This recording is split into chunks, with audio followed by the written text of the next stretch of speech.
I've had encounters with the paranormal since I was about 4 years old. They all stopped when I was around 11, and most of the experiences I had were creepy, but they never really caused me great fear. Anyway, fast forward to my mid-20s.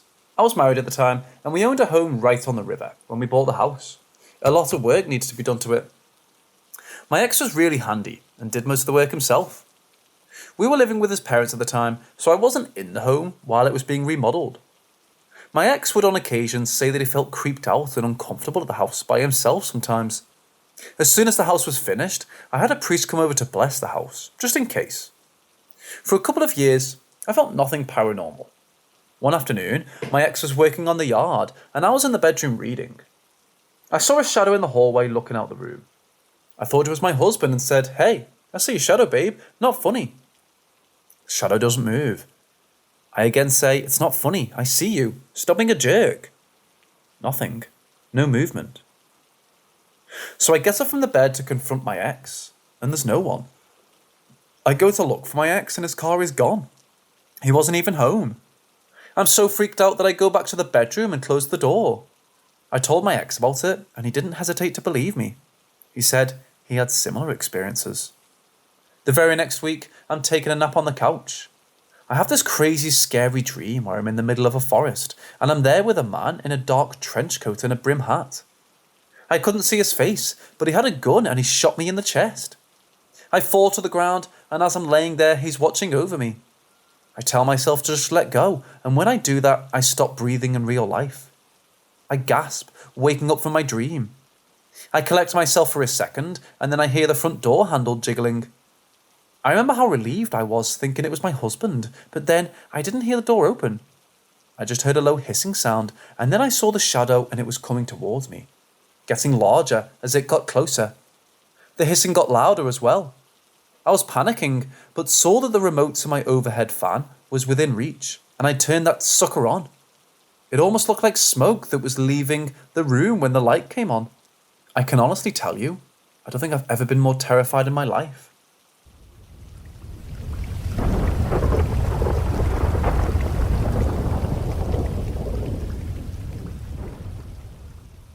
In 2003, I was a 20-year-old recently single mother of a 1-year-old son. When the father of my then child, now children, moved out, I had no desire to live alone in my apartment. So my two best friends, Heather and Jamie, moved in. Jamie also had a son who was a little over a year old at the time. The five of us made a little home, and things were good. At some point, and I've tried so hard to remember how it started, but can't, Jamie, Heather and I became kind of addicted to using a Ouija board. I had bought this board at Kmart for like $8 one year, and I think it was for that reason that I didn't take it very seriously. Boy, was I wrong. When we first started using it, I remained pretty skeptical, even as it began to tell us some pretty accurate and intimate things. Looking back, I always thought that Jamie was the one moving the oracle. I knew it wasn't Heather because at times, she was legitimately afraid. One day, I fought with the father of my sons, super upset and crying. I hopped in my car by myself and just went for a cry drive. At the peak of being upset and alone in the car, I said aloud, "Is this my destiny? Or am I supposed to fight to save this?" I went home to the loving arms of my friends. As we did most nights, we got out the board. The very first thing the board said that night was, "Destiny changes with every breath." Neither of them could have possibly known what I had just said in the car. That was the point when my skepticism started to fade away.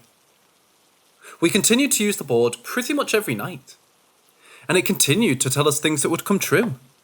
At this point, the entity had claimed to be our collective spirit guide, Ben. One night, we had a male friend at the apartment. He was asleep on the couch behind us as we sat in our circle on the floor around the board. Heather remembered something from that night that I didn't, until she mentioned it recently. She felt a cold pressure wrap around her arm and then shoot up her nose. She started to freak out. But as I already told you, she was the scaredy cat of the group. I was more annoyed than worried or scared. We convinced her to sit back down. And that's when the board said something about not being happy that our male visitor was there. Almost immediately, he sat straight up on the couch and said, "What are you doing to me?" He lifted his shirt and he had several tiny handprints all over his chest and stomach.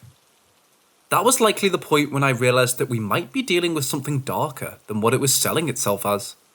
What I didn't know then is that it would get much worse. We went to the local library and got some books about the occult. We brought them home, but never looked at them. Until one night. The three of us and the two babies had been out somewhere. We came home and put the boys in the playpen. I started running the vacuum. As I was running the vacuum, I heard Heather and Jamie screaming hysterically. I stopped to find out what was happening, and that's when they told me that they had heard a very loud thump, and then a child screaming bloody murder. They thought one of the boys had fallen from the playpen and gotten hurt, but both boys were still peacefully playing where we had left them, and when they went to check. As they're telling me this, I was suddenly overcome by the smell of rotten meat. I'm a bit of a neat freak, and therefore there shouldn't have been anything causing this smell. I started searching high and low for the source of the smell, but it seemed to keep moving every time I got close to it. Meanwhile, Heather grabbed one of the roughly 5 books we had picked up from the library, opened it to a random page, and started reading. She said, "You have to come read this." Annoyed, I replied, "I can't stop until I found where the smell is coming from." Very sternly, she said again, "You have to come read this." I look at her, and she was ghost white with tears streaming down her face. I walked over and took the book from her. The first paragraph of the front page to which she had randomly opened the book said, "The scream of a non-present child, accompanied by the smell of rotten fish, signifies the presence of pure evil." I wish I could tell you what we did in the following minutes. I don't remember. What I do remember is the next day, we took all of the books back to the library and got a Bible. We brought it home, left it open on a chair in the living room, and left for the rest of the day. I'm not even a religious person, but it's funny what you'll do when you're scared. We never used the board in that apartment again. If that story is the cake, this is the icing. Fast forward to June of 2004. I had given birth to my second son in February. Jamie and I were living in a different apartment, and Heather was living with a boyfriend. Heather came to visit, and for whatever reason, we broke out the board. I only remember one question from that day. Heather said to the board, "Jamie has a son. She has 2 sons. When will I ever have children?" And the board replied, "7 for you." So that became a running joke for the next several months. Like, haha, Heather's gonna have 7 kids. Fast forward again, this time to January of 2005. I live with my children in yet another apartment. Jamie has moved in with her now husband, and Heather is living with a different boyfriend. I was laying in bed one night, and 7 for you just popped into my head. Suddenly, it hit me. The board had said that in June, and it was now January. July, August, September, October, November, December, January. 7 months. Duh. Heather is pregnant now. I called her the next day to tell her she was pregnant. She was very adamant that it was not possible.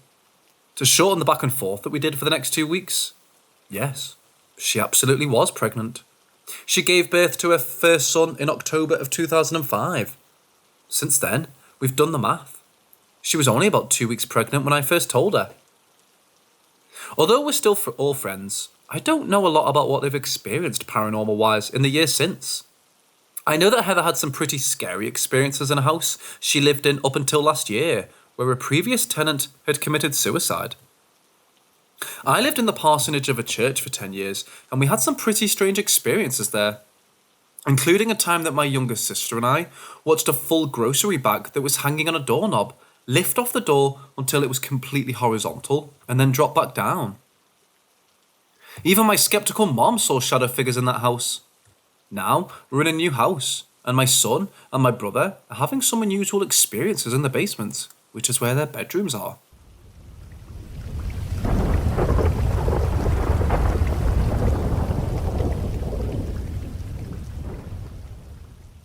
I surprised my girlfriend with a trip to Cincinnati to see the Newport Aquarium last week. I really wanted to get out of my parents' house, so I booked an Airbnb somewhere on the edge of town for the weekend. The pictures of the apartment seemed nice, and we were both excited to see the town, as well as have a weekend to ourselves. When we arrived, we were a little bit bummed about the state of our accommodation. Aside from the trash unemptied by the last residents, it was clear that the hosts had been very specific about the pictures they had posted online. The apartment was obviously very old, as well as empty. It was bare of furniture except for the essential bed, couch, and modest kitchen supplies. I did a full inspection of the apartment, including spot checking the bed for bed bugs, making sure there was no mold, checking the locks. Lastly, I came around the bathroom, which was in desperate need of remodeling. The shower had stains, the toilet hardly flushed, and the sink barely had any water pressure. It was clearly we had definitely not been sold on a weekend stay in paradise. After day one of exploring the town was over, we were both tired and had climbed into bed. After about an hour of tossing, I realised I had to use the restroom, and this is where things got creepy. I sat down on the toilet and pulled out my phone to scroll through Instagram, when I noticed something move out of the corner of my eye. I looked up from the screen and noticed the bathroom door had opened and was slowly moving till it came to a creaking halt against the shower curtain. I froze for a minute to collect my thoughts and dismissed the incident as a draft moving through. I was sold on that idea until I realised that the shower was now on. The loud noise of the water rushing out of the tap petrified me. On the toilet with my pants around my ankles, I was truly frightened, glued to the seat in terror. I will admit, I froze like a coward. I didn't know what to do. After maybe 7 or so seconds, I got up and turned on the dial on the shower. Terrified, I went back to my room and closed and locked the door. My girlfriend, who had slept through this whole event, was suddenly awoken by my haste to close the door, and I explained to her the whole story. My mind was racing the entire night. I never took my eyes off the door, and I buried myself in bed and covered my ears to block off all possibilities of something happening again, or at least me hearing it. I made it through the night and investigated when the sun gave me courage in the morning. I had left the door open, forgot to flush, and the tap was still dripping in my attempt to flee the scene quickly. I have no excuse for why the shower turned on, and I think now, after 20 years of being alive, I'm now a believer in the things we can't see among us.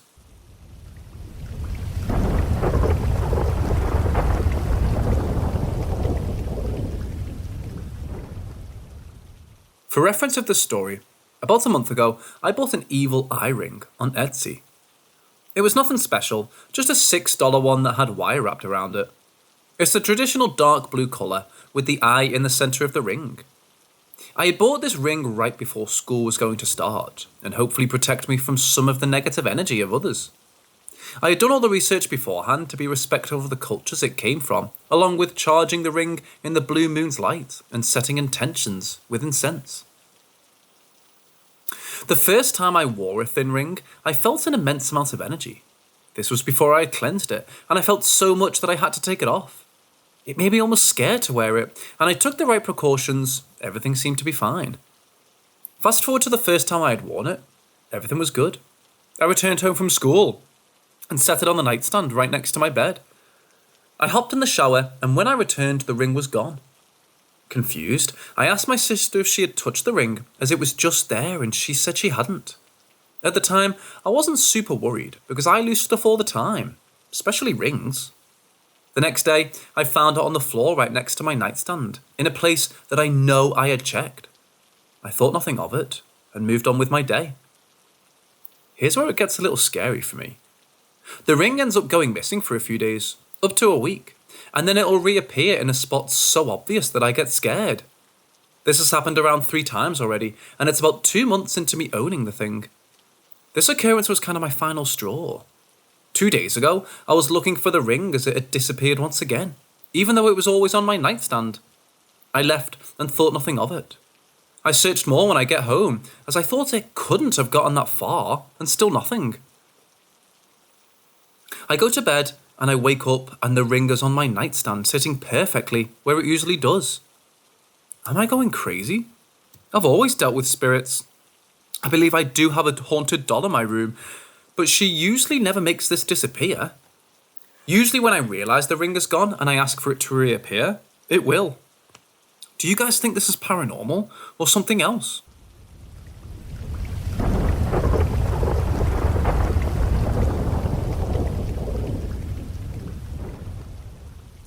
I was really young, always had a bad feeling about this house, would constantly have bad dreams. But one time I swear I heard 2 people talking, and one was a female, and I remember my bed shaking, like almost vibrating. But I figured that was because of me, because of how scared I was. Any other time I would be calling my mom to come get me, she'd come downstairs, grab me, and we'd go upstairs. Eventually she had enough and just moved my room next to hers upstairs. Things seemed to chill out for a bit. Couple years pass, get a teacup Yorkie dog, my little homie. So he's small as heck, and my mum hated him being on beds and couches, etc. And he can't jump high enough to get on these things, so I always put him up to whatever I was on. But one day I got home from school and I was searching for him, couldn't find him. Decided to check my mum's room. He was just laying on a bed. I'd never leave him on there because mum would get mad, and the bed is pretty high up. Like I remember jumping to get on it, so there's no way he could jump up. And I know for a fact no one would put him on furniture, especially my mum's bed. Another time, I was chilling with my friend. We heard the garage door slam shut. Didn't even hear it open, although we weren't listening for it. Though it was my brother, but he wasn't home. Another time with the dog again. He had a toy he never played with. It was like a toy dog that would make noise if you touched it. Me and my friend were downstairs and we heard it go off. We freaked out and ran upstairs. Later came down to take out the batteries. And last one, I swear. I was chilling all alone at home in the downstairs living room, next to my room. Because as I got older, I moved back downstairs. And I heard a plastic grocery bag being moved around, like it sounded like if someone was putting into a ball. I don't know what any of this means, but it really freaked me out.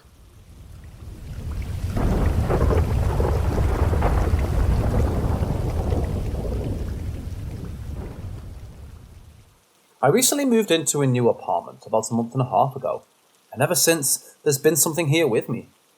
I'm not quite sure if I'm an empath or medium. I just know I hear, see, and feel things. So maybe my first week there, little things would happen that I wasn't too sure was happening, because I don't really pay attention to. Like the shower curtain left open, cabinets left open, things moved when I knew where I left them, in a certain spot. About 2 days after that, I came home from work and it was a weird quietness. Felt like someone was just here before I was, and they were hiding in the closet. I sat on my couch in silence, embracing the weirdness, and got dressed, and didn't think of it the rest of the night. Another few days go by and I'm cooking. I hear my phone ringing in the living room, go to answer it, and hear a bang in the kitchen.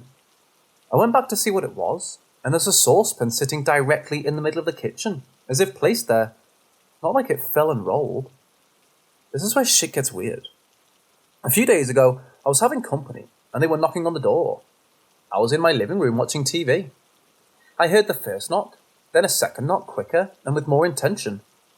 I walked and got the door and said, "Why are you banging?" They just said, "Were you just at?" I told them the living room. Why? I said, "Nah." "'Cause you were just standing at the door looking at me and wouldn't answer, so I thought you were playing because you walked away." Scared the fuck out of me, because that wasn't possible. Tried to recreate what she had seen, to no avail. She just kept saying it was me, and I was playing. I kept reassuring her I wouldn't do that. She said she banged harder because she didn't want to tell me, but she realised it wasn't me moments before I got to the door. A couple of nights ago, it was about 3:40 or so in the morning, and I had to piss. Opened the door to the bathroom, which I keep closed because it creeps me out, and always feels like someone is watching when you walk past. And I could hear a woman humming. Subtle, but loud enough. Strange things happen here, like someone will say randomly, "What? I thought you said something," or "I thought something touched me just now." Well, people don't think twice of it. But I do, especially when I'm home alone.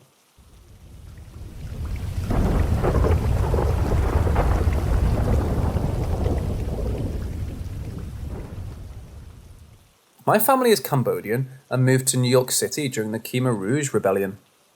There were about 9 of us living in a 3-bedroom apartment in Brooklyn on Linden Boulevard. We go to Wat Temple every Sunday. I was about 7 or 8 years old and slept with my grandma every night to keep her company. One morning, I woke up to her yelling my name because she fell and hit her head on the nightstand. I quickly got up and ran like hell to grab my uncle to help her back up. My grandmother had diabetes and had trouble walking and bathing, etc. It was Sunday and we were all getting ready to go to the temple. We all piled up in the van and headed out. When we all got out of the van, my uncle helped my grandmother up the stairs. As soon as her foot hit the first step of the temple, she just froze. Standing there for a couple of seconds, before collapsing. A heart attack. Everyone was yelling, the kids were crying. My uncle started performing CPR, or at least attempting to. He didn't even know what was going on, but was trying to save a life. The paramedics were called and arrived shortly after. The sounds of the sirens sounded like a scary banshee wailing and floating towards us at a fast speed. Chills me to this day. They took her to the hospital with my uncles, while the kids and my aunt stayed behind. The elders and monks called everyone in to pray for my grandmother. After we were done, we all went back to the apartment and waited on any news about my grandmother. Shortly after, we got a call from my uncle. He said she had passed. I love my grandmother, although she wasn't the nicest person in the world. Pretty sure to outsiders, and led the household with an iron fist. She loved her family.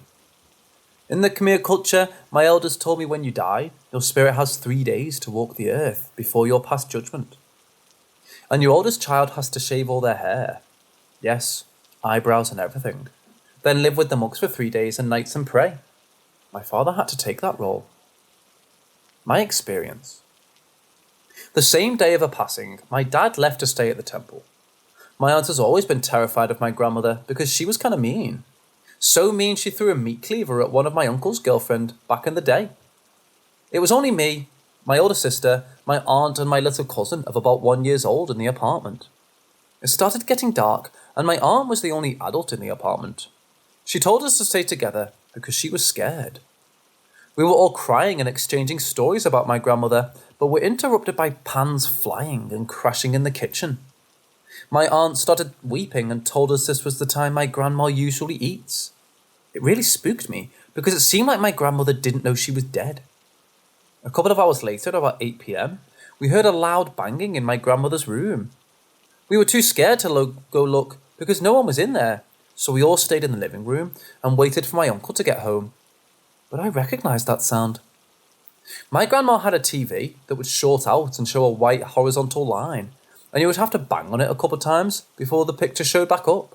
It sounded just like that banging. My uncle finally came home around 10 p.m.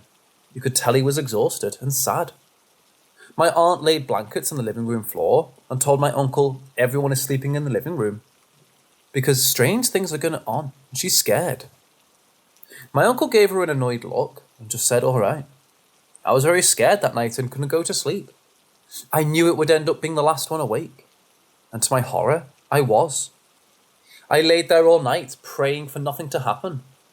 It was about 3 or 4 hours later when the light in the hallway flipped on. I was spooked because I didn't hear anyone get up. I laid there for about 10 minutes when I heard the bathroom light turn on. By then, I knew exactly what was going on. It has to be my grandmother, I said to myself. I laid there staring at my little cousin's white crib mattress that was propped up against the wall, not moving an inch of my body. Shortly after, I heard something metal drop onto the bathtub. Remember my grandma had diabetes and couldn't bathe herself? So my uncle and dad used a small metal bowl to bathe her that we left in the bathroom. I'm 100% sure that's what I heard drop into the bathtub. Shortly after, I heard the tub water turn on and I could hear the water splashing against the tub. My stomach dropped and I felt like throwing up.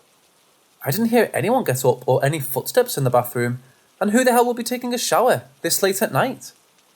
I was too terrified to move to wake my family up, so I just laid there. After about 5 minutes, the water finally turned off, and I heard the light switch flick, but the lights were still on. I figured it was the bathroom light. I was breathing very heavy and had a weird feeling, like whatever that was knew I was awake, so I closed my eyes. I heard what sounded like feet dragging against the floor coming towards the living room. It sounded just like my grandma when she would walk around the apartment with her flip-flops. She dragged her feet because diabetes made it hard for her to walk normally, so she used a cane. That sound got louder and closer. I opened my eyes and stared at the crib mattress and to my horror, saw what looked like my grandmother's silhouette being casted on the mattress that was up against the wall. It was getting closer, and still to this day, I don't understand why my family didn't wake up. When the footsteps got to where the doorway was, it just stopped. It seemed as if my grandmother was just standing there, watching all of us sleep. It felt like forever, but then the lights finally turned off. Then silence. The only other thing that happened that night was an Asian calendar we had hung up in the living room that kept fluttering, as if someone was constantly flipping through the pages. I ended up falling asleep shortly after that, probably due to the exhaustion, as I was still a kid.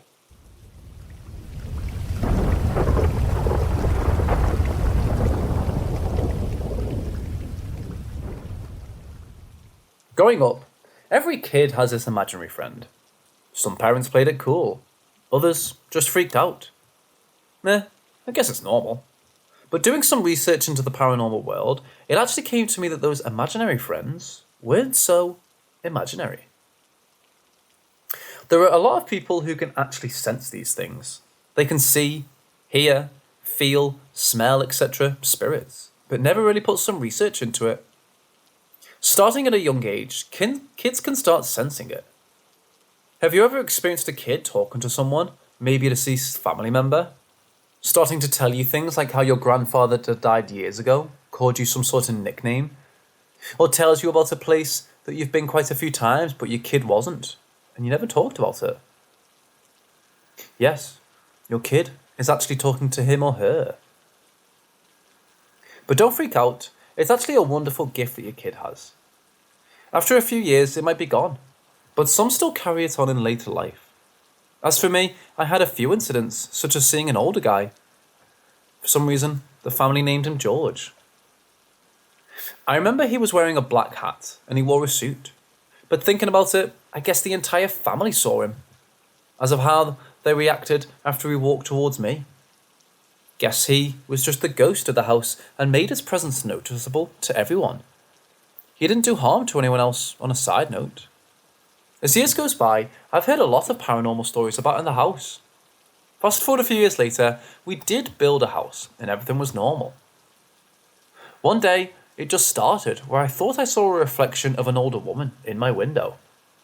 But I wasn't scared, it was more like comfortable. 2011 I had a baby. Things seemed normal.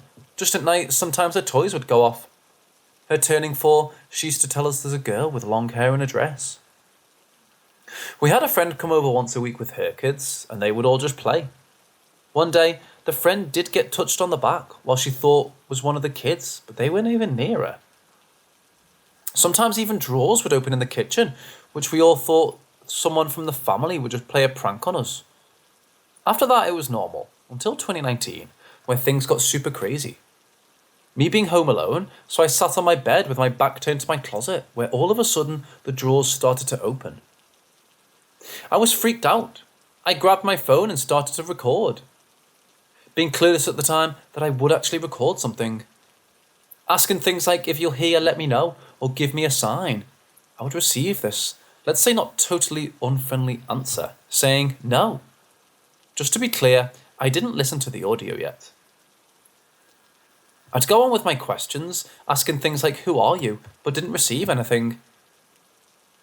Until I asked what he or she wants, I got this response of, I want to help. Alright, me being done with all my questions, I started to listen to my recording. I was shocked. I sat there on my bed. I couldn't move anymore because I got so scared that I actually got an answer twice in one recording. One day, before that, things already got to get weird. We had boards in the wall, so I was letting the dogs out in the yard. I was home alone as usual, and I hear this loud noise from inside. First thing that came to my mind, I didn't close the freezer door right and everything fell out.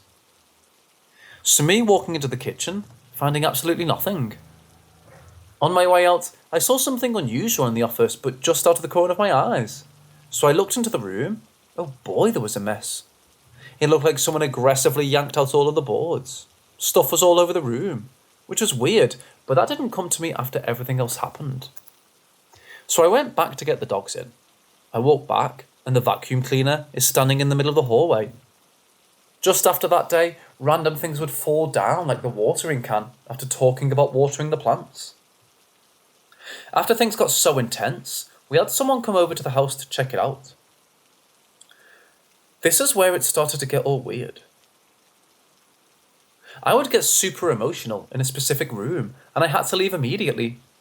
It even got to the point where I think that the ghost of this super angry man went into me, making me feel his anger that we went and tried to get help. Just sitting there seeing shadow figures, hearing someone clear as day say something from upstairs. It was, let's say, a very eventful night. And of course, me reaching to this in a very weird way, they sacked me for like almost an hour. We moved out of this house a few months later. I must say it's nice to have a gift like that where you can communicate with the deceased. But on the other side, it's scary, not knowing to who or what you're talking to. I keep hearing ringing in my ear quite a few times a day.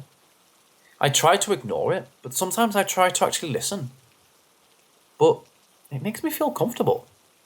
I like to think it's the presence of my grandfather that died 2 years ago, who lived right next to us. Maybe he's just passing through the walls to check on us sometimes. I don't know. I like to talk to him in my thoughts.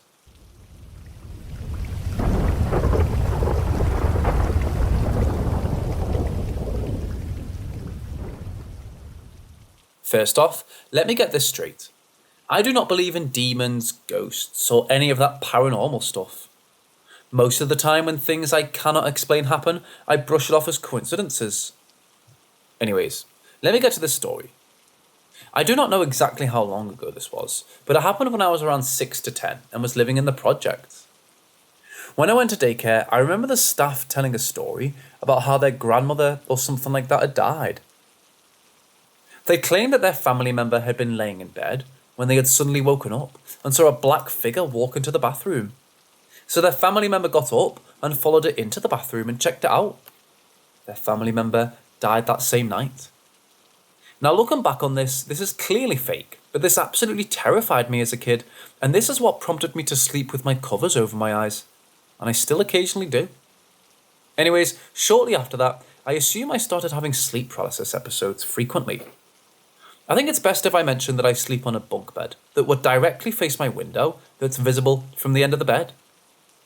I remember these episodes like they happened yesterday. The first episode happened when I had woken up in the middle of the night, in the pitch black dark.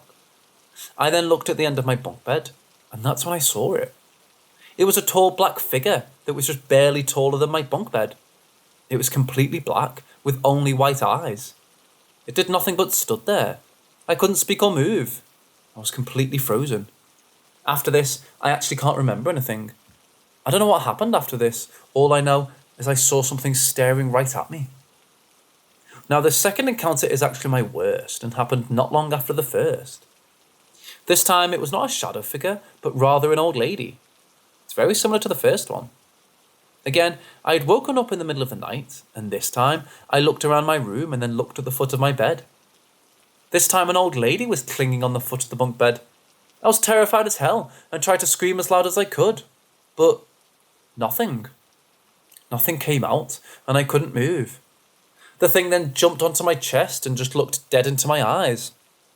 It became impossible to breathe and I thought I was going to die. Again, this is all I can remember. The last encounter I ever had at this house goes like this. I had fallen asleep one day, I assume, and had woken up. I couldn't move, and all I could do was look at the ceiling. I could, however, hear my parents talking from the living room, and that was all. I later then gained control and just got up, and I remember my sister telling me that I had been asleep for a whole day. After this, we lived at that place for a bit longer, and I never had an encounter again. But it doesn't stop there. We moved to the place I'm currently still living at, and this is actually the last paranormal event I've ever had at home. This happened maybe 2 years ago. I was playing Roblox on my Xbox all alone, since I had basically no friends, and still have really no friends except for 2. My room door was wide open, and I had my eyes locked on my TV. It was also completely silent, I should add. For some reason, I decided to look out my room door, and that's when I saw a little girl chasing something, running by the door and into my sister's room.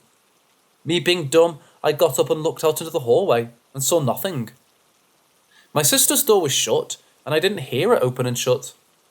After that, I shut my door, locked it and called my mom and asked her if she could hurry up and come home. After this, nothing at this house that was paranormal ever happened again. I do, however, have times where I'll wake up and won't be able to move certain areas of my body and then be completely frozen. And to combat this, I have to jerk my body and try my best to move.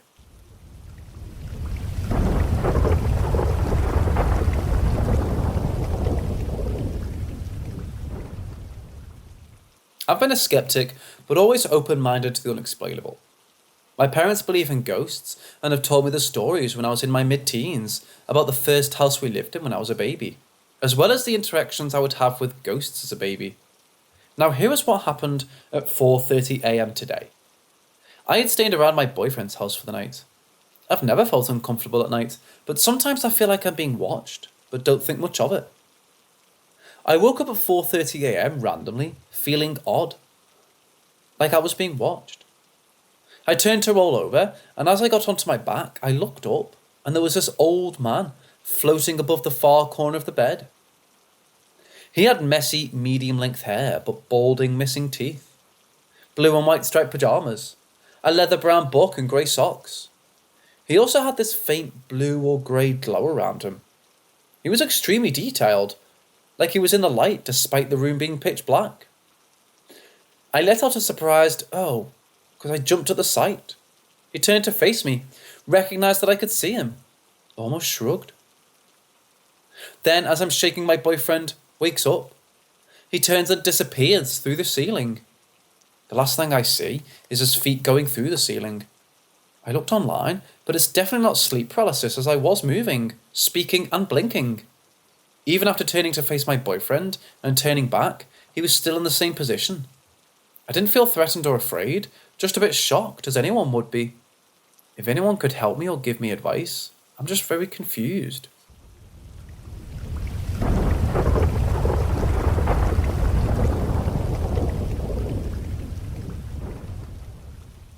When I was in elementary school, I think 7 to 9 years old, I had a nightmare that for some reason I never forgot.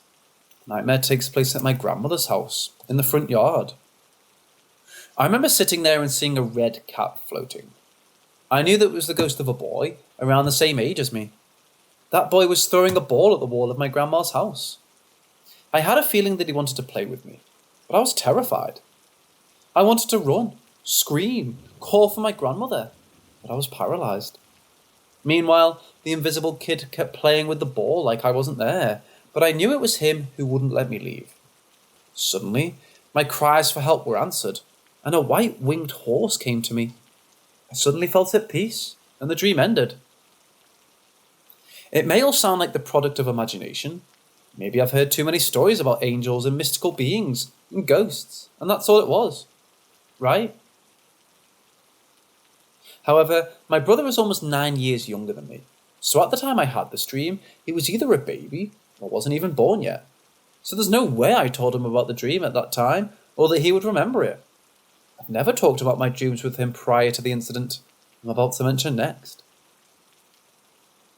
Years go by and I was now in my 20s, and my brother was a teenager. We were all at my grandma's house, parents and my aunt included, for a barbecue. While we were eating, we started to discuss paranormal stuff and dreams. For some reason, I remembered the dream and shared it with everyone. After I finished my story, my brother mentions that he dreamed about the same invisible boy with a cap when he was around the same age I was, when I had the dream. He mentioned that he felt terrified and paralysed too, but nobody came to save him, like in my case. I'm not sure if it's a weird coincidence, or if my grandmother's house is haunted.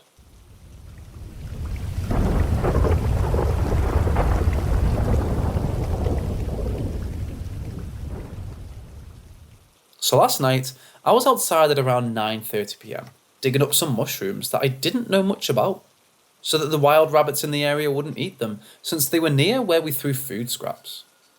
I didn't have a flashlight or anything because the streetlights were just bright enough that I could make out what I was doing. This is kind of important later, in a way. I looked up because I heard a noise, and right now I don't even remember what the noise was. All I know is that my eyes made out what looked like a shitty Flipnote studio animation of a stick figure with no head, fucking booking it across my street.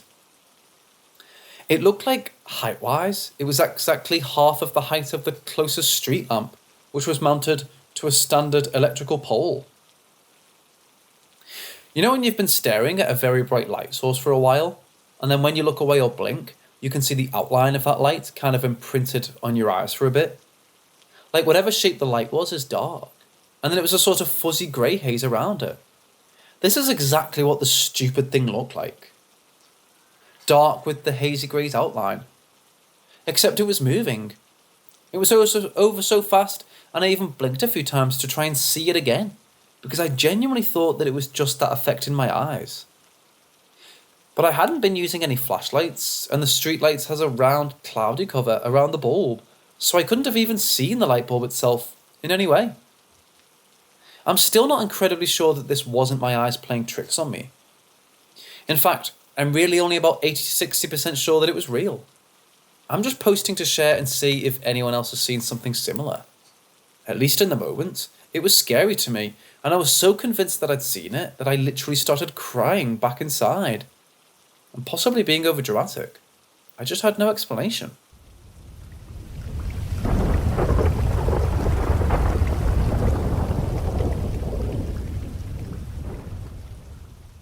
With the weather becoming warm again and our local parks opening, I now have to think of good reasons to turn down invitations to go camping from friends and family. While I was still a teenager, I went as often as I could. Any weekend I was free. I was in the woods relaxing. Sometimes I brought friends, sometimes I went by myself. After finishing school, my life had become fairly hectic.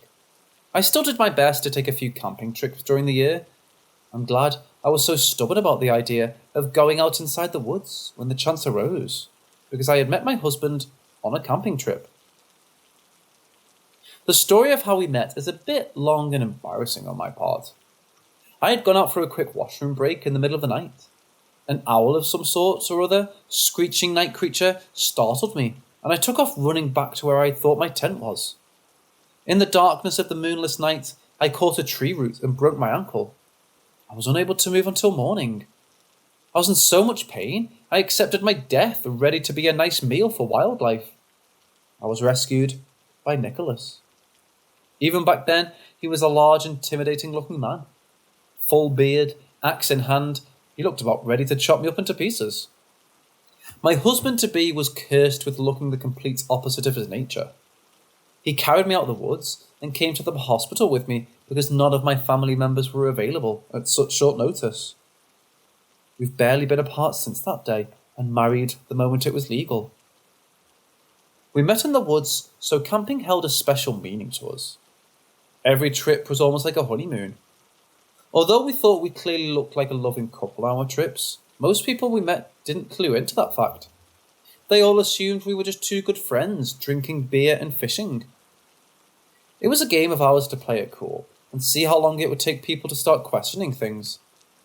Near the end of the summer, we reserved one spot in a popular local area. The camping areas were spread out far enough for some sort of privacy, but a family we often camped close by and met at the lake for fishing still had no idea about us after 4 years of seeing each other. They saw our wedding rings and commented how nice it was for two good friends to be away from our wives for a long weekend. Being in the woods holds such good memories for me, but it only takes one night to ruin everything. After what happened last summer, I've refused to ever be in the forest again. The last time we went, it was a very normal experience. Because we were veterans at that point, setting up our campsite took an hour at most. Before anyone else had really arrived and finished setting up, Nicholas had gathered firewood, and I had started to walk down to the lake. If I was lucky enough, I would catch something for our lunch, but we always brought something for a backup, just in case nothing was biting. Sitting on the edge of the calm lake, I started to bait my hook and set up my fishing rod. It was still a little cool from the early morning. By the afternoon, I was certain it would warm up. I feared for summer storms rolling in, because the radio on the way down warned of thunderstorms over the weekend. That morning, the weather was perfect. I got comfortable and threw out an almost perfect cast. I was waiting for Nicholas to come and join me when I saw a blur of white through the trees on the other side of the lake. I had to squint, but I could have sworn I saw a person walking through the trees, getting closer to the lake's edge. When the figure stopped at the edge of the water, I lifted my hand to give them a friendly wave. I thought it was a woman. I couldn't see any features besides a white dress and long hair flowing in the breeze. She must have seen me from across the lake, because she raised her arm and waved back. "Who are you waving at?" I nearly jumped out of my skin. Nicholas was pretty silent for a man his size. Without me hearing him, he'd come up behind me. A woman over there. She must be out for a walk, because there aren't any campsites on the other side of the lake. I don't see her. I raised my eye in confusion at him. I'd only turned away for a second. I didn't think she could go back into the woods so fast. But when I looked back, she was gone. The lake rippled slightly from the breeze. I didn't even hear the normal bird song or see any of the friendly waterfowl that made the lake their home. I didn't think I imagined her or got confused by a reflection off the lake, but it wasn't really that big of a deal. I dropped the matter and helped set up a spot for Nicholas. While he was been collecting firewood, he had run into one of the regulars we often saw at the park camping. We often shared anything we fished up with them. Due to a medical emergency, they had to leave the campgrounds. Their son had gotten very sick, and they weren't going to risk him sleeping it off. They had grabbed their important items in a hurry. They knew that myself and Nicholas would be close by, and came over asking for a favour. They trusted us to break down their campsite, and pleaded for us to watch over their bigger items. If they didn't come back for them at the end of the weekend, we could leave their things at the ranger's office. Nicholas agreed. I hoped their son would be all right. He may have got away from his parents and eaten a berry he shouldn't have. We would gladly watch over their things. It would be the first year at this site without something being close by. The rest of the day went by completely normal. We broke down our camping neighbour's site and cooked up the 2 fish I had caught. A bit on the small size, but they'd do. The only strange thing I noticed during the day was how silent the woods were. I barely heard any birds, and they sounded very far away when they chirped. We both turned in shortly after the sun had set. We had plans to go on a long hike the next day. Being well rested would be a good idea. I was getting older and wondering how much longer I could sleep on the hard ground. Being wrapped in big, comfortable arms did help. I don't know how it started, but we made a game for nights we couldn't fall asleep. One of us would start with an animal or with a weapon. Then the next person would say another animal with a different weapon that could beat the first in a fight. It would quickly get into ridiculous territory, like a shark riding an army of crabs as its weapon. Whoever laughs first loses. We spent many nights snuggled close and giggling like teen girls on a sleepover. A falcon with a fencing sword, Nicholas started off. I raise you a parrot with double daggers, those wavy ones. Shoot, that's a good one. An ostrich. No weapon, it's just really mean. I felt a giggle start bubbling up and I forced it down. I paused to think of something not ready to back up our game, but a noise outside our tent made me stop. I sat up slightly, trying to hear better. I could have sworn I heard a scream. I had been out in the woods often enough to know what the wildlife sounded like. This was for certain a human scream. It sounded off in the distance. The trees muted sounds, so I wondered just how close the person was. I heard it again. A long wailing screech that made my stomach drop. Did you... I started to speak, but Nicholas grabbed me and forced me back down. He held me tightly, and it was somewhat out of character for him. The suddenness in his mood shift frightened me more than the faint screaming sound. Nick, I said, but was quickly shushed by him. I looked up at him in the darkness, trying to make out his expression. I could feel his hands shaking slightly against me, and I couldn't remember ever seeing him scared. He was a big, tough, brave husband. The one who answered phone calls and ushered spiders out of the house. He was scary and strong, and could chop firewood in one swing, and yet he was holding onto my small frame, as if some sort of protective ward against whatever was outside. My heart was beating so fast, I nearly didn't hear what had scared him so badly. I heard a crunching noise of footsteps outside. Someone was wandering around our campsite. I suddenly knew why Nicholas shushed me. The only weapon we had was the axe for firewood. The axe I was pretty sure had been left outside our tent. We also had bear mace, but it was pretty old. And if the wind blew the wrong way, the bear mace would just be a setback. I held my husband as I tried to listen for more footsteps, praying I was just hearing things. Our food had been put up. We knew how to keep animals away. The soft crunching of dirt didn't sound like a large creature walking around. but I heard breathing. Heavy breathing that did sound like it belonged to a bear. My mind started to race. I wondered if some crazy person who lived in the woods year-round came across our campsite and just wanted to steal food. I didn't know what to do at that moment. I wanted them to just leave. My big, scary-looking husband may be able to frighten them away, but if they had a gun, we couldn't do anything about it. And then there was that screaming. I could still hear the soft footsteps and heavy breathing coming from outside. Go away, go away, go away. In that moment, I was so frozen in fear, I couldn't do much else but repeat that mantra, hoping my mental prayer would be enough to force the unwanted guests away. Nicholas had been doing much more than thinking than myself. He had wrapped his arms around me and buried me so close to him that if someone opened the tent, it would look like he was alone. If someone attacked, they would go for him first, unaware of the smallest second person in the tent. It would give me the chance to attack back or by some miracle get away. We couldn't go outside. It was clear by the footsteps there was more than one person. The best plan we had was to be quiet and hope the people left. If they took our supplies, we didn't mind paying for new ones. I was still scared out of my mind when I heard a new noise.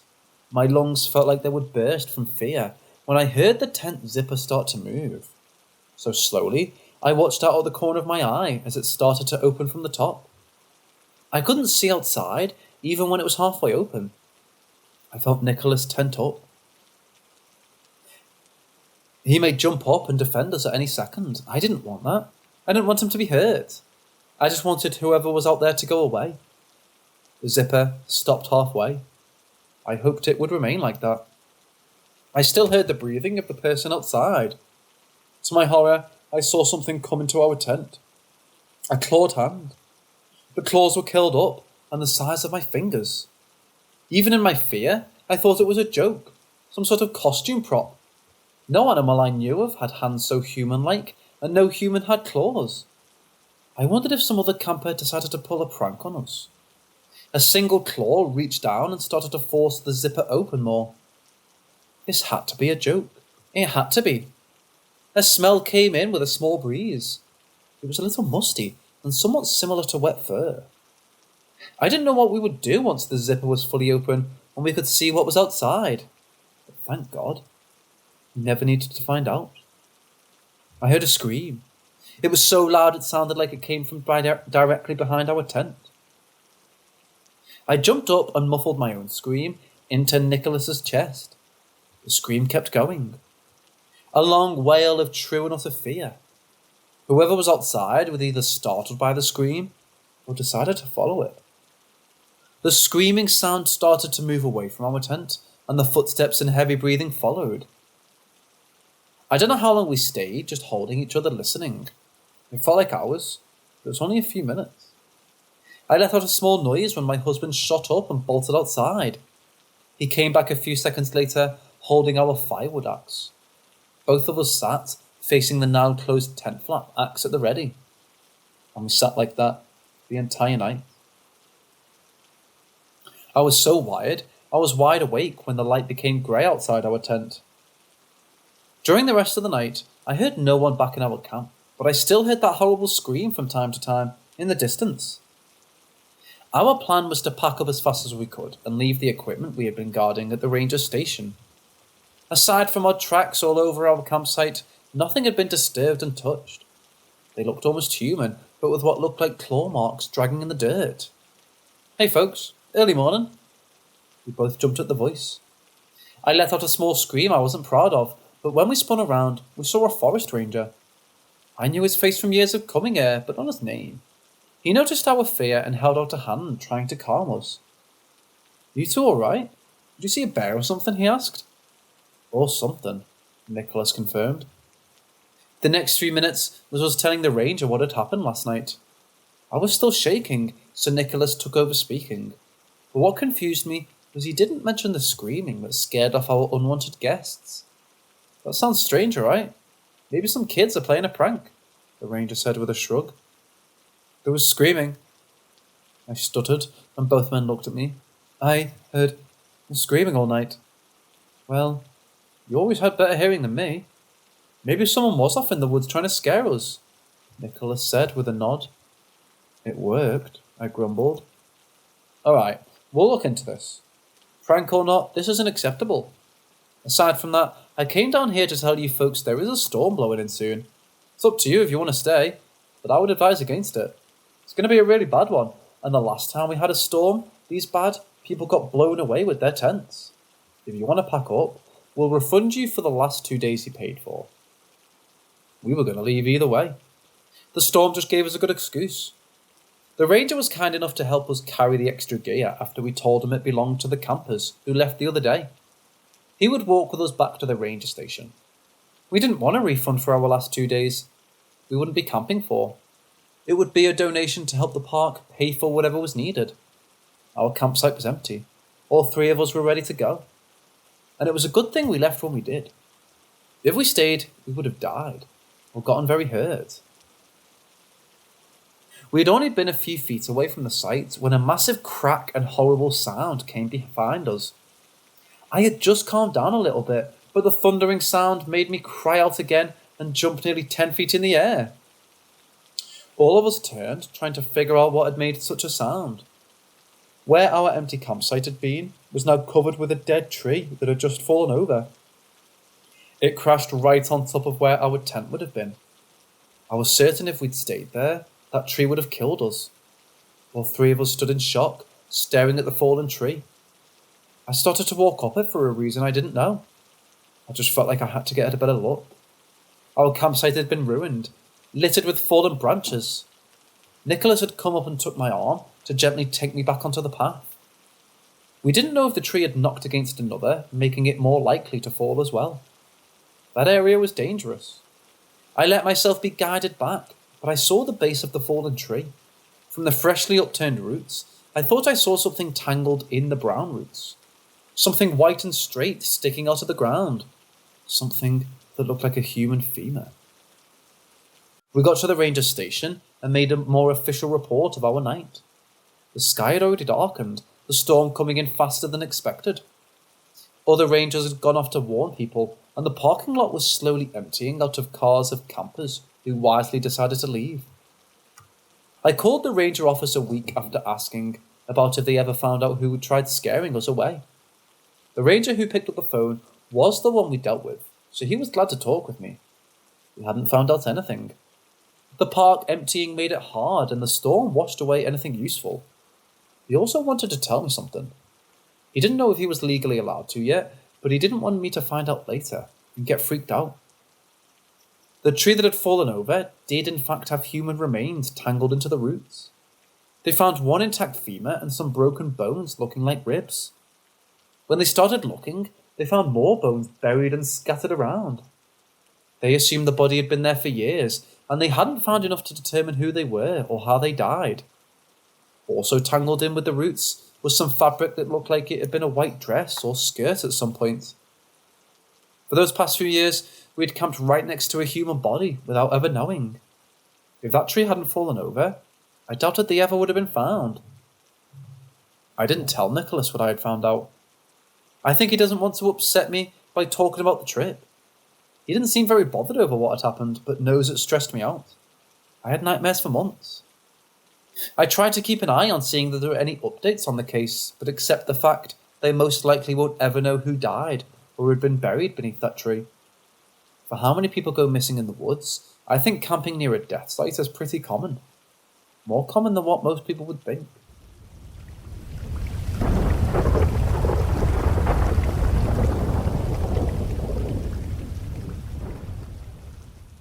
I lived with my brother and parents in a flat in the north part of the city. Due to a legal procedure, we were evicted from that, so we split up. My parents and brother went to live in a flat near that area, and because I had no money to pay rent, my aunt offered to let me live in a second house that she and her husband had. This house was located in the east zone of the city, a bit far from my work and the area that I used to live in for more than 20 years. However, it sounded like a promising way to start my independence. The house is located in a zone that is not very safe, and the suburb around the house is a bit shady. But it's worth to say that it's a really big house with a big metallic door. big kitchen and living room areas, 4 double bedrooms, 2 complete bathrooms, an extra service room, and a little chapel.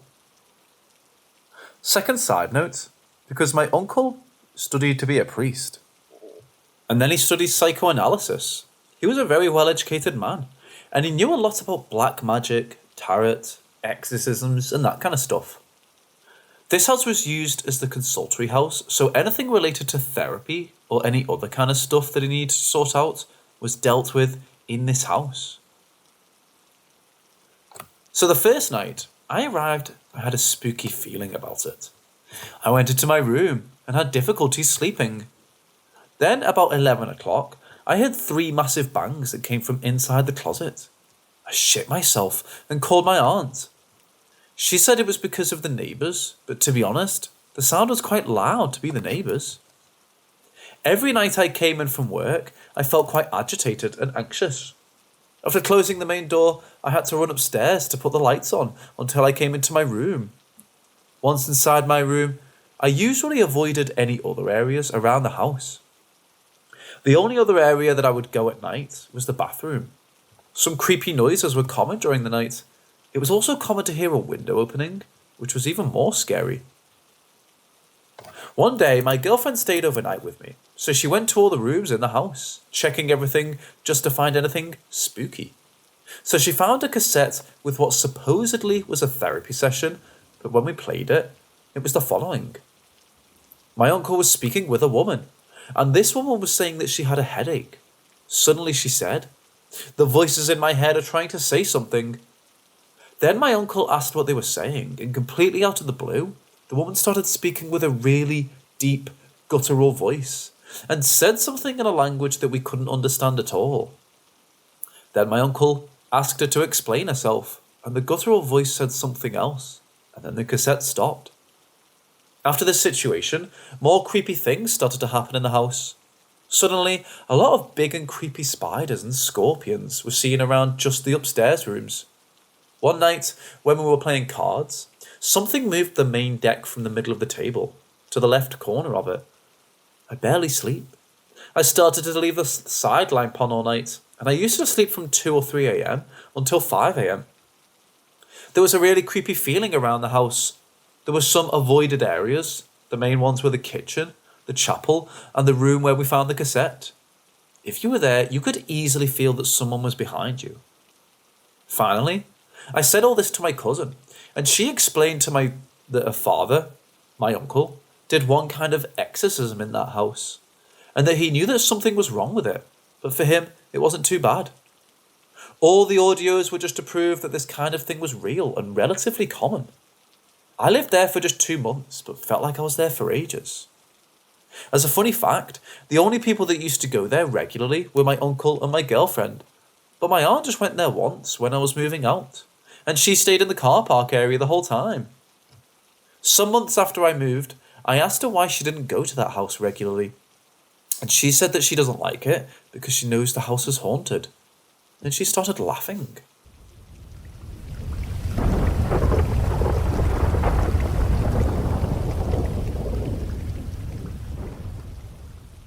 Growing up in a Christian household, I knew the battle between good and evil existed in our world, whether we saw it or not.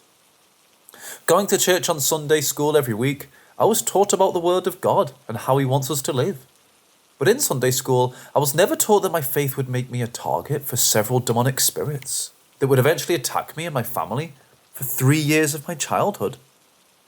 What started as an evil spirit attaching itself to me eventually culminated into 2 separate events. The first event is a situation that won't be included in this story. I'll be trying to make the retelling of my story as quickly as I can, but the basic gist of the first event was a situation where the entity that followed me everywhere ended up physically attacking several of my classmates at my friend's birthday party. The second event was at my church, where my sister was maliciously attacked by an unseen force, and she was pinned to the floor by members of our church as they prayed over in a large group. That I will explain, for it was the event that ended a series of intense spiritual battles that overtook my family's life. In 2014, my family, along with 11-year-old me, resided in Tucson, Arizona, for a job opportunity my father was given to start a new business. Our original home is in Colorado, where I was born and raised.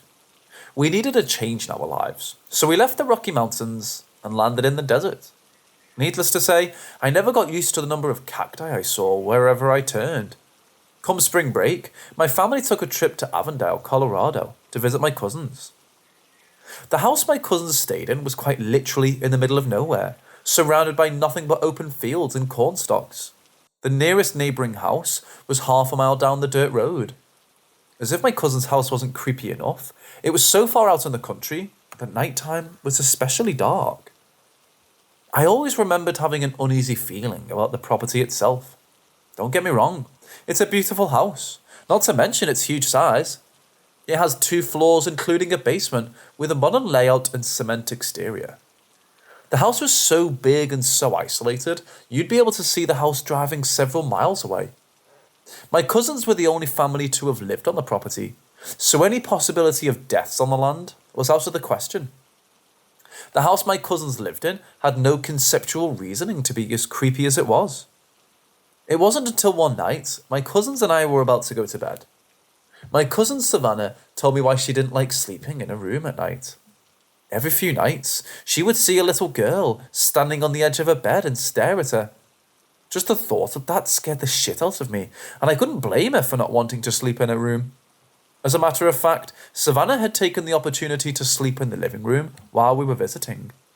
Me, Savannah, and her friend Taylor huddled up in the living room and treated it as a fun little sleepover. When Savannah told us she was seeing that little girl, we ended up staying on the topic of scary stories. This is when Taylor told the story of Courtney Road, a story that would soon become very personal to my life. Courtney Road is an actual road that sat about 10 minutes away from the house, and there were a legend spread that a man went crazy in the house he lived in with his family. The old man savagely murdered his wife, son and daughter and skinned the family dog. The old man was so out of his mind, he hung his daughter's body on a tree branch that hangs over Courtney Road, so everyone who drove past could see it.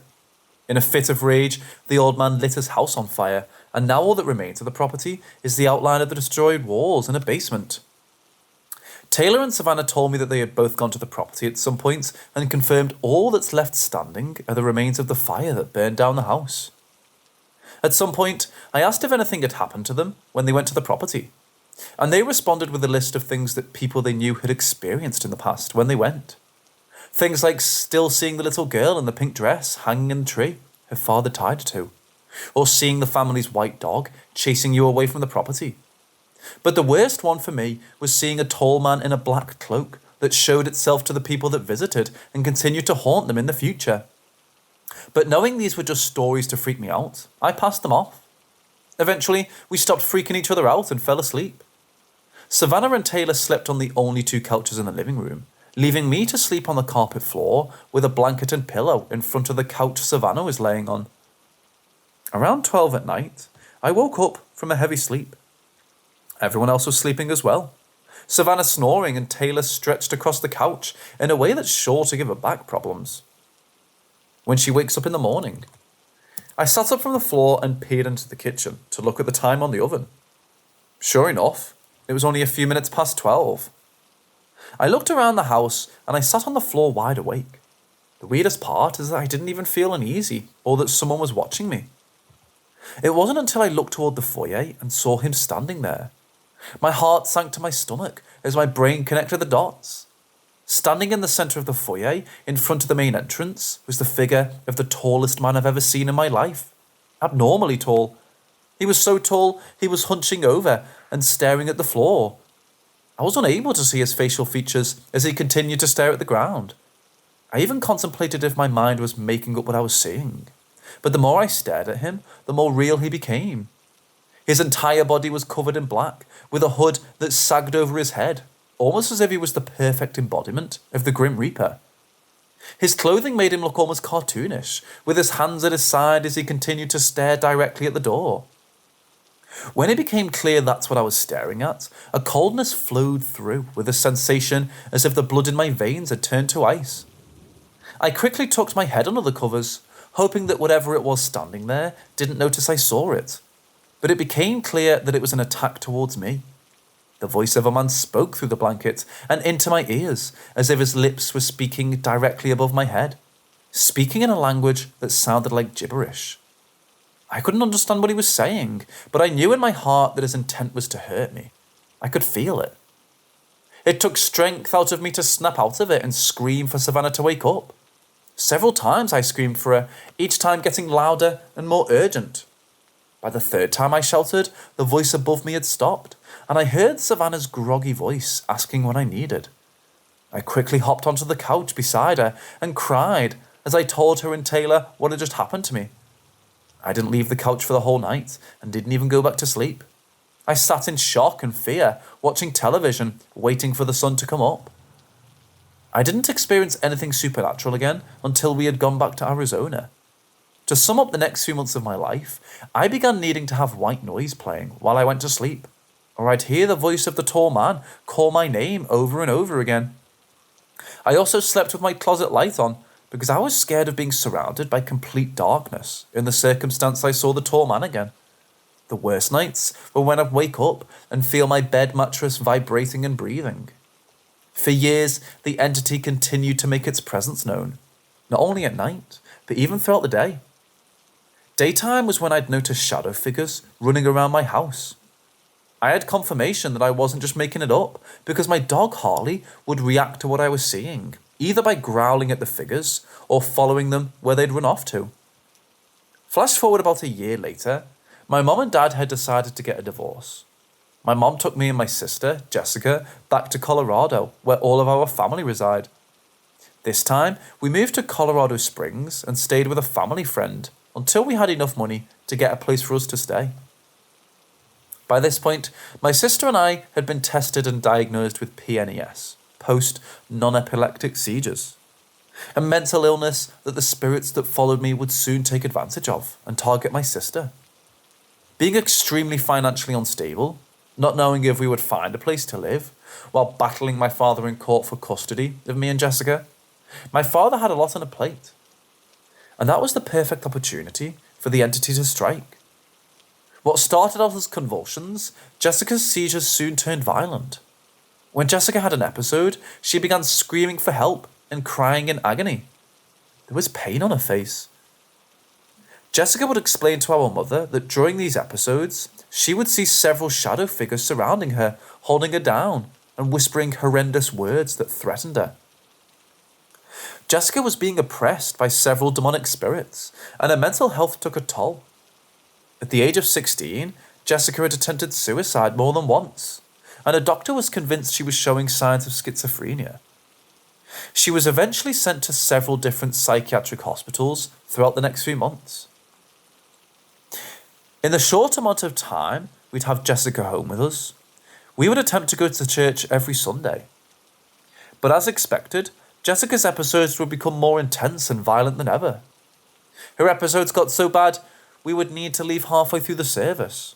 My mom, desperate for help, would cry on the way back home. The grace of going to church had been stripped from us. My sister was persistent in trying to return to church as much as she could. But the day that all hell broke loose was when Jessica stayed for an entire service. When the service had ended, Jessica almost immediately collapsed on the floor and slipped into another episode. A member of our church and close family friend, Wayne, had quickly run to Jessica on the floor to help her. Wayne wasn't prepared when an unseen force had attacked my sister as she lay in his arms. Jessica screamed the most painful and blood-curdling scream I've ever heard. A scream that I'll never forget. She was sobbing for someone to help her. The attention of a group of church members quickly rushed over to Jessica and saw what was happening to her. It didn't take them long to surround Jessica like a swarm of bees, place their hands on her and pray in a powerful way I've never seen before. Several church members began speaking in tongues, holding her to the floor as Jessica wailed and struggled to push them off her. The episode continued for at least 10 minutes before Jessica had become unconscious and lay limp in Wayne's arms. A few minutes more of praying went by and Jessica had finally regained consciousness. She cried about what had happened. She was embarrassed, But most of all, she was crying tears of joy that their prayer had stopped the attack on her. That was the last time Jessica's seizures were like that. She still has seizures to this day, but they transitioned back to the convulsions she had when they first started. And eventually, so did the experience that pursued onto me at night. It wasn't until recently, when I was talking to my mother about my experiences as a child, when I realised that they had stopped the day of Jessica's last episode in the church. That's when I knew it was important for me to tell this story, for people to understand the evil in this world exists, and how serious of an issue it is.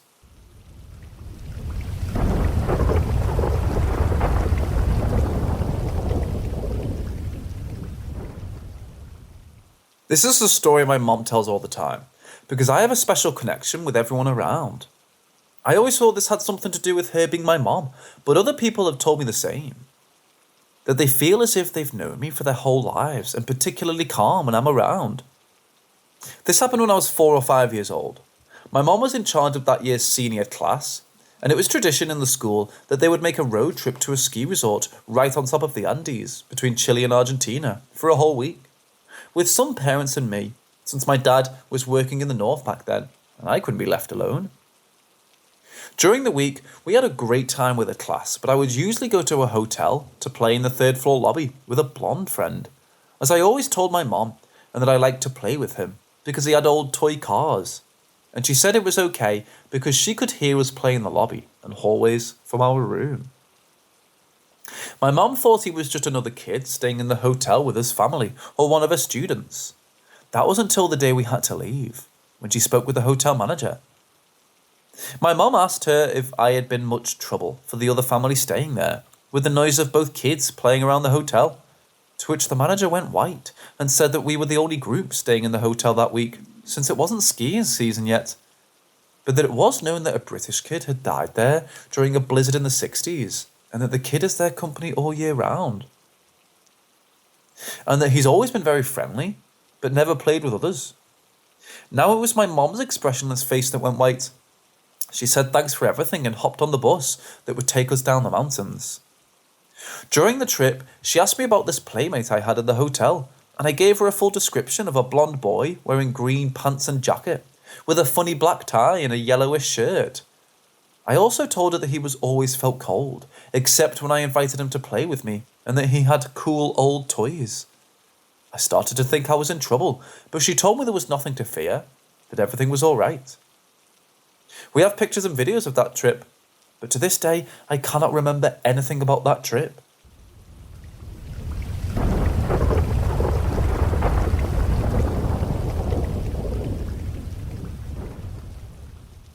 The first experience is actually more akin to several experiences, all wrapped up in one house. When I was much younger, around 12 or 13 I believe, we moved into a house in a nice little neighbourhood near the school I was attending at the time. It was a ranch-style house, which means instead of being multiple stories, it's just long. The front door was on the left side of the house, and immediately to the right of the door was a large panoramic window looking into the living room. The living room led into the kitchen and my sister's room, which contained the attic.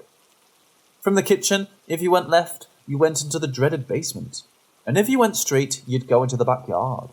And if you went right, you would hit the bathroom, my room, and my parents' room in that order. Now I should mention, this house was built into a hill, so half the basement was sticking out of the ground, and my room was technically on the 2nd floor, off the ground in terms of height. Now that I've gotten that out of the way, I'll start with the actual experience. It was small things at first. Objects would never be exactly where we left them. The dogs would stare at things that weren't there, and every once in a while, we would see and hear things like shadows or knocking and scratching. It seemed as though when we agreed to just ignore it, the activity got worse. Much worse. The dogs would bark and sometimes even pee in fear of things we couldn't see. Objects began to be thrown. My father even told me that he heard 2 little girls trying to get his attention and felt them tugging on his leg like a child would. The worst part was the basement. Cliché, I know, but it's true. The second I stepped onto the stairs to go down, this overwhelming fear of dread and fear and despair would overwhelm my body, and it felt like I was paralysed. I saw humanoid figures shuffle along the floor, heard angry yells and shouts. One time when I was coming up from letting the dogs out, I even felt something angrily grab at my ankle. It's safe to say I didn't go down there unless I had to. The activity only got worse as time went on. I began hearing disembodied voices speaking to me late at night, footsteps when I was home alone and the dogs were with me, even seeing faces and figures out of the corner of my eye. I began sleeping with a fan and a noise machine to cover up the noises so that I might be able to sleep properly. They only got louder. The bathroom was another creepy place. If you crossed the bathroom at any point after 9 PM and before 6 AM, you would see what looked like a man with a blacked out face staring at himself in the mirror. I remember blacking out at random, having visions of myself dying in gruesome ways, and even waking up in the air, for lack of a better term. Everybody in the house but me saw a doppelganger of myself on multiple occasions. They said it looked like me. But there was always something odd about it, like it had too many teeth, or a scar that shouldn't have been there. My parents still refused to talk to me about what they found in the attic, and honestly, seeing as we moved out shortly after they went up there to store the Christmas tree, I'm fine with that.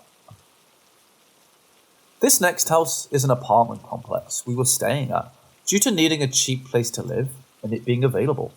I was about 13 or 14 at the time. It had 2 bedrooms, a small kitchen, a small bathroom and a living room, all in a square shape. My room was in a corner.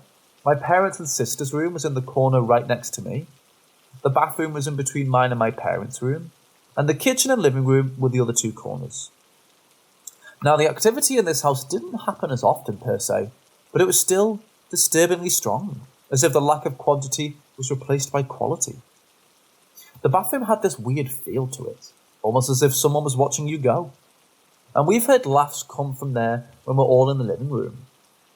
My room seemed to be a hot spot for activity.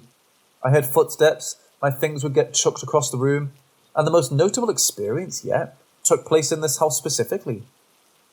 Remember how I said I slept with a fan and a noise machine, so I didn't hear any noise or anything like that? Well, apparently, whatever was in that house didn't like that, because I'm sitting in the bed with my head under the covers when my fan and my noise machine gets physically switched off, as if someone reached over and turned them off. And I don't mean the power went out and I was delirious. It was 10:33 PM. My phone was plugged in and still charging, and it got deathly quiet. Like eerily quiet, when you know something is horribly wrong, but you can't fathom what it is. I get this urge to look out of my window, and there are 2 glowing, floating, transparent figures staring straight back at me. I couldn't even scream. It was like my throat had seized up. I jumped backwards, letting go of the blinds and concealing the window again, and he was under my covers for so long, I started to sweat. Finally, around 11:30 PM, I gained enough courage to shine my flashlight, turned my noise machine and fan back on, and immediately went back to bed. That was the single most notable experience of my life. The next house is actually the one I live in now, from age 17 to now. When I graduated high school, I moved into my grandmother's house as she had a spare room and lived within walking distance of where I worked at the time.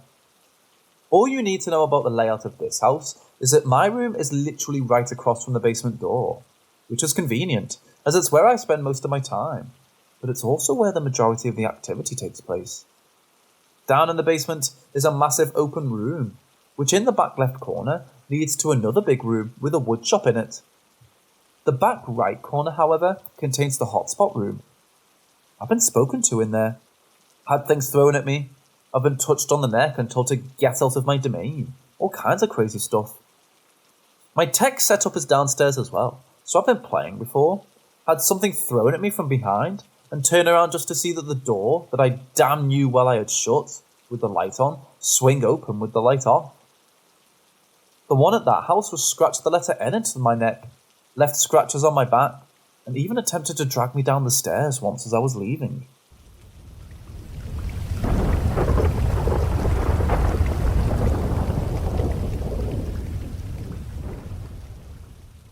My house has been haunted all my life. It started in the apartment I lived in as a kid, but it followed me to where I'm currently living. In the past 10 years, I've experienced more paranormal activity than most people have in their lives. It started with an attachment I had from using a Ouija board at 11 years old. Since I've so many paranormal experiences to share, I'm going to limit this to the things that have taken place in my current home, with a focus on the more significant things to take place here over the years. I'm 21, but when I moved into my current home, I was 13. I was living with both my parents, 4 cats and a dog, and now it's myself, my dad, my girlfriend, 3 cats and a dog living here. The history of the house isn't very important. We bought it from a family. The woman that lived in the house had been moved to a hospice where she passed away, and her kids were selling her condo. Her name was Helen. That is as much significant history as there is to my current home. Outside of that, it seems that the entities in our home aren't necessarily attached to the location as much as they're attached to us. A little background on the spirits in my house. I know Helen is here. She's been heard by multiple people. She has a distinct old lady perfume and a calming feeling that comes along with her. We also have unknown number of spirits or entities in the basement. I have a hard time explaining them because I don't know if there are multiple male human spirits or one inhuman spirit, making it seem like more than one. But whatever it is feels dark and masculine, if that makes sense. Helen mainly stays upstairs, and whatever is dark typically stays in the basement. The main floor is typically the more poltergeist type activity. That being said, now into some specific experiences. One day, I was probably around 14 at the time. I was in my bed late at night responding to Snapchat shrieks, but being a teen laying in bed, makeup probably off, I didn't feel like sending pictures of my face or really putting any effort in. But I also just didn't want to send a black screen, so I was taking pictures of my bedroom door because our hall light was on. After snapping and sending a few photos, my camera started struggling to focus. It wouldn't take the picture because it just kept trying to focus. Finally, the picture was taken and a dark black figure was peering in at me in the photo. It was out of focus, and of course, I freaked out. I looked up and saw nothing, so I snapped another photo, and that one came out clear, and there was no figure. At that time, I'd say it was the beginning of things taking a turn for the worse. A few days passed, and I had gotten 3 scratches down my back in the shower. My aunt had heard about what I was experiencing and had a friend who was a Wiccan priest. I will say I wasn't necessarily open-minded to a Wiccan. It seemed like bullshit at first, but this man had told me that there are always ways we can open portals between our worlds and others. Sometimes intentionally, but not always. He told me that candles give off a pure white light, but when set in front of a mirror, that light doubles and turns impure or dark. It's hard to explain, but I understood it as candle alone equals good. Candle in front of a mirror equals bad. He said if you have a candle in front of a mirror and look into it, that can open a portal to a darker dimension. Again, as he was first telling me this, I was thinking bullshit. But then I remember just days before, I had seen the figure in my bedroom. I had taken a photo sitting in front of my bedroom mirror, with a candle damn near in my lap. He told me to throw a sheet over the mirror without looking into it, and to get rid of it, or remove it or whatever. My dad did so, and the second the sheet covered the mirror, the power went out, only in my bedroom. The rest of the house was fine. That's when I started to take the stuff more seriously. A little while passed, and things seemed a little less dark or aggressive, but something was definitely still there. That's when the event occurred that caused us to call a priest to come bless our home and myself. I had been home alone one day and had an experience that's hard for me to explain. Other people will simply say I was possessed for a few hours, but for me, it's more confusing than that. I have a lapse in time, in memory, where people are telling me I did things I don't remember doing. I remember being on FaceTime with my best friend. I had walked into my upstairs bathroom, which is weirdly a hotspot for activity in the house. The same room I got scratched. After walking in the bathroom, I don't remember anything else until hours later, so what I type from here until I snap out of it is told to me by witnesses, if that makes sense. My best friend said while on FaceTime, the lights started flickering in the bathroom and I just stopped talking and was staring up ahead past my phone. My friend asked what was wrong and I responded with, "I can't leave. There's something blocking the door." Right away, she knew something wasn't right and told me to just go out. but I guess I ended up hanging up the phone. We had another friend who lived like 2 blocks away from me, so my best friend called her and told her she needed to check on me.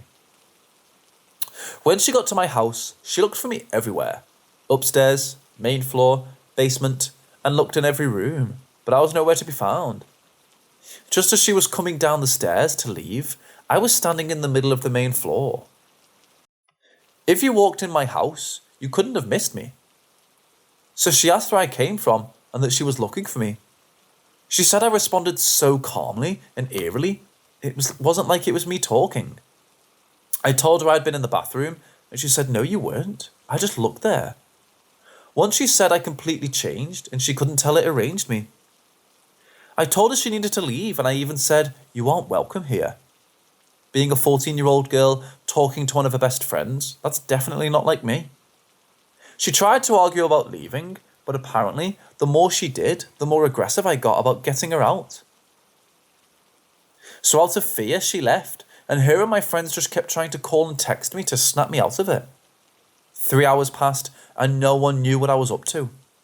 I posted a picture on my Snapchat story of myself in the mirror that was covered, the effing portal mirror, with the caption saying something about it being time to stop being scared, or stop running, or something super creepy.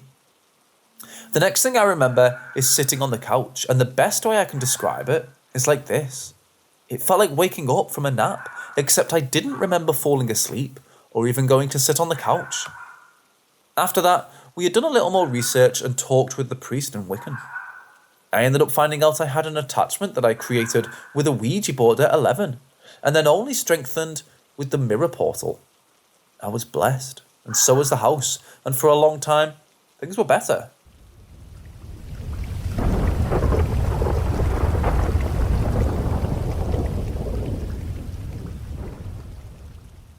A couple of years ago, my family, which consists of my dad, mom, little brother, uncle, aunt, and their 2 children, as well as my other uncle and his wife, were at church on a Sunday afternoon. It was just a regular Sunday mass, not anything special. What I remember happening was that all of a sudden we left in the middle of the service. We were walking out and going to the parking lot, and I remember that my aunt was hysterical. She was crying and hugging my dad. My dad almost in tears as well, and I was around 7 at the time, so I was just really puzzled and confused. But I eventually forgot about it and went on about my day. Years pass, and the topic comes up at a family gathering. What really happened that day still creeps me the fuck out, and how my family just talks about it now, as if it weren't such a weird thing to have experienced, is beyond me. But anyways, on that Sunday, my family was leaning on one of the walls of the building, facing the priest who was giving a lecture, just because it was a really busy day and there weren't any seats left. About 30 minutes into mass, my aunt notices a guy who looks almost identical to my deceased uncle in the crowd. She's stunned and elbows my dad to show him what she's looking at. The man she was pointing at was fortunate enough to have gotten a seat, and he was in one of the rows on a bench just sitting there. As my dad is staring at this guy, puzzled and in complete shock, the guy looks up at my dad, makes eye contact and smiles, and then he just looks back at the priest who's giving the lecture. My dad freaks out, and so does my aunt, who noticed that the guy was an exact copy of my deceased uncle. The guy all of a sudden gets up, excused himself from the people that he was sat to cross in order to get out of the row, and he walks towards an exit. As soon as he does, my other uncle walks on after him in an attempt to catch him up, to apologise for creeping him out.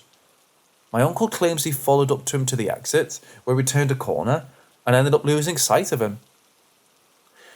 Now that's already weird, but my uncle also claims he noticed a scar on the man's left forearm that he knew for a fact my deceased uncle had from a firework accident when he was little. Ever since then, they never really saw the guy again. Some family members of ours have claimed that they've seen someone who looks exactly like my uncle, but who knows if it's the same guy we saw that day.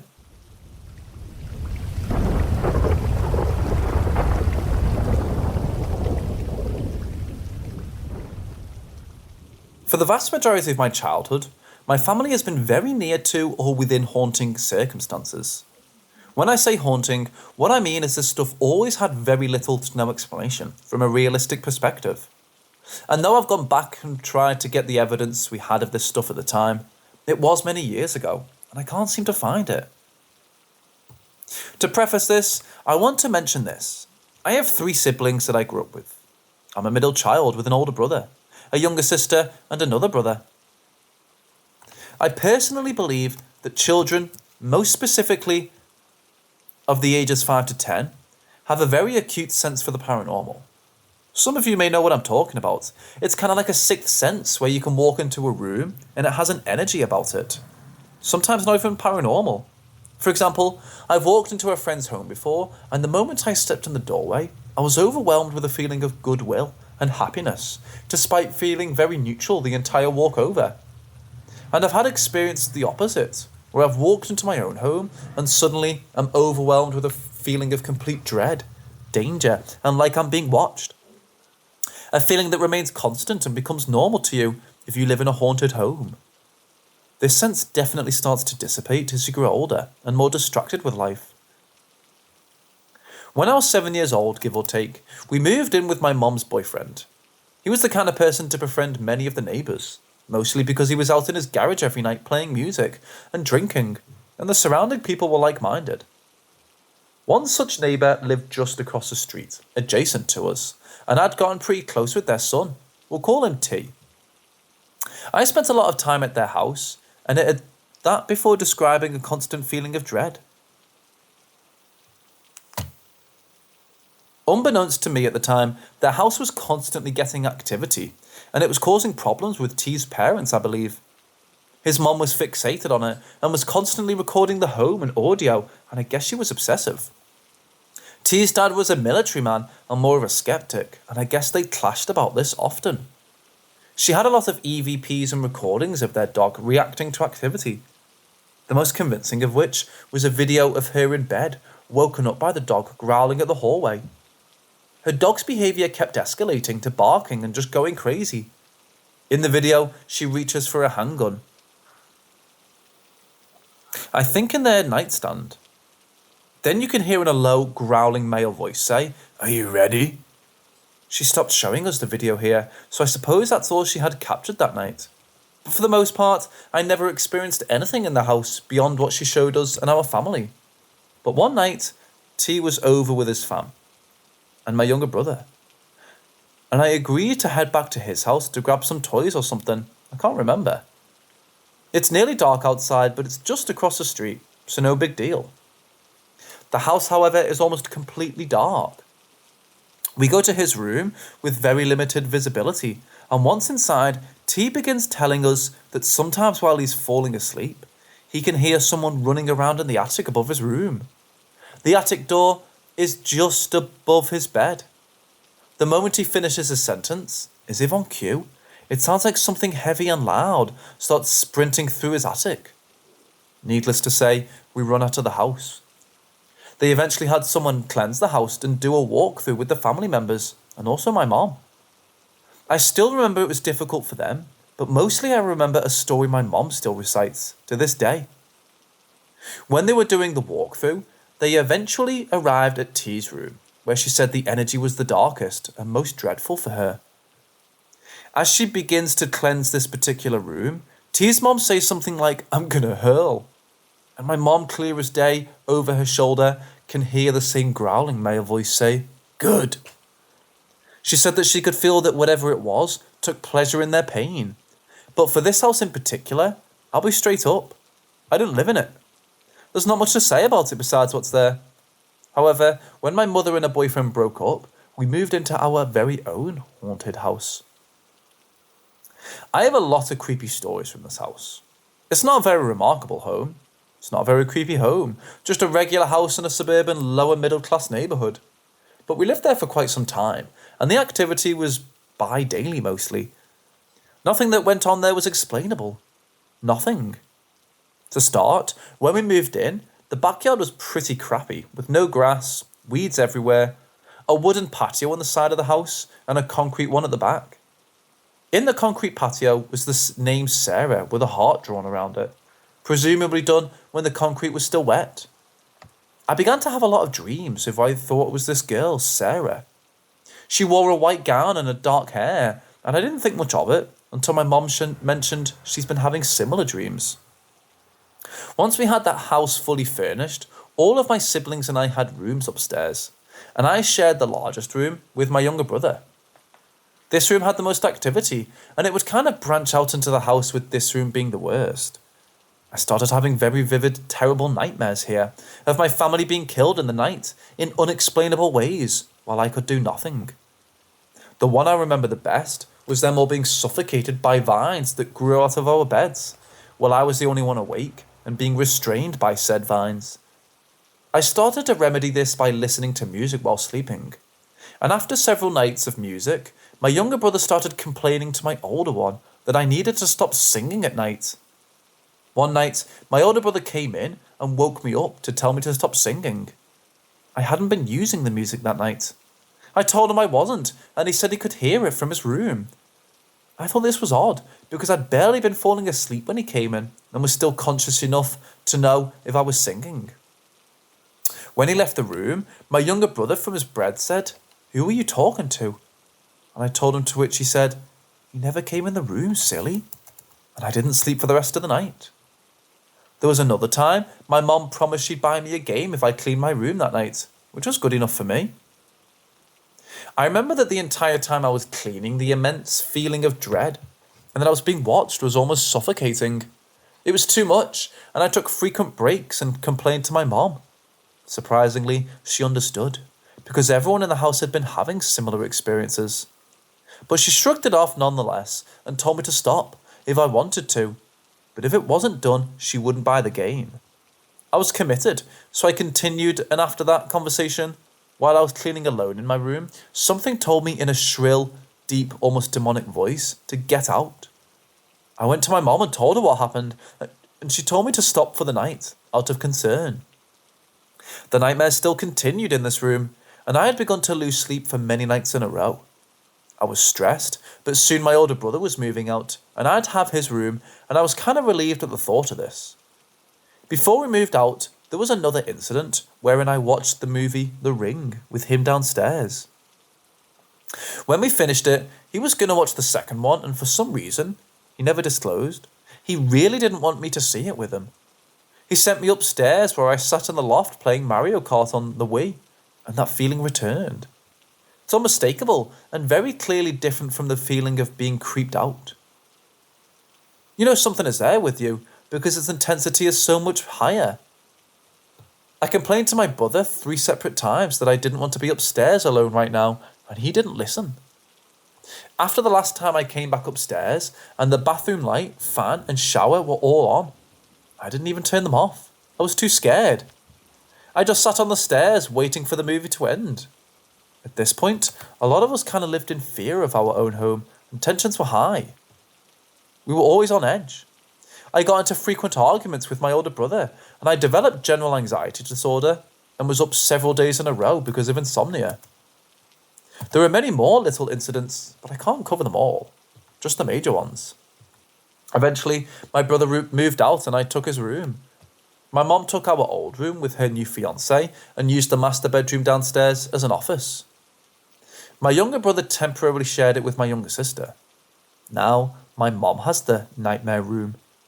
She has several stories of whispering and the cats acting very strange, but one always stood out to me.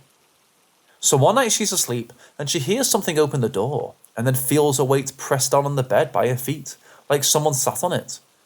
She assumed it was one of our cats until she heard heavy breathing. She said she was too scared to open her eyes right away, but eventually she did and nothing was there.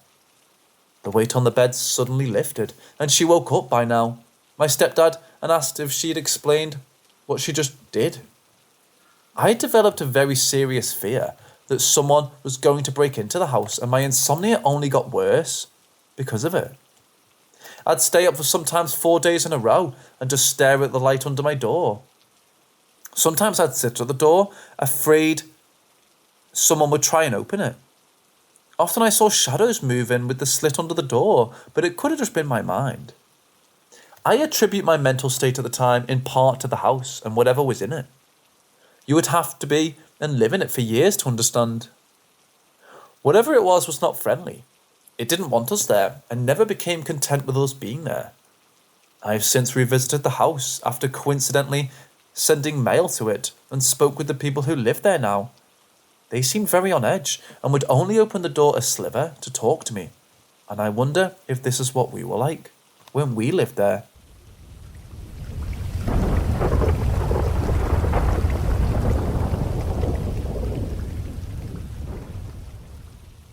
I'm a 25-year-old law student who moved back in with their parents after college. Recently this year, I've been starting to feel like a presence follows me around. I feel it whenever I lay down, in particular, my bed. When I lay down, I feel like something, like a child or small dog, follows me into bed and circles me or moves around me. I swear I feel the bed and springs move, or that there's a pressure difference, or something is off about the weight distribution. I feel like it's an animal that I can't see. This is not limited to my home. Once, when I was spending the night at a friend's as I rested on the couch, I felt as if his dog came up to my ear and began sniffing, but when I recalled and looked, nothing was there. This happened several times. I do feel a sensation as if I'm being touched. Sometimes I also feel as if the thing is sniffing me. I'm also under a lot of stress because of school, so I feel that this might be stress-induced hallucinations, but man, I can't get over how I genuinely feel like something is following me. I can be a jumpy person, but also, my house apparently has some history to it. When I was a baby, my siblings decided to play with a Ouija board in what is now my room, and allegedly, my siblings purport they made contact with a spirit. Almost everyone has seen some sort of light, audible phenomena, apparition, shadow people, things moving on their own. For a while, none of this happened, only every so often. But now, similar to my older sister, I sometimes swear I hear my mom call out for me clear as day. Only when I approach my mom, I found that she never called me. Sometimes I think I hear my little sister calling me out for me, saying, "Mom's calling you." It may be worth mentioning that my mental state is not the best, because I don't like living at home, plus school and apathy. So I am in dire need of a mental health services, or do we need to bless the house again?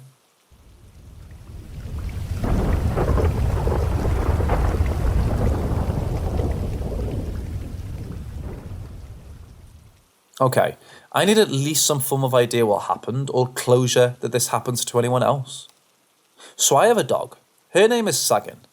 Sagan is a Canaan dog, but from Google image, she isn't a brown fur coat. She's black and white. You genuinely can see the excitement in this dog. Always hyper, well-trained, smartest dog I've ever had.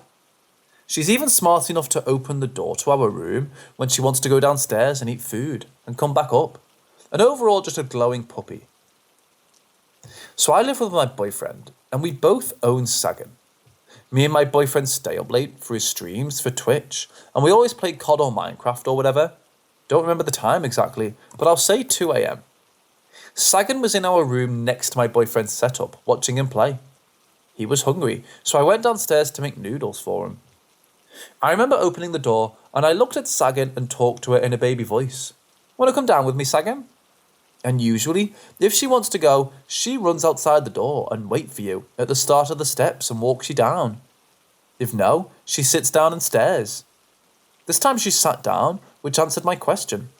Walked down the stairs, nothing out of the ordinary, and when I finished, I headed toward the stairs with a bowl in hand.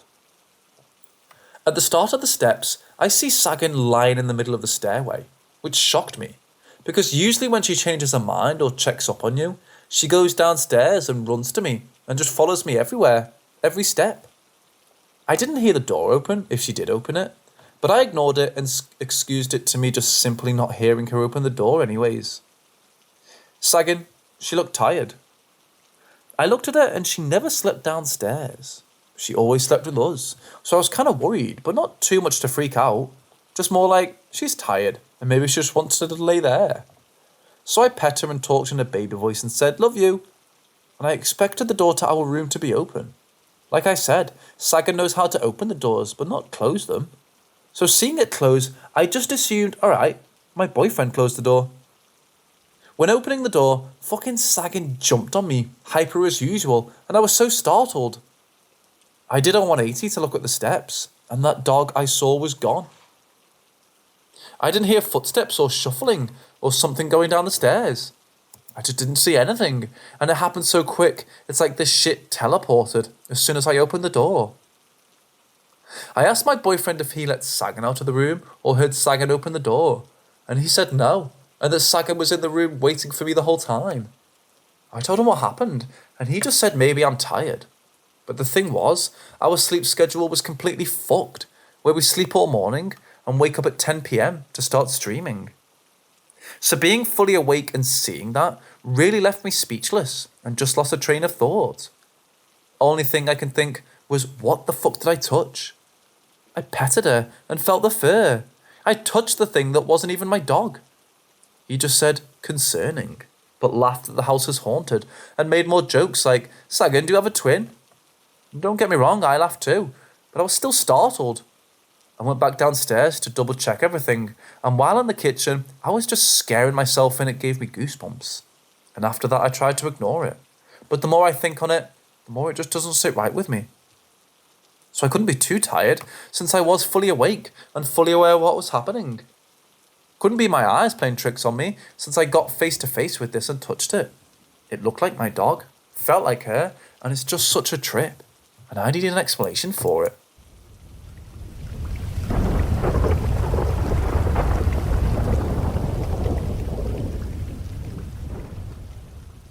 Last year, I had broken up with the father of my kid back in March of 2021. We had been together for 6 years, never married, and our kid was 2 years old at the time we split.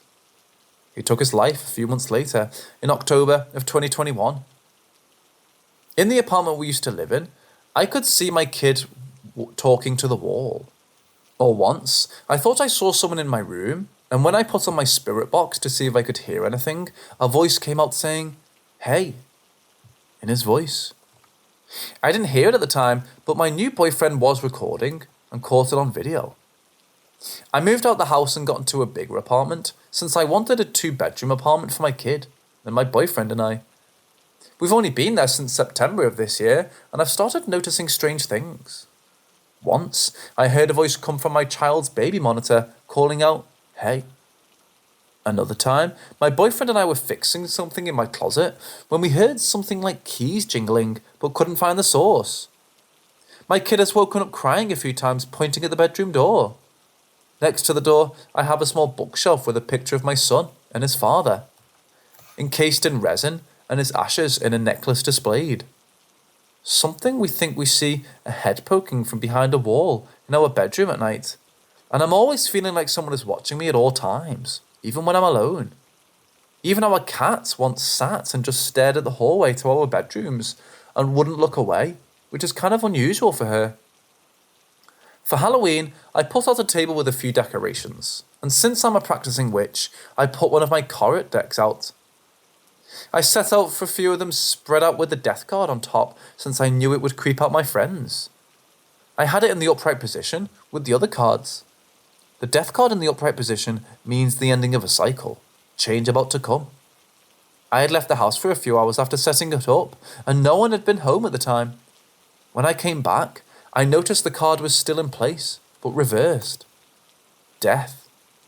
When it's upside down, its reversed meaning is the fear of change and holding on to the past. It was the only card that was reversed. The scariest thing that happened was one night my boyfriend and I were asleep in bed. I was pressed up to my boyfriend's chest when I felt him shift, so his back was facing me. Suddenly, I started having sleep paralysis. I felt a hand grab my wrist, and suddenly another hand grabbed my other arm. I couldn't speak or scream. I could feel it in my throat trying to get out, but couldn't make a noise. I could barely breathe. I hear a sing-song voice that sounded familiar and say, "I'm going to get you in a minute," over and over. I look up to my sleeping boyfriend, and I see his head turned around 180 degrees, and he has a serious look on his face. It scared me enough to wake up. But not for as long as I plunged into another sleep paralysis. It was almost the exact same things. More hands grabbing my arms and singing that it was going to get me. The only thing that was different was that my boyfriend didn't turn to look at me this time. It was getting harder to breathe. I started trying to dig my nails into my boyfriend's side. My fingers were the only thing I could feel moving. I was sure I was going to die, and all I could think of was that my ex finally had me, that he was getting revenge for me breaking up with him. At the same time of my sleep paralysis, my boyfriend was having a nightmare that someone was kissing me, and that a bunch of hands were trying to touch me inappropriately. He was trying to fight off the hands to get them to let me go. He only woke up when he heard me struggling in my sleep paralysis. I'm not sure if it's all related or linked to my ex, but since October marked a year after everything happened, and that's when the activity started picking up, part of me believes it's him. I'm not sure what to do, but I think he wants to harm me.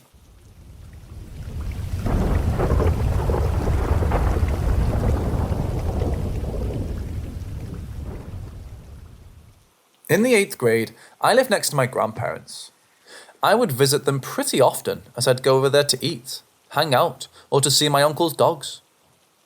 Friday after school, I went inside my grandparents' house to greet them. I looked for my uncle, which was nowhere to be seen. Being young and adventurous, I went back outside to the backyard. My uncle had 3 dogs. One was really quiet and was barely even usable, but at a certain point view, you could see him. Going up to the cage is usually greeted by him, but this time I wasn't.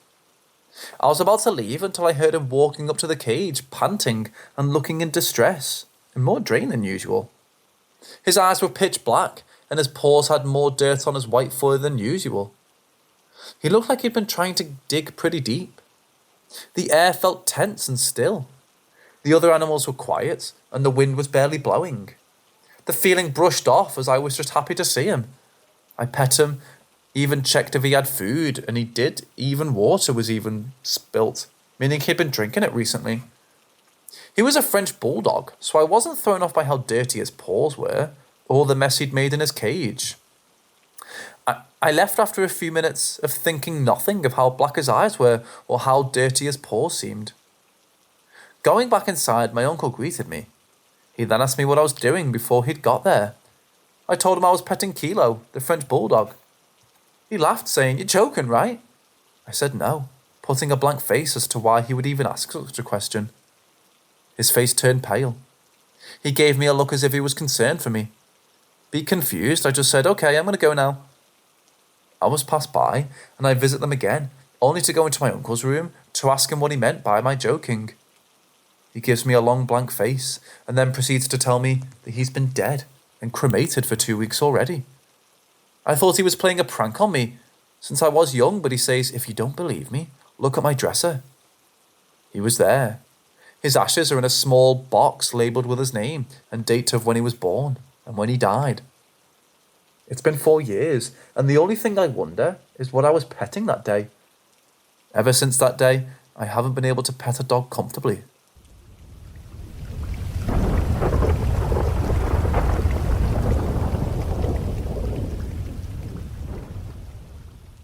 Going into my senior year, we lost a fellow student in a car accident. Pretty intense situation. I knew the girl named Taylor and had seen her in the hall only a few weeks before and said hi.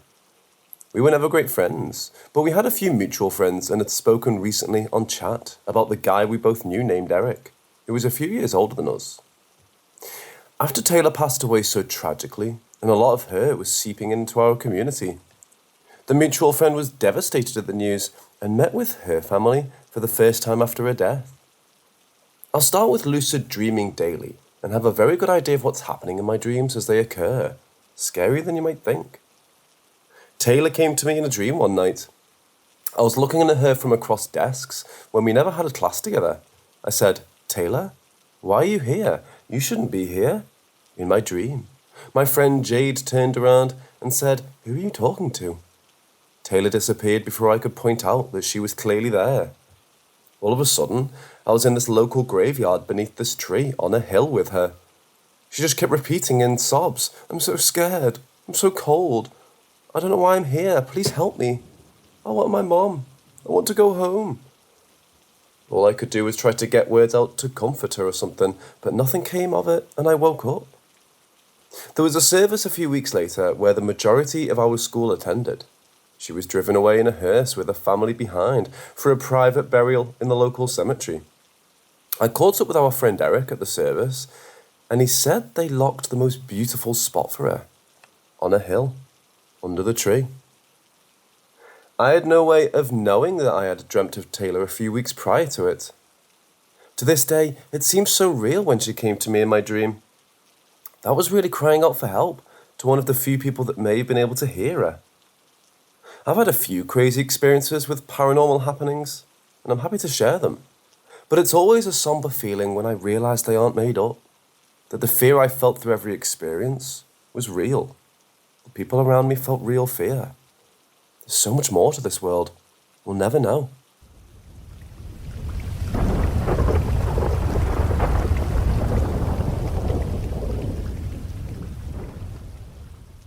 I was 13 and I was sleeping at my friend's house down the block.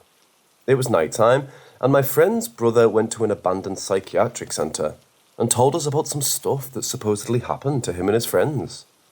He told us they couldn't leave the way they entered for whatever reason, so he and his friends ran to the other side of the building, and as they passed each room, the lights inside would turn on. Crazy shit. Probably bullshit, but some crazy shit happened later. We were playing video games. There was this light next to my friend's futon that was flickering. It was around 10 p.m. One of us said something to the effect of, "Stop doing that," to the light as a joke. But the light did stop flickering. It stayed on, and it hadn't since we switched the light on. Then we told it to stop flickering again, which it did. This is nothing crazy, but it definitely caught our attention. But eventually, we started asking it to turn on and off in specific patterns, which it started to do.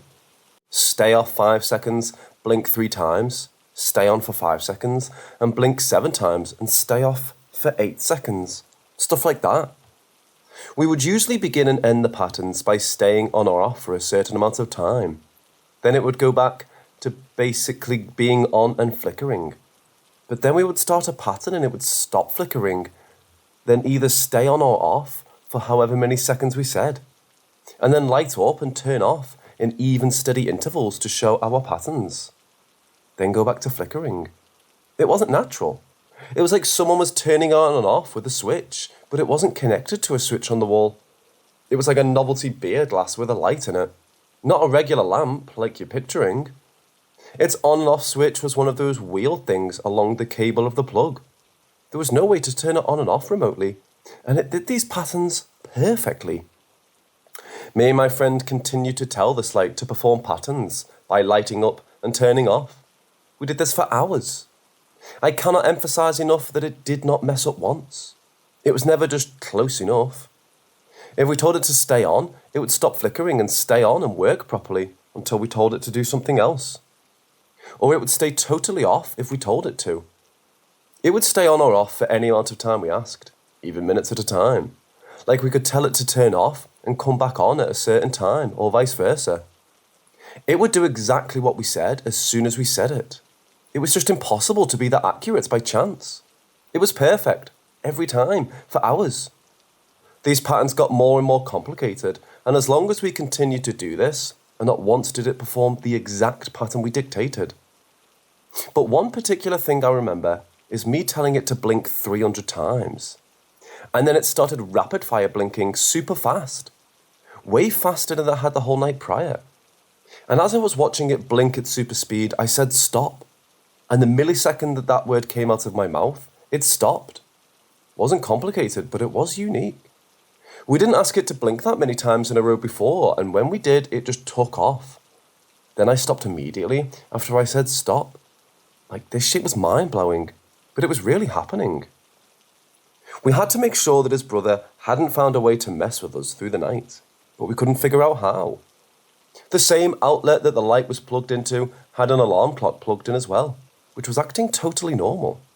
So we knew he wasn't messing with the circuit breaker or anything like that, because you can't control that one single plug in an outlet from his circuit breaker. His neighbour was also a cop, so we wondered if maybe his son had found some sort of equipment that we didn't know about, and was somehow using it to control the light remotely while listening to us. Even though the TV and AC were on and we were speaking pretty softly, so it would be hard to hear us, clearly through the extra noise if someone was using some sort of device. But we were just basically running everything through. We had plenty of time to troubleshoot this shit. It went on all night. So in order to rule this stuff out, we decided to ask the light questions. Questions it could answer via lighting up and turning off, basically. And questions we knew his brother or his neighbour or anybody really didn't know the answers to. I have a huge family, so I had distant members of his family I didn't know, and a lot of questions to ask.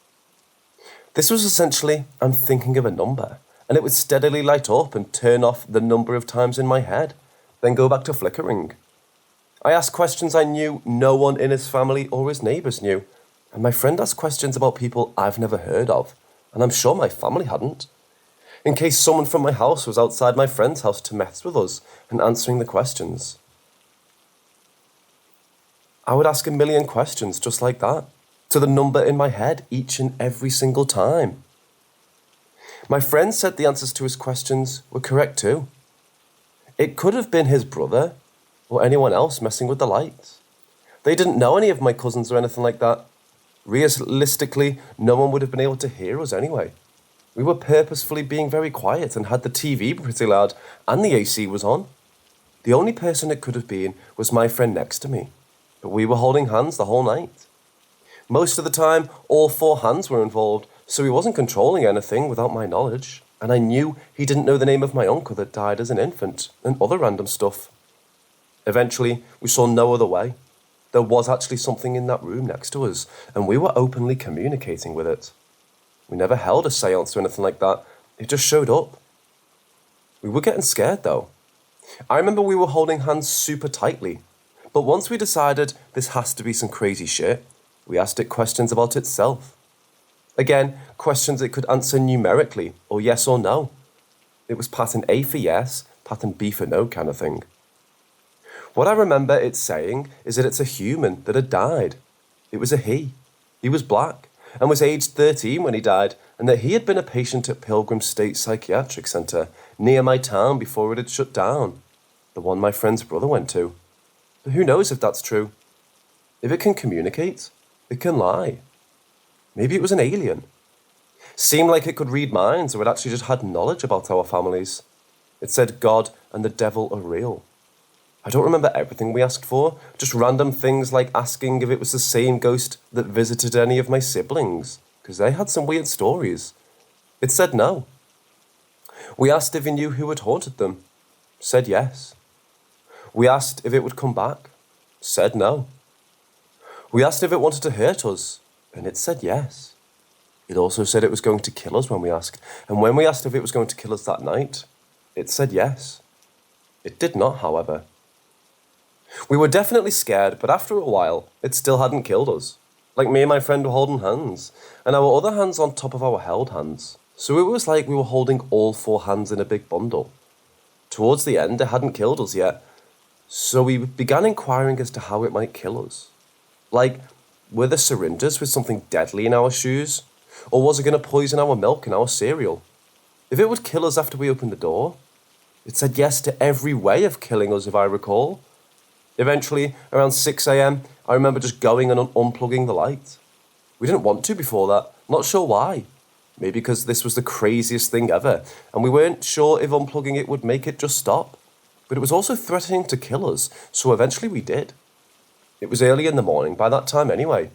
Nothing continued after it was unplugged. We went and had breakfast with his father, who didn't believe us. That was just that. Nobody believed us, and life went on.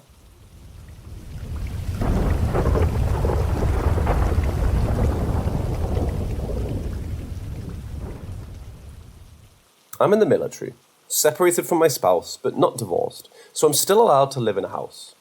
I don't like living alone, so I invited my friends, Kevin and Lola, to stay with me, especially since money was tight after my husband left.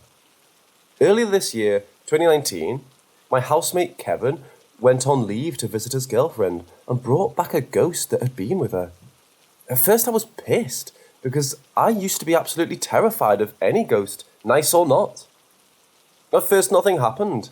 I was happy about that, but then everyone, myself, roommate, guests, would hear shuffling and footsteps when everyone was asleep. or no one was home.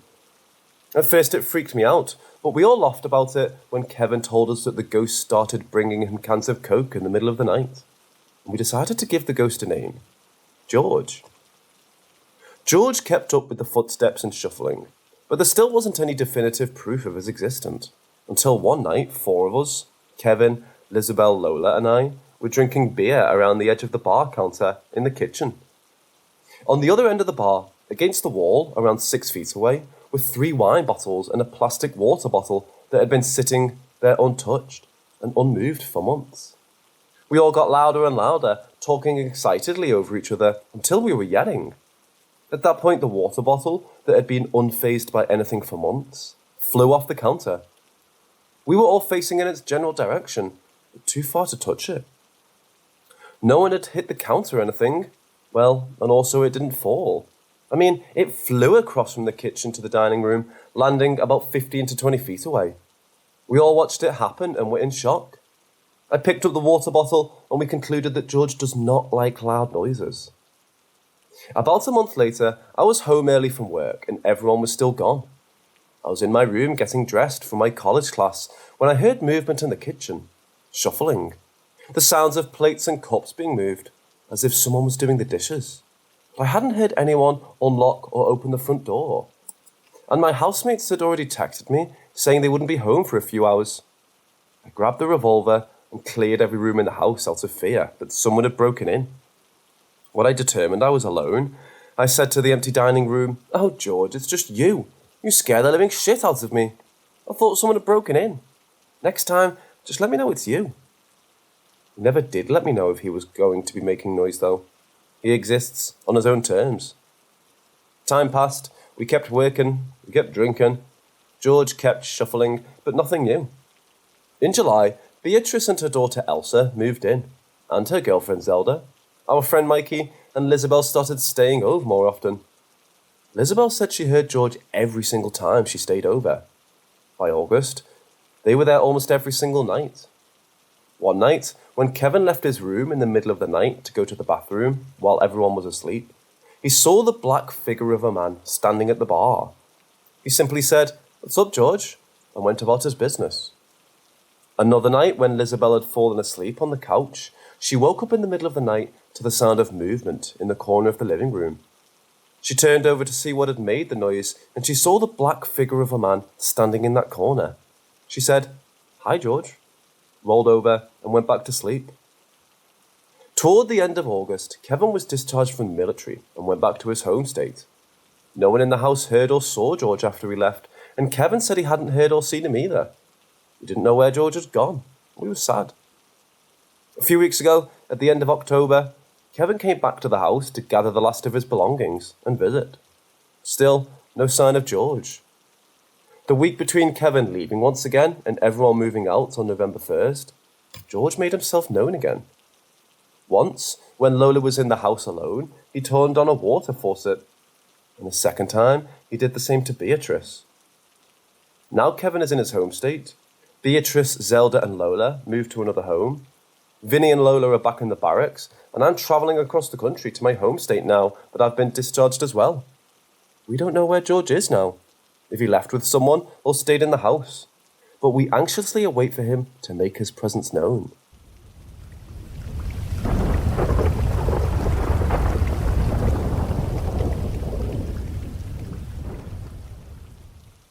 Before we all got married, my husband and I and his brother and now wife lived together in a single family house. Here are some things we experienced. When I'd worked from home alone, I'd always feel someone watching me. Not an uncommon feeling. I know, but this quickly grew to be more imposing. One corner of my room would have a darkness about it, both in presence and physically. I always felt like something was coming from that corner, looking at me or something. I'd wake up at night and find myself always drawn to that corner. I have no idea why that area was so much darker than the rest of the room, when in reality, it should have been about as evenly lit. Anyways, one night, I was sleeping and felt myself in what I can only now describe as some kind of paralysis state. My eyes were closed, but I was aware. I swear something screamed right in my face, like as if a grown man was directly over me. I sat straight up, scared out of my mind, which scared my husband awake. Just told him I had a bad dream, and we went back to sleep. About a week later, my husband sat straight up in bed, turned to me and said, "I swear someone just yelled in my face. Still gives me chills." Then, the other major occurrence. One night, I woke up from a sound downstairs. My husband didn't wake up from the noise, so I got up and opened the bedroom door.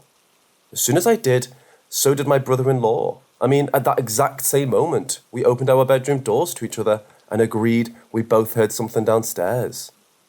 His wife didn't wake from the noise either. We both listened and heard footsteps and light shuffling.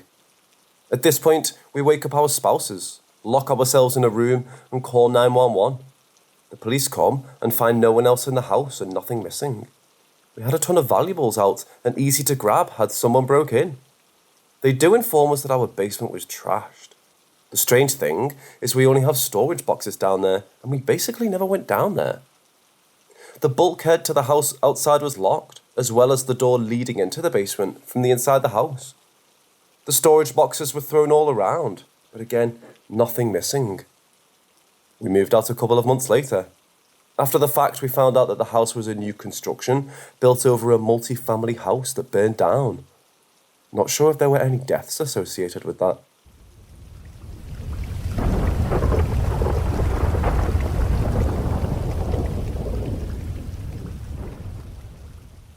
My in-laws used to live in an old two-family house, separated from a graveyard by a tall stone wall. The house as well as the graveyard date back to the 1800s. The graveyard might be even older. I live in New England, so we have lots of old places like this. Picture old, crumbling tombstones that are so worn you can barely make out the inscriptions. The day they move in, we walk through the house. First floor is not too exciting. Upstairs, not too bad. But that attic. The attic was equipped with a chain lock, kind you might have bolted to your doorframe to supplement the handle lock and deadbolt. It seemed unnecessary, but we didn't think much of it. 4 of us ventured up the stairs, one after the other. I was the second one in line. The attic was separated in 2 parts. The right half was a miniature room, and I mean miniature. Small walls that didn't reach up to the ceiling, a tiny window and a tiny door. The left half was an open loft. In the centre of the loft was a single broken rocking chair. As I looked over towards the chair, I swear a white ball of light flew past my head, almost hitting me. It went right for the open space around the chair and vanished. No one else saw, and I kept my mouth shut in fear of everyone else panicking and us all falling down the stairs. My father-in-law talks about how he plans to get rid of the chair to use space for storage. At the same time, my sister-in-law blurted out to never touch the chair. We leave the attic, and I try to put what I saw out of my mind. Over time, other strange things started happening. My brother-in-law was around 8 at the time. One day, we went into his room and found out that he had drawn crosses all over his wall, all the way around the room. He didn't know much about religion at the time, so it was really freaky. He said they were for protection. We asked what, and being a kid, he didn't really explain. He talked about the people who played cards in my sister-in-law's bedroom. He told us all their names and what their old-fashioned clothes looked like. He said we shouldn't be scared because they wouldn't bother us. He would bring them up by name every once in a while. This obviously freaked out my sister-in-law immensely. Her room was the room directly next to the attic door and facing the graveyard. My brother-in-law would also talk about the shadow people who would stand behind him in the mirror. This creeped me out. He said they were not the same as the card players and they travelled with him. He decided to talk to me about this in the middle of the night while it was just the 2 of us at my house. It's scary as fuck. One day, I went to visit and went straight up to my sister-in-law's room. As I passed the attic door, I noticed it was cracked open, just as much as the chain lock allowed. It was pitch dark in there, but a pair of eyes looked back at me. I figured my sister-in-law was playing a trick on me, even though she hated the attic too. I said something like, haha, very funny. You know I didn't like the attic. Stop playing around. I was angry and a little freaked out. I went downstairs to complain about how she was messing with me. My mother-in-law assured me that she had been at work for hours. No one else was home. Let's just say, my visit was cut short that day. Another time, I was using the bathroom upstairs. As I went to grab the door handle to exit, it started violently shaking. Terrified, I opened the door and no one was there. If someone tried to play a trick and run away, I would have heard them run down the creaky stairs and all of the rooms were open and empty. I never went upstairs alone after that. Here's the part that still gets me. My sister-in-law was at a friend's house. Her friend's mother had a medium over for a party. It was a basic reading room party. At one point, the medium, who never met my sister-in-law before, pulled her aside. She said, "I want you to know you're right. Tell your dad you're not crazy. You shouldn't touch that rocking chair."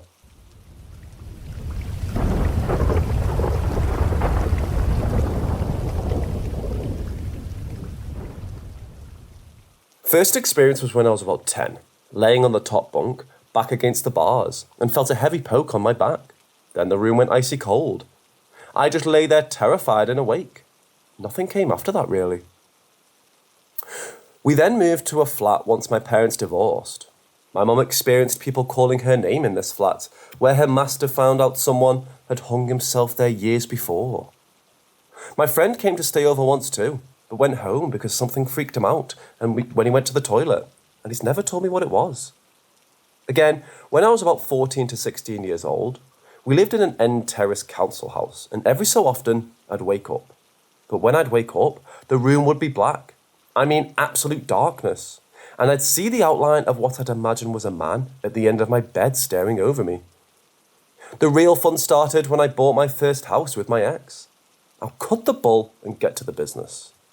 One night, I was out visiting my mum when I got a call. "Get home. Something has fallen downstairs and I'm not going down until you get home." Ever the believer, but not one to scare people, I get home and see what the score is. She said it sounded like a marble bounced around on the tiles downstairs, when we never had marbles, and nothing to fall and resemble the sound or anything. Anyway, we find nothing, so we potter about. Until later that evening. She decides she's off to bed. I'm in the kitchen with the dog when I hear her gasp in shock and see her backing down the stairs really slowly. She bursts into tears and tells me that something knocked the door and wall of the spare room at her as she got to the top of the stairs. She comes to me in the kitchen where we had a dining room with a sofa where the doggo would chill, when all of a sudden the dog goes berserk. I mean, she goes nuts, but whimpering too. She's scared, not backing down from whatever is in our kitchen. The kitchen, I shit you not, visibly gets darker and darker and darker. My ex is then staring at me blankly, as if to say, "What the fuck?" I get up in an act of bravado, shitting my pants, to show there's nothing there. I get to the kitchen, icy cold, absolutely freezing, beyond anything you'd probably have in a house. I wave it off to say we're both exhausted. Maybe the heating is banging, just not to scare her. I know what's going on. Before bed, I had to get the washing in, and I had a tiered garden, about 3 of them. So I had to get to the top of the garden to get the washing line down. I turned to look at the house. The 2 top windows are not covered by anything, no curtains or anything. The landing light is on, shedding a little light into the spare room. That's when I saw it. The thing that started fucking us about. It was in the far right corner, staring at me. Then it glided through the room into the landing area, into the bathroom. I see her downstairs in the kitchen with the dog. Then the shouts to get in. The fucking taps are on upstairs. I was petrified, but I was the man. I can't be scared. I shat my pants in all honesty each time I went home. Anyway, other stuff I won't delve into too much detail happened. The Xbox would turn on. TV channels would change randomly. Our washing on the chair would just fall off. It wouldn't fly, just fall unnaturally. The waste bin would be in the middle of the kitchen in the morning if we went out. It would happen too. But we'd hear it move if we were there at the time. Our cross trainer we had upstairs would start to rotate very gently, but it would do full 360 rotations. One evening, we sat watching TV. The dog was with us. We heard this almighty bang and almost an animal scratching above us, where our room was on the laminate flooring. Stuff would be pulled out of the cupboards, not stuff from the front, stuff from the back. The dog couldn't do that, surely. Our taps and showers would turn on, all the normal stuff from a ghoul, if you will. The in-laws dismissed it all and said we were imagining this stuff up when we're living through it. Unreal. One evening, though, that changed for them when they stayed over and witnessed the sugar jar fly off the counter and smash. Another time, my mum stayed with my brother for Christmas. What killed me about this is that my mum didn't want to sleep that night. She was too scared to sleep. Even my brother woke up a few times, the two of them not knowing what's in this house, making noises, keeping them awake, while I'm in bed. That made me feel really guilty. Anyway, that's the bulk of what happened, quite frequently too. We did have a medium come to the house to clear it, and it sort of worked. They basically said that there was a guy who committed suicide and he was just a horrific nuisance in life, a down and out. They said they cleared him off. My partner and I split up. Then, I got a panicked phone call at 3 a.m. Were you just in the house? No, I'm in bed. What's up? Someone just shook me and woke me up. I saw someone in the dining room, a big shadowy figure. Then I glided through the living room door. The baby gate started to shake really bad. Then I saw the door handle move rapidly. We'd been split up for about 2 months. We didn't finish on good terms. I knew how terrifying that must have been for her, so I got up there, picked her up, and took her to her friends. And that concludes the house saga.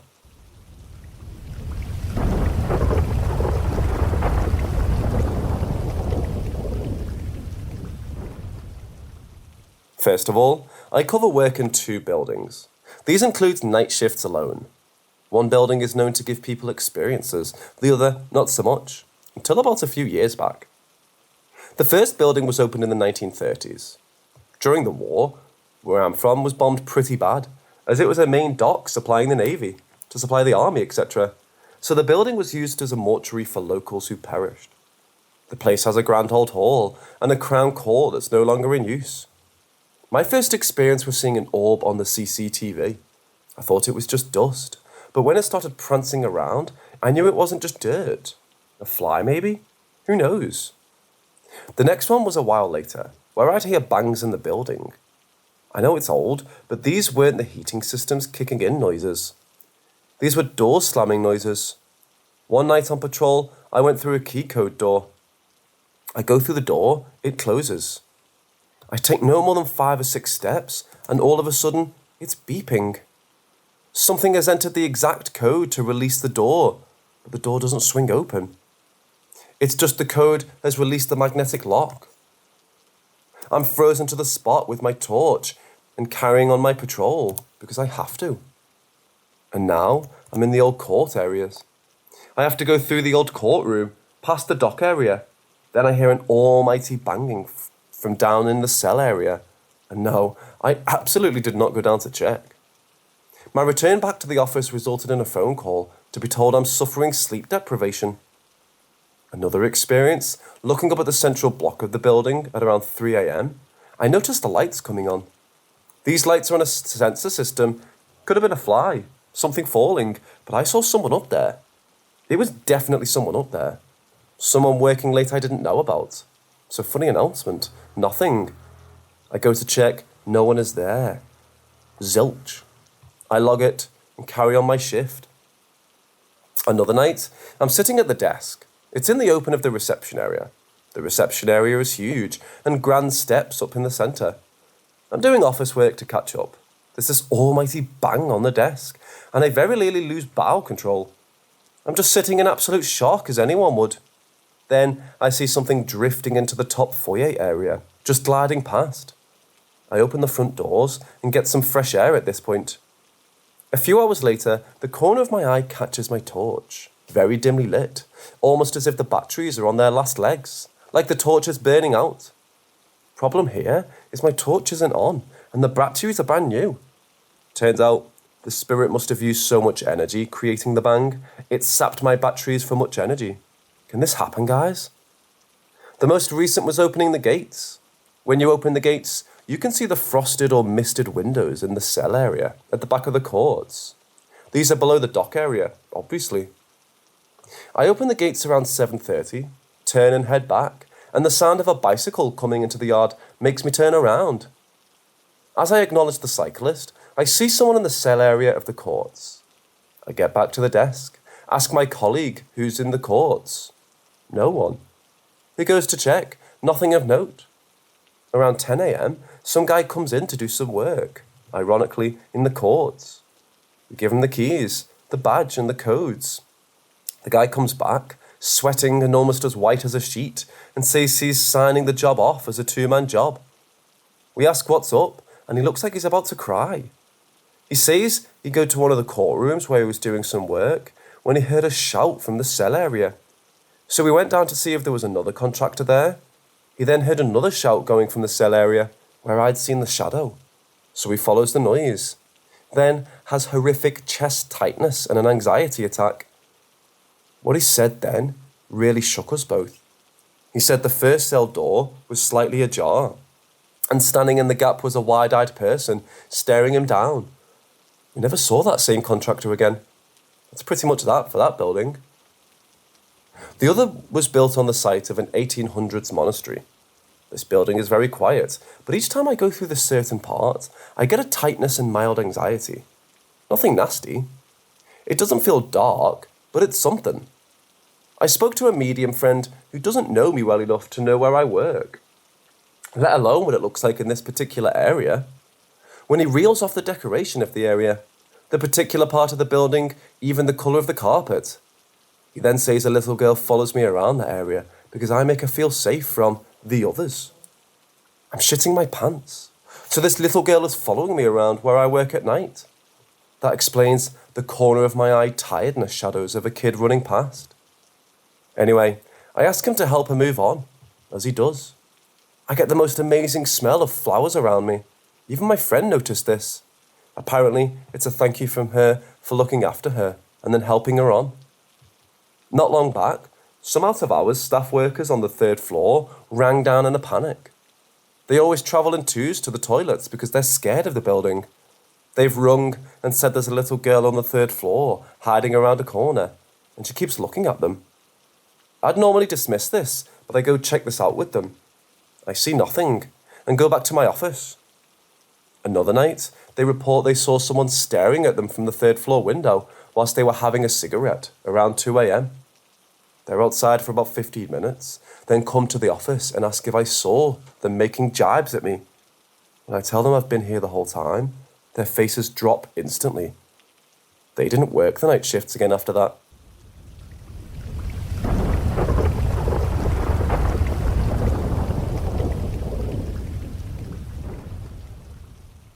Experience number 1, the bonnet. So this happened when I was 1 year old and late at night. So I started to cry, so my mom came in to comfort me. As she was comforting me, a young girl appeared in the hallway. The girl was wearing a bonnet and old-looking clothes, and for some reason angry. The apparition then charged at my mom and dissipated.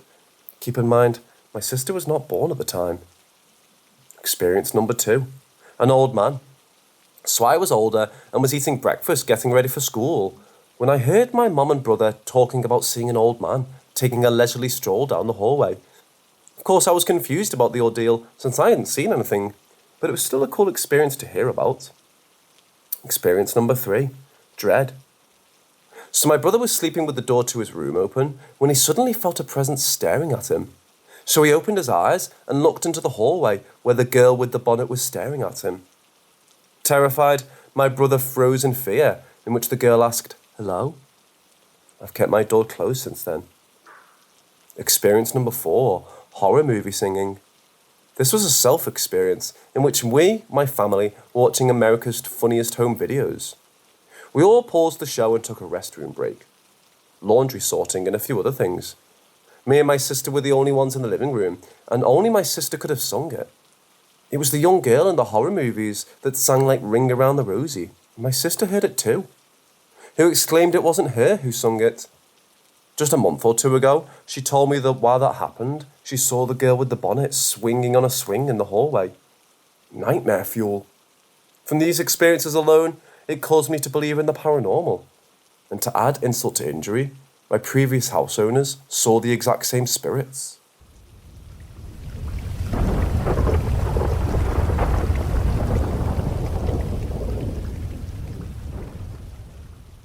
the 1980s, my grandparents bought a farm in Fairhill, New Zealand, not far from many of their other properties they had in the past. The house they lived in was, I'd say, an older home, but not really old. As soon as they moved in, my grandma said that things were instantly strange. The clocks would stop almost simultaneously, and their brand new washing machine would start for no apparent reason. These things can all be electrical issues for sure. I mean, they were living in an old homestead in the middle of nowhere. However, my gran awoke one night to see a lady dressed in Victorian-era clothing, and 2 children standing at the foot of a bed. Being religious, she said she prayed each night, and in a few days all signs stopped. She, however, was the only one to see this, even though her husband was sleeping in the same room. It wasn't until a week after that she spied the neighbour next door and decided to introduce herself. They got talking, and all of a sudden, mid-conversation, the lady asked, "Have you met the ghosts yet?" My grandma apparently nearly fainted hearing this confirmed. It wasn't just a vision. I'm not a firm believer in the paranormal. However, I believe my grandmother's recounting of what occurred. I am a tad stumped as to why Victorian-era people would be present at the property, where Grandma lived at the region wasn't inhabited till the 1850s. And that particular area was very remote, as it was Maori land for quite some time. My gran had always grown up in the church, so spiritual things were always around her.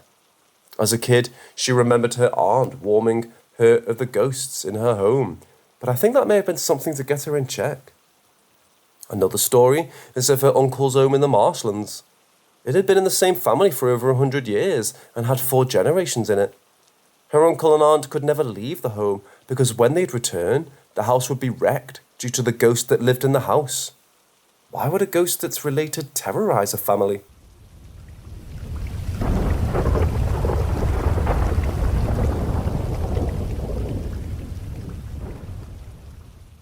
This has been eating me up on the inside for a while, mainly because I'm curious as to what this was. For context, I'm 18 years old. So a few months ago, when I was in bed around 10:30 p.m, I had this weird experience. I remember it clearly. The hall light was on, my door was open, and a black figure was staring at me. This looked very human-like, but all I could see were its shoulders and head, with short, scraggly hair hanging in front. Basically, picture a male version of Samara from The Ring. Now at this point, I was still in bed pretending to sleep. I was wearing an eye mask that I could see underneath, which is how I even saw this thing. But the moment I looked at it, it quickly sprung back and shook my door without a noise. Now my door is creaky, and the handle makes a loud clicking sound when the door is closed. Neither of these things happened. I asked both my parents the next morning if either of them peeked in my room, both of which said no. I was a little weirded out, but simply brushed it off as nothing more than sleep paralysis, which does occasionally happen to me. The only difference is that in my normal sleep paralysis episodes, I hallucinate a tarantula crawling along wherever I'm looking at.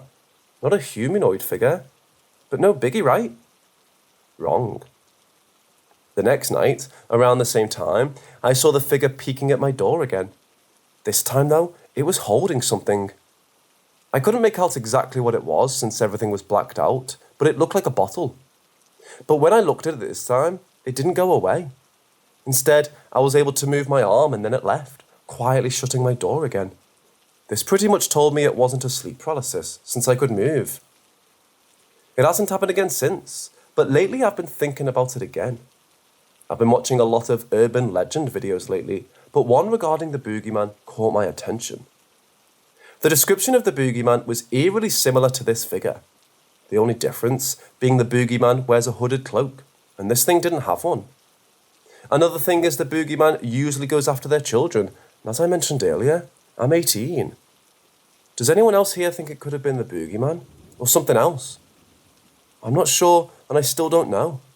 I'm just curious what the general consensus is.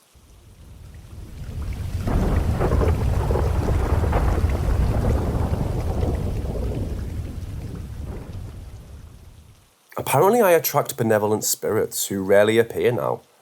This just happened in October and was the first encounter I've had in the daytime. I was on vacation with my parents in Salem, aka Witchy Town. For as long as I can remember, I've been fascinated with creepy and spooky things, especially the Salem witch trials. Hell, I even collect original pictures from the late 1800s and early 1900s. So when my parents gave me a choice of either Rhode Island or Salem for my high school graduation trip, I obviously chose a spooky town. To make it even better, we were there the week before Halloween. I meticulously planned this vacation out by the hour because I had so many places I wanted to go. One of the places on my itinerary was the Howard Street Cemetery. Originally, I wanted to go to the old Burying Point Cemetery, but it was closed for renovations. For those who aren't aware, the Howard Street Cemetery was reportedly the field where Giles Corey was pressed to death during the witch trials. Once we actually got to the cemetery, I was focused on taking pictures of all the gravestones I was attracted to. I tried to gravitate to the older and broken ones, as well as those covered by debris. If I find one like that, I'll usually brush away whatever is on it, because I feel like whoever is buried there deserves that little bit of courtesy. This day, I ended up doing that to a few graves before taking the pictures. But when my parents and I were about to leave, I felt something or someone grab my arm. I don't like being touched, for multiple reasons. As I was taking pictures, I noticed another woman walk into the cemetery, so I assumed it was her grabbing me. When I turned around, though, there was no one. Even the area surrounding the cemetery was vacant, except for the three of us. My parents were in front of me as well, and this grab came from behind, so it couldn't have been them. My mum asked if I was okay, and I explained what happened and told her I thought it was the woman who walked in earlier. She said she left a while ago. I was still confused as my mom was basically dragging me out of the cemetery because she doesn't mess with the occult or anything dealing with spirits. The grab wasn't even forceful or angry.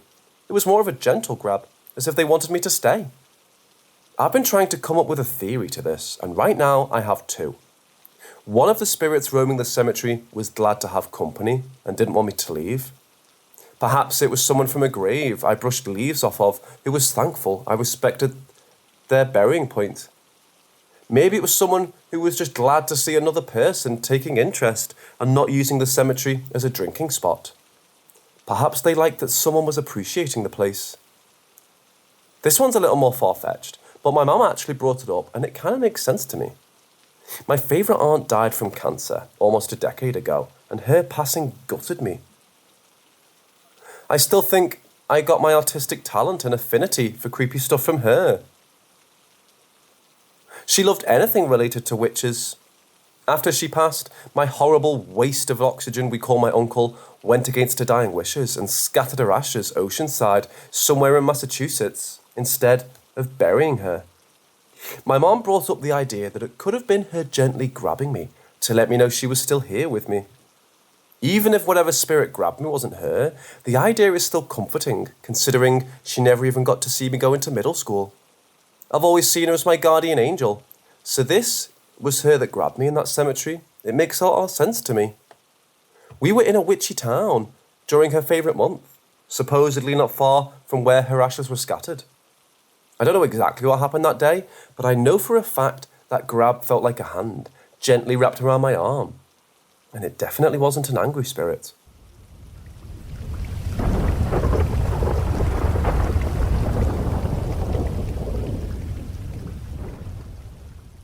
When I was a kid, maybe around 5 years old, my country had a civil war. I lived in the capital, but even then it was mandatory for the city to shut off the power at night. I'm guessing because it was easier for them to trace any possible attacks that way.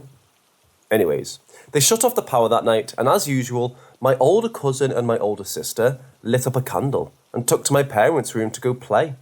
They're both 4 years older than me, so they were already of age to recognise if there was any danger, and had been told what to do. To get under the bed if anything were to happen.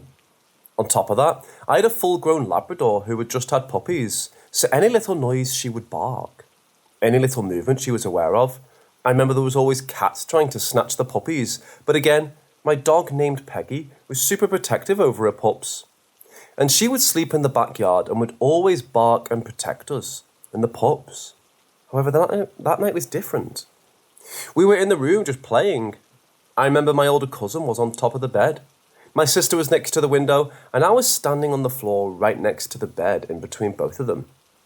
We were just playing when my cousin asked if we could see that thing on the patio. I looked and couldn't see anything. Neither did my sister. At first, we couldn't see anything. It was already night, so there were no lights and there was a screen on the window to keep the mosquitoes out. Then my cousin asked again, and then we saw it. The best way I can describe it was there was no outline on the body. I couldn't see anything except for two eyes that were elongated, upside-down triangles. A line resembling a mouth. But it was like TV static.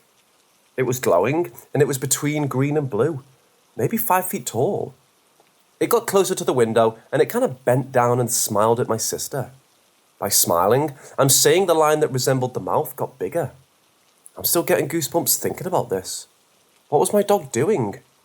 She was always so protective, and she didn't make a single sound.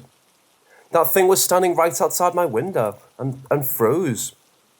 We froze for what it was, I don't know how much time. It made eye contact with all three of us. I could see it moving its eyes and just stare. There was no communication, mentally or anything. What was it? My cousin eventually snapped out of it and grabbed my sister and mine and ran out of the room to tell my parents. My dad went outside and found nothing. Mind you, we were at war. So what was this thing? What could be so stupid to go to someone's backyard with a big dog in a country at war at night and just stare at us? It almost looked like a hologram. It was glowing. I could see the little dots glowing in its eyes and mouth. I couldn't sleep with my head facing the window. I would hide under the blankets for years. The weather down there is always like 100 degrees Fahrenheit. So I would almost die every night out of breath under the blanket, but too afraid to look at my window. I never felt any threat, but it was just too bizarre. I've never seen it since then. I'm 33 now. I've looked and researched as much as possible to see if anyone else has seen anything like it. If you have anything, please contact me. I have to figure out what this thing is, or why it was there.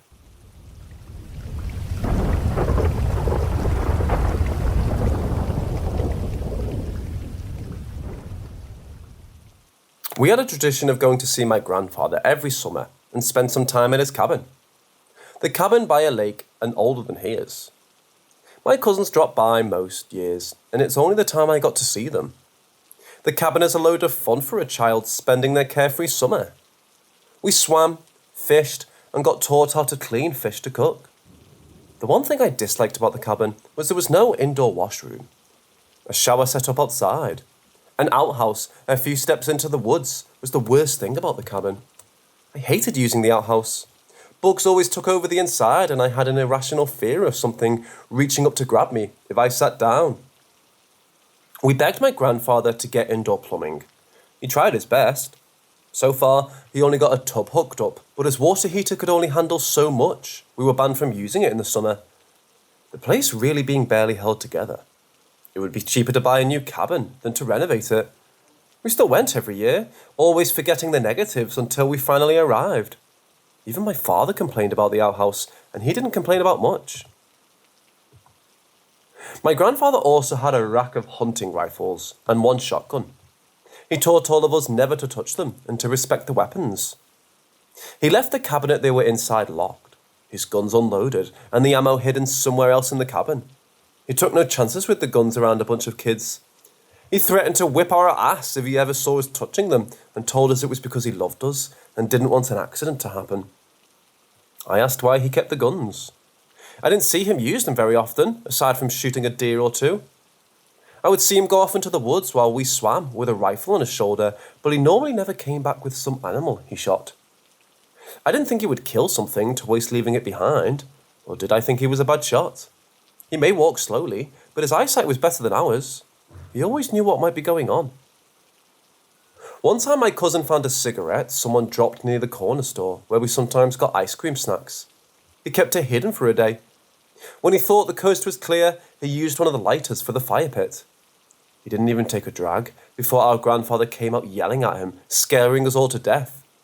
With 3 kids crying, begging him not to tell our parents, he gave us mercy as long as we cleaned the boat we've been putting off all weekend. Overall, my grandfather was a scary man, hiding a kind centre. One night, after telling each other ghost stories to freak each other out, the worst happened. When everyone else was asleep, I badly needed to use the outhouse. I hated going out at night. It might only be a few steps, and yet it felt like a mile walk. Things croaked off in the woods, which were perfectly normal noises for a forest. When you're a kid, pumped up off of stories, those noises turned into killers and ghouls waiting to scoop you up. I went through the cabin to the back door, knowing I couldn't hold it until morning. There was a flashlight by the door. I turned it on, only to have it flicker off. It was the kid's job to make sure the flashlight had new batteries. Sometimes we switched them out to the good ones and the shared Game Boy for a few more hours of playtime. It finally came back to bite us. Since the full moon was out, and I've taken the path 100 times before, I went on without the flashlight. I feared what my grandfather would do if I woke him up, trying to find new batteries. Slipping on my sandals, I went off in the backyard and down the short path to use the washroom. Hearing a noise, I looked over my shoulder and walked faster, hearing what might be looking at me in the dark. That was a mistake. Going without a flashlight and not paying attention to where I was going could have killed me that night. The longer I walked, the more afraid I got. It shouldn't take this long to get to the outhouse. Another crack of a twig made me jump. I no longer could hold it and needed to step off the path to do my business and carry on. I hated going to the washroom out in the woods. At least it was quick and I was back on my way going the way I came. But was I? Nothing looked right. The trail appeared too overgrown. I didn't understand how I got so far off the path. In my mind, I went the right way the entire time and only got lost when I stepped aside. Fear nearly froze me on the spot. Forcing my body to move, I started down where I thought I came from, praying to find the path again. I called out for someone to come and get me. A sound came and I shut my mouth. Heart beating so hard it hurt. I looked around trying to see what was stalking a poor scared kid in the dark. Something flew at me. Wings flapping and a screeching cry made me snap. I ran screaming, trying to get away from the creature.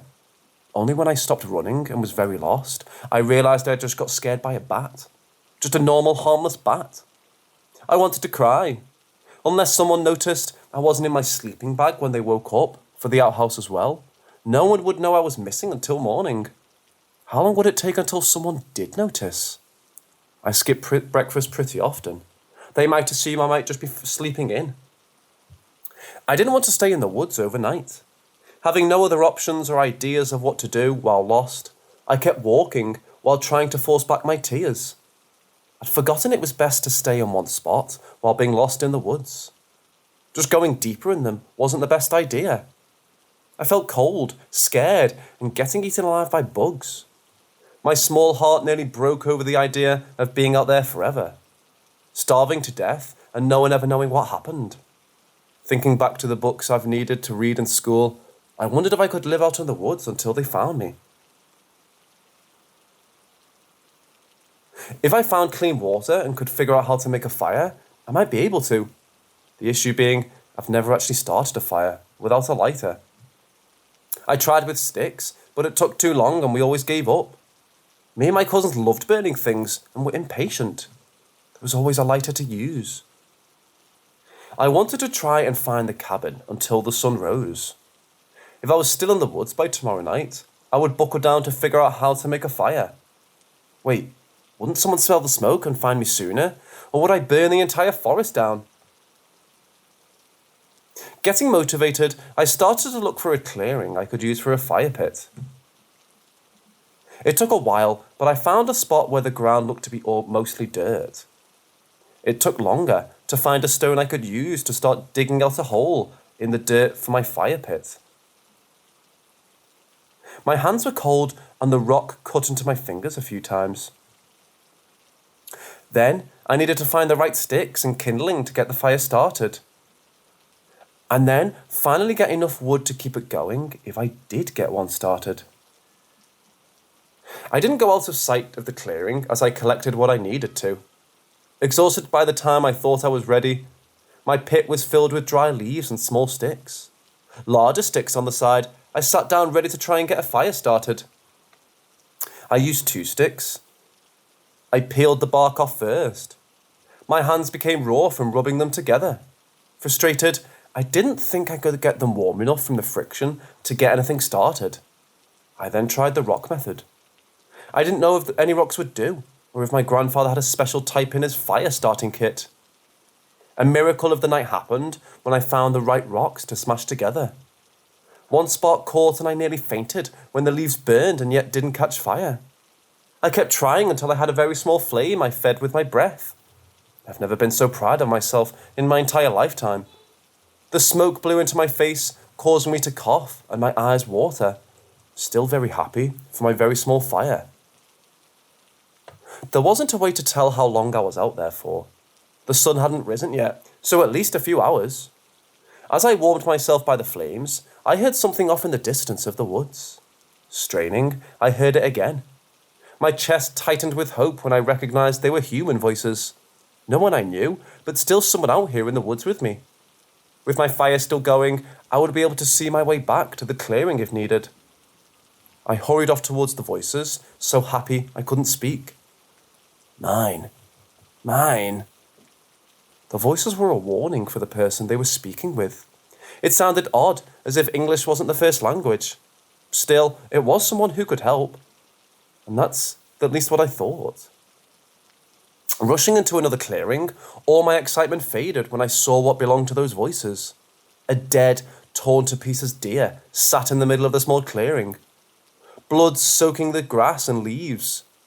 In the clear moonlight, I saw 3 pale figures all hunched over the deer, tearing in with their hands and teeth. All their limbs were skinny and far too long for their bodies. Each was pushing aside each other, trying to eat as much of deer as they could.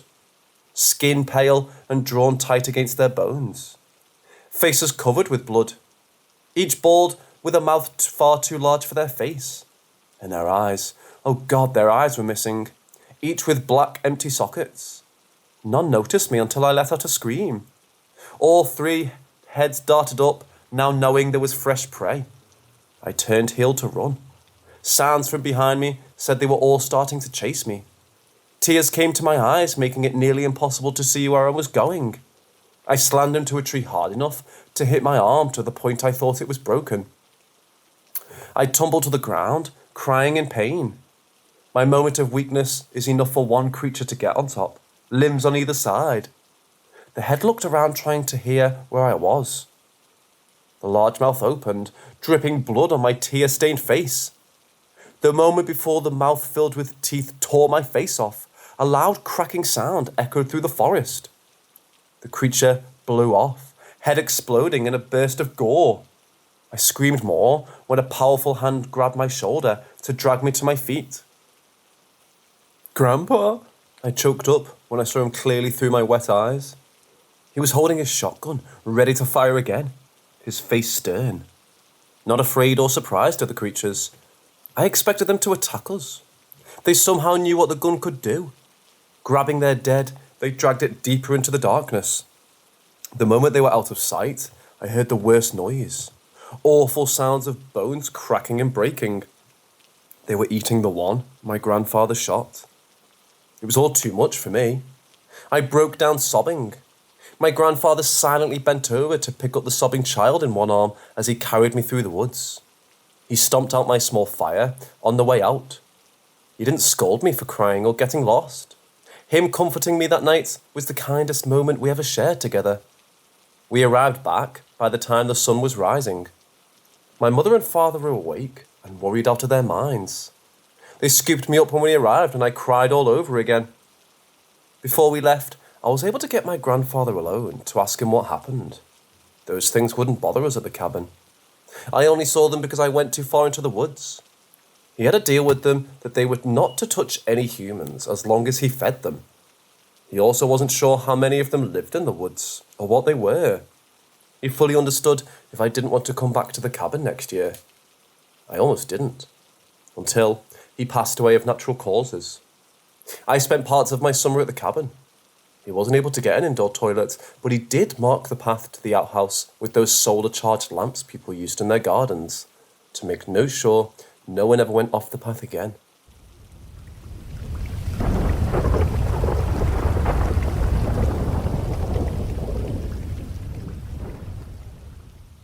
I'm 23 now, but ever since I was 12, I can remember my sister having a lot of nightmares and talking in her sleep. Me and my family have always thought that my sister always acted weird the morning after she had those dreams. She would also talk to my mother about the nightmares, describing the people she saw as all dressed in white and are all moving away from her. I should also mention that we come from Egypt and that my family is Muslim. My family is superstitious and they believe in Islamic afterlife grave questions. To give you a little bit about these questions, 2 dreadfully looking angels ask you 3 questions. 1. Who is your Lord? Allah. 2. Who is your religion? Islam. And 3. Who's your prophet? Muhammad. Your answers are based on only your faith and your good things in life. It's not based on personal knowledge. If you answer correctly, you are entitled to a good afterlife in heaven. And if you answer wrong, you're going to hell, and your punishment starts in the grave. You can read more about this by googling Munkar and Nakir. I'll get to my story now, folks. Sorry for spending so much time on this. So basically, I recently moved out from my apartment 3 weeks ago, where I was living with my mother and sister in a 1-bedroom apartment. A week ago, my uncle who was in Egypt died. The same night that my uncle died, at around 10:30 p.m, my mom was sitting on the couch in the living room when her phone rang. It was my dad, who doesn't live with them, calling my mom to tell her that my uncle had died. At the same exact moment, my sister, who was sleeping in the bedroom, walks out and stares at my mom and says, "Did Uncle Shady die?" My mum looks at her in shock and says, "Yes." My sister then turned around and walked back to her room and fell asleep. My mum was so shocked that she went to my sister and woke her up and asked her how did she know. My sister told my mom that she had a dream where my uncle was sitting in his grave trying to talk to my sister about the secrets of death, listing some of the bad things he had done in his life and didn't have time to repent for. And now he's being tortured in his grave. And that he's trying to repent, but he can't. And that his bad doings outweigh his good things in life. He made my sister swear on a book she thinks is the Quran to never tell anyone those things in detail. By that time, my sister and my mom had moved to the living room to relax a bit and have some tea. When my sister got up to go back to the room, she started screaming. When she looked in the room, she told my mom it was an apparition of my uncle in the room. My mom told her that it was my uncle reminding her of the pact they have made. I should mention that we haven't talked to my uncle or any of my dad's family in over 10 years. We moved to the USA in 2010 and haven't talked to them since. We also don't have good relationships. We hate my mother and we have bad blood with them.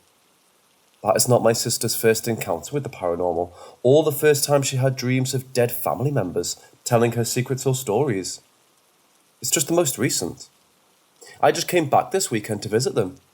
I'm really confused and quite flustered by my sister's weird connection, and honestly, a little scared of that connection. I also have a hard time believing this, considering I don't believe in any of it, but to hear it from my sister is quite scary.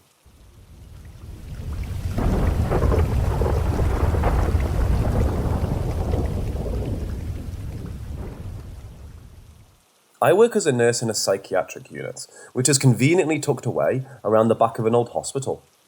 I'm on night shift at the moment, and most of the night is spent trying to convince manic patients to return to their bed. We were having a strangely quiet night. The staff usually sit in the corridor at the intersection between the male and female sides of the ward. We can hear everything that's going on better from there and intervene quicker if needs be. There's a shower room located just to the left of where we sit. It has a toilet and short wall partition separating the shower in the far corner of the room. As we were sitting there, the door to the shower room slowly crept open. No big deal. We got up, closed it again, and went on with the night. It happened again about an hour later, and again we thought nothing of it. After closing the timer second door, though, we heard the sounds of water running. I got up to check and found the tap in the shower room was running. I thought it must have been faulty, but when I tried to turn it off, it spun easily and stopped running. Feeling a little freaked out now, I checked around the partition to the shower in case a patient was somehow hiding there, but there was no one. When I turned to walk back out, I felt a sudden chill on the back of my neck and heard a sound like gas hissing behind me. I glanced back around and checked the shower, which seemed to work fine, and just assumed there was trapped air or something. The next night, we were sitting in the same place, and again, it was an unusually quiet night, until around 2 a.m, when we heard a massive bang and then a dull thud, as if something had hit against a wall and then slid to the door. The noise seemed to be quite close, and we hurriedly looked through each dormitory and individual patient room, expecting that one of the patients had fallen, but everyone was still sound asleep. Apart from one patient who told us she had trouble sleeping the last few nights and asked to watch some television in the sitting room. We continued with our search, but couldn't seem to find anything to explain the sound, and sat back down in the corridor where we started to talk about ghosts and joking about being haunted. The patient who couldn't sleep asked if she could smoke in the toilet. We said she could have a quick one in the shower room before going back to bed, and she asked for one of us to come in with her. When we asked why, she explained, "Because that room freaks me out. There are spirits in there that are trying to come through the mirrors." We heard stuff like this from patients on a regular basis, so we didn't think much of it. Offered her some reassurance, and I agreed to come into the bathroom with her.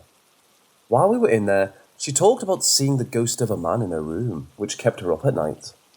She then stopped talking abruptly and looked confused before going over to peer around the partition. I asked her what was wrong, and she shushed me and asked, in a whisper, if I heard what she heard. I admitted I couldn't hear anything, but asked her what she could hear. She said she thought she could hear a dripping sound, but there was no water running, and when she checked behind the partition, she heard a hissing sound. I suggested she finish a cigarette and get back to bed, and she asked for some medication to calm her down and then said, "Man, I hate that bathroom. The door opens and closes itself, you know." After she went back to bed, I was telling the other staff about this, and we were joking about how much of a freaky coincidence it is. We were still discussing it when the day staff came in. When the first nurse arrived, she came back over to ask how the shift was, and we asked her if she believed in ghosts in a jokey way. She said she didn't, but that she had bad memories of the ward that sometimes freaked her out. She told us the worst thing she saw was 20 years ago when she was doing the hourly checks on the ward once.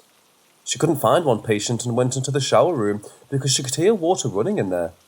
She checked around the partition and found the guy lying dead in a pool of blood in the shower. He'd hacked himself to death with 2 blades.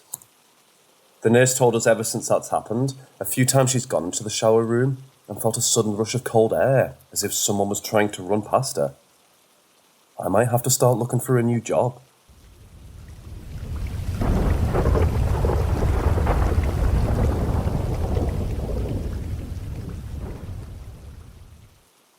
So for a bit of background, I'm a psychiatric nurse working in an older unit of a bigger hospital. We're pretty well distanced from the main hospital building, and there's not much around us apart from a car park, some trees, and an admin building just down the road. I was on the night shift when this happened. There's usually skeleton staff on overnight. We had a patient with an eating disorder on the ward at this time, and she required constant observations to make sure she wasn't micro-exercising or purging. At night, we usually waited until she'd fallen asleep, and then positioned a member of staff just outside the dormitory she shared with 3 other patients, so that patients had a little more privacy to sleep through the night. Our ward is in a T-shape, with a male corridor and female corridor at either end, and the nursing station in the centre. We all sat at the centre of the T-junction so we could see and hear down each end of the corridor, and we had one member of staff sit outside the female dormitory at the very end of the female corridor. The chair the staff member sat on had its back to the fire door at the end of the corridor, facing along towards us, and we all took turns sitting there overnight. It was a fairly quiet night, with all the patients sleeping soundly. We usually had whispered conversations in the corridor amongst each other to keep us going, and on one occasion, I was sitting on the observation, chatting with a colleague, when she looked up behind me, confused. I asked her what was up, and she said she thought she saw something moving on the other side of the fire door. There was a small round window on the door looking out at the trees and path leading to the bins at the back of the unit. I told her to stop creeping me out, and we laughed about it, talking about the last night we had when all this stuff was happening, and she looked startled. She said she was positive something moved past the glass, and she dared me to get up and look outside. I was in the middle of not so politely declining this request when I heard a thud at the fire door behind me, like it had just been kicked. I froze and we exchanged a look of horror, just as there was a very gentle knock at the door. Needless to say, we were both freaked. I jumped out of my chair and she came hurrying towards me, both of us full of nervous giggles. It took some persuasion from both of us before we managed to go up and look out the window. There was nothing there. The night went on, and we continued to joke and speculate about what we saw and heard. She brought up a chair next to me to sit outside the dormitory, and I insisted I wasn't going to look out that window for the rest of the night.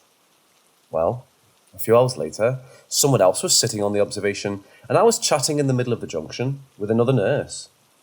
One of our colleagues steps out of the office at the junction, looks up the corridor, and gasps. She pointed at the fire door and said she was sure she just saw a pale face staring through the window before it vanished. A new round of speculation started as we theorised as to what it could be when the door to the female dormitory burst open and a patient came stumbling out of the corridor, running past the nursing assistant on the observation and straight down the corridor at us. She looked terrified and half asleep, so we assumed she was sleepwalking. We caught her as she reached us at the junctions and began attempting to soothe her, but she kept trying to push past our hands, muttering in a scared voice, "No, there's someone there, there's someone there." We tried to engage her, but she was either too deep in sleep or too groggy. Eventually, we managed to calm her and escort her back to the dormitory, but when she got to her bed, she stopped again and asked if the nurse had to stand over her all night. We assured no one was standing over her all night, and she looked confused, but allowed us to settle her into bed, where she promptly fell asleep. Our adrenaline was running high by this point, and matters weren't helped when the haunted tap started playing up again, turning itself on in the cursed bathroom. We were so freaked out, one of the nurses refused to walk about the ward on her own, while others remained sceptical about it all. It was maybe a week later, when we were back on shift. We had the same setup with one member of staff sat alone at the observation, and the rest of us in the middle of the corridor, and a nursing assistant stepped out of the office behind us and shouted, "Who the fuck is that?" She was loud enough to make us all jump, and we looked down the corridor to where she was pointing at the fire door, and the poor, pale, freaked out member of staff sat in front of it. The nursing assistant then explained, as she had stepped out of the office, she had glanced at the fire door and thought she saw something white shining in. When she did a double take, she realised it was a pale face of a blonde woman pressed up against the window. The nursing assistant said that after she shouted, the face dropped down, as if the person had fallen. We all went together to peer out, and of course there was nothing there. I called the site manager and suggested there might have been a person going around the building and looking through the windows. She didn't seem all that concerned with the story and just suggested no staff leave the building until morning. Of course, a paranormal encounter isn't the only explanation for this. A living, breathing person going around staring through our windows was creepy enough, especially since that fire door didn't have a lock and was often blown open by the wind. Another week or so passed and different staff rotated on shift. I told one of the nurses all the stories of what had happened to us on shift, and she was petrified, saying that she always got an eerie feeling on the ward at night. Later that night, a member of staff from another ward on the unit popped in to borrow something. He had worked at the hospital for almost 30 years and had been in every ward on the unit at some point.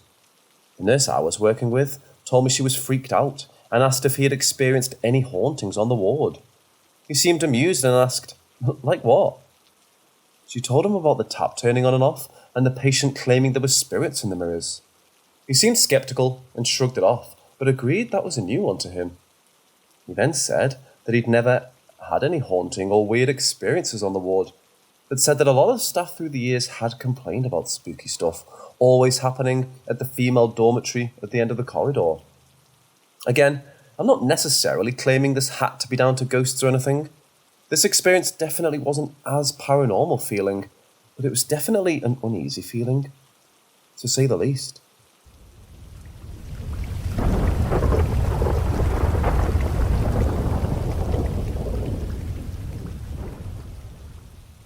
When I was very young, I used to live in a very rural small town. It was a great house, big and new. I lived with my sister, mother and father. Once, the power died in my region, so we got some candles and stayed in the TV room. But for some reason, I decided to go walk around the house. To understand this part, I have to explain a little about how my house is set up. One half of the house, the one that meets the street, has a tall iron fence, and the other half, which meets the neighbours' houses, has walls. So I was facing the part with the metal fence and looking at a room with a lot of windows. The windows all had white curtains. I was walking towards that room when I saw a glowing bluish silhouette of a man on the one window. It was a glow, like when a car shines its light upon something and it cast a shadow.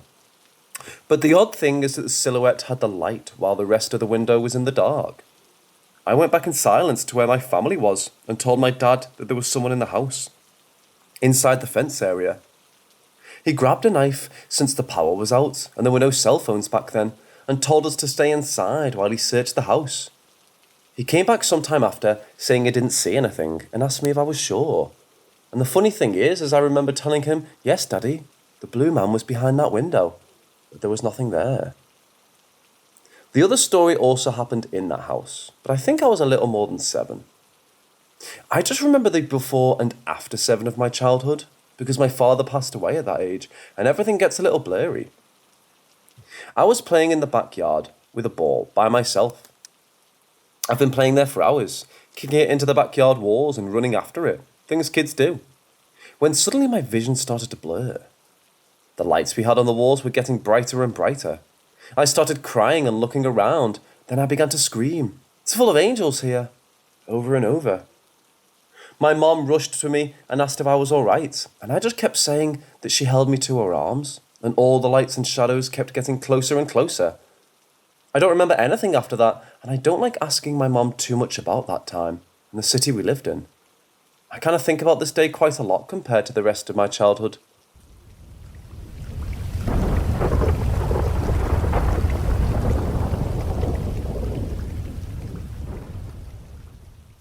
This story happened a little while ago.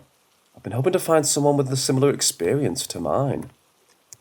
Since my wife and I moved to this house about 10 years ago, I've had a number of small experiences, but it's recently changed. For years, something has been untying all my shoes every second or third day. Once or twice, my laces have been removed. It's a tiny thing and a small annoyance. I know my wife doesn't do it, because it happens more often when she's been away for work trips and such. I used to say out loud, "Oh no, my shoes. Good job, Ghost. This is a real problem for me," as a way to play it off as a joke, and to maybe have whatever was doing it, maybe think this was enough to really get under my skin. Then about a year ago, while I was alone in the house, except for my enormous dog who was sleeping downstairs, something very clearly whispered my name into my ear from very close by. It sounded like it was inches from my left side, right after my dog jumped me, ran up the stairs to the room I was in, and started barking at something. Then, about 3 months ago, whatever it was stopped messing with my shoes. Okay, fine. Then my wedding ring went missing. I put it down on my side table to do dishes, went back and it was gone. Well, fuck. So I spent days looking for it. 3 days later, I was laying on the couch watching a movie on my day off while my wife was at work. Something came flying up the basement stairs, hit a wall and bounced into the dining room and came to rest under the table. It hit the wall at an upward angle and hit hard. I went and checked it out. It was my wedding ring. Then I heard something in the basement. There couldn't have been anyone down there. My wife was at work. There's no basement windows to come through. We had an alarm system installed when we moved in, and my large dog is very protective. That's when I decided that my dog needed a walk, and we noped out over to a friend's place for the day. It's been quiet here since, kind of just waiting for something else to happen.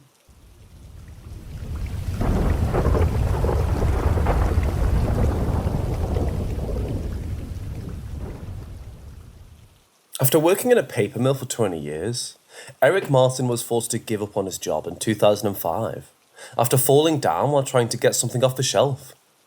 This fall left Eric with multiple slipped discs, and this meant that he couldn't work anymore.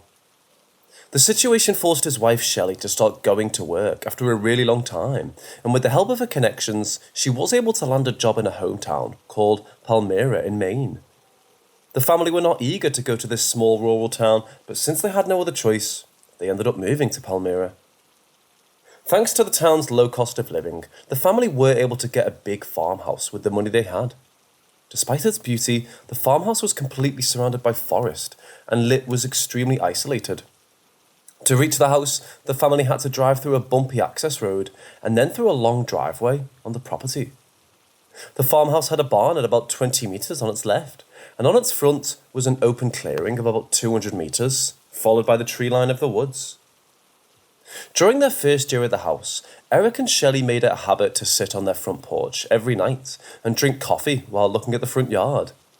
So when Eric and Shelley were sipping on their coffee one night, Shelley noticed pulsating lights on the tree line in front of them. She immediately nudged Eric to show him what she was seeing, and when Eric saw it, he instantly concluded that there was someone illegally hunting on his property. To ward off this apparent hunter, Eric gathered his son, Sean, who had visited them that night, and walked towards the tree line to scare the hunter away. As they kept walking towards the tree line, Eric noticed that these pulsating lights were moving away from them. Within a few minutes, these lights moved back into the woods and disappeared. Eric and Sean had a hunch that the hunter left, but to confirm it, they decided to take a few steps into the woods and check. Within a few minutes after entering the dense woods, Eric and Sean felt as if something was walking parallel to them. They clearly heard footsteps at around 10 metres to the left, and it sounded as if something was following them. Fearing that this something was a predator, Eric and Sean escaped the woods at once. About a month after this incident, Eric's daughter Chelsea, along with her boyfriend Nathan, decided to take a walk inside the woods and along with their 2 family dogs. Chelsea removed the leash off the dogs after entering the tree line, and they ran into the woods playing with each other. After running for about 100 metres in the forest, the dogs came to a sudden halt and they started staring at something. When Chelsea and Nathan walked towards their dogs to see what caught their attention, they saw what looked like a huge dirt pile. Upon getting a closer look, they understood that it wasn't a dirt pile, but an intentionally created den. It had huge barks marking the base structure, and these barks were covered with moss, grass, and other fillers. This den had a circular opening right in front of it, and it allowed Nathan to take a look inside the den. As Nathan was trying to find something relevant inside the darkness-filled den, he started hearing abnormal growling sounds coming from it. Nathan was startled by these growls, and without giving a second thought, he took Chelsea and the dogs back home. After returning home, Nathan told Eric about this den, and it was then he understood that they saw this den exactly in the place where Eric and Sean felt as if they were being stalked by some predator.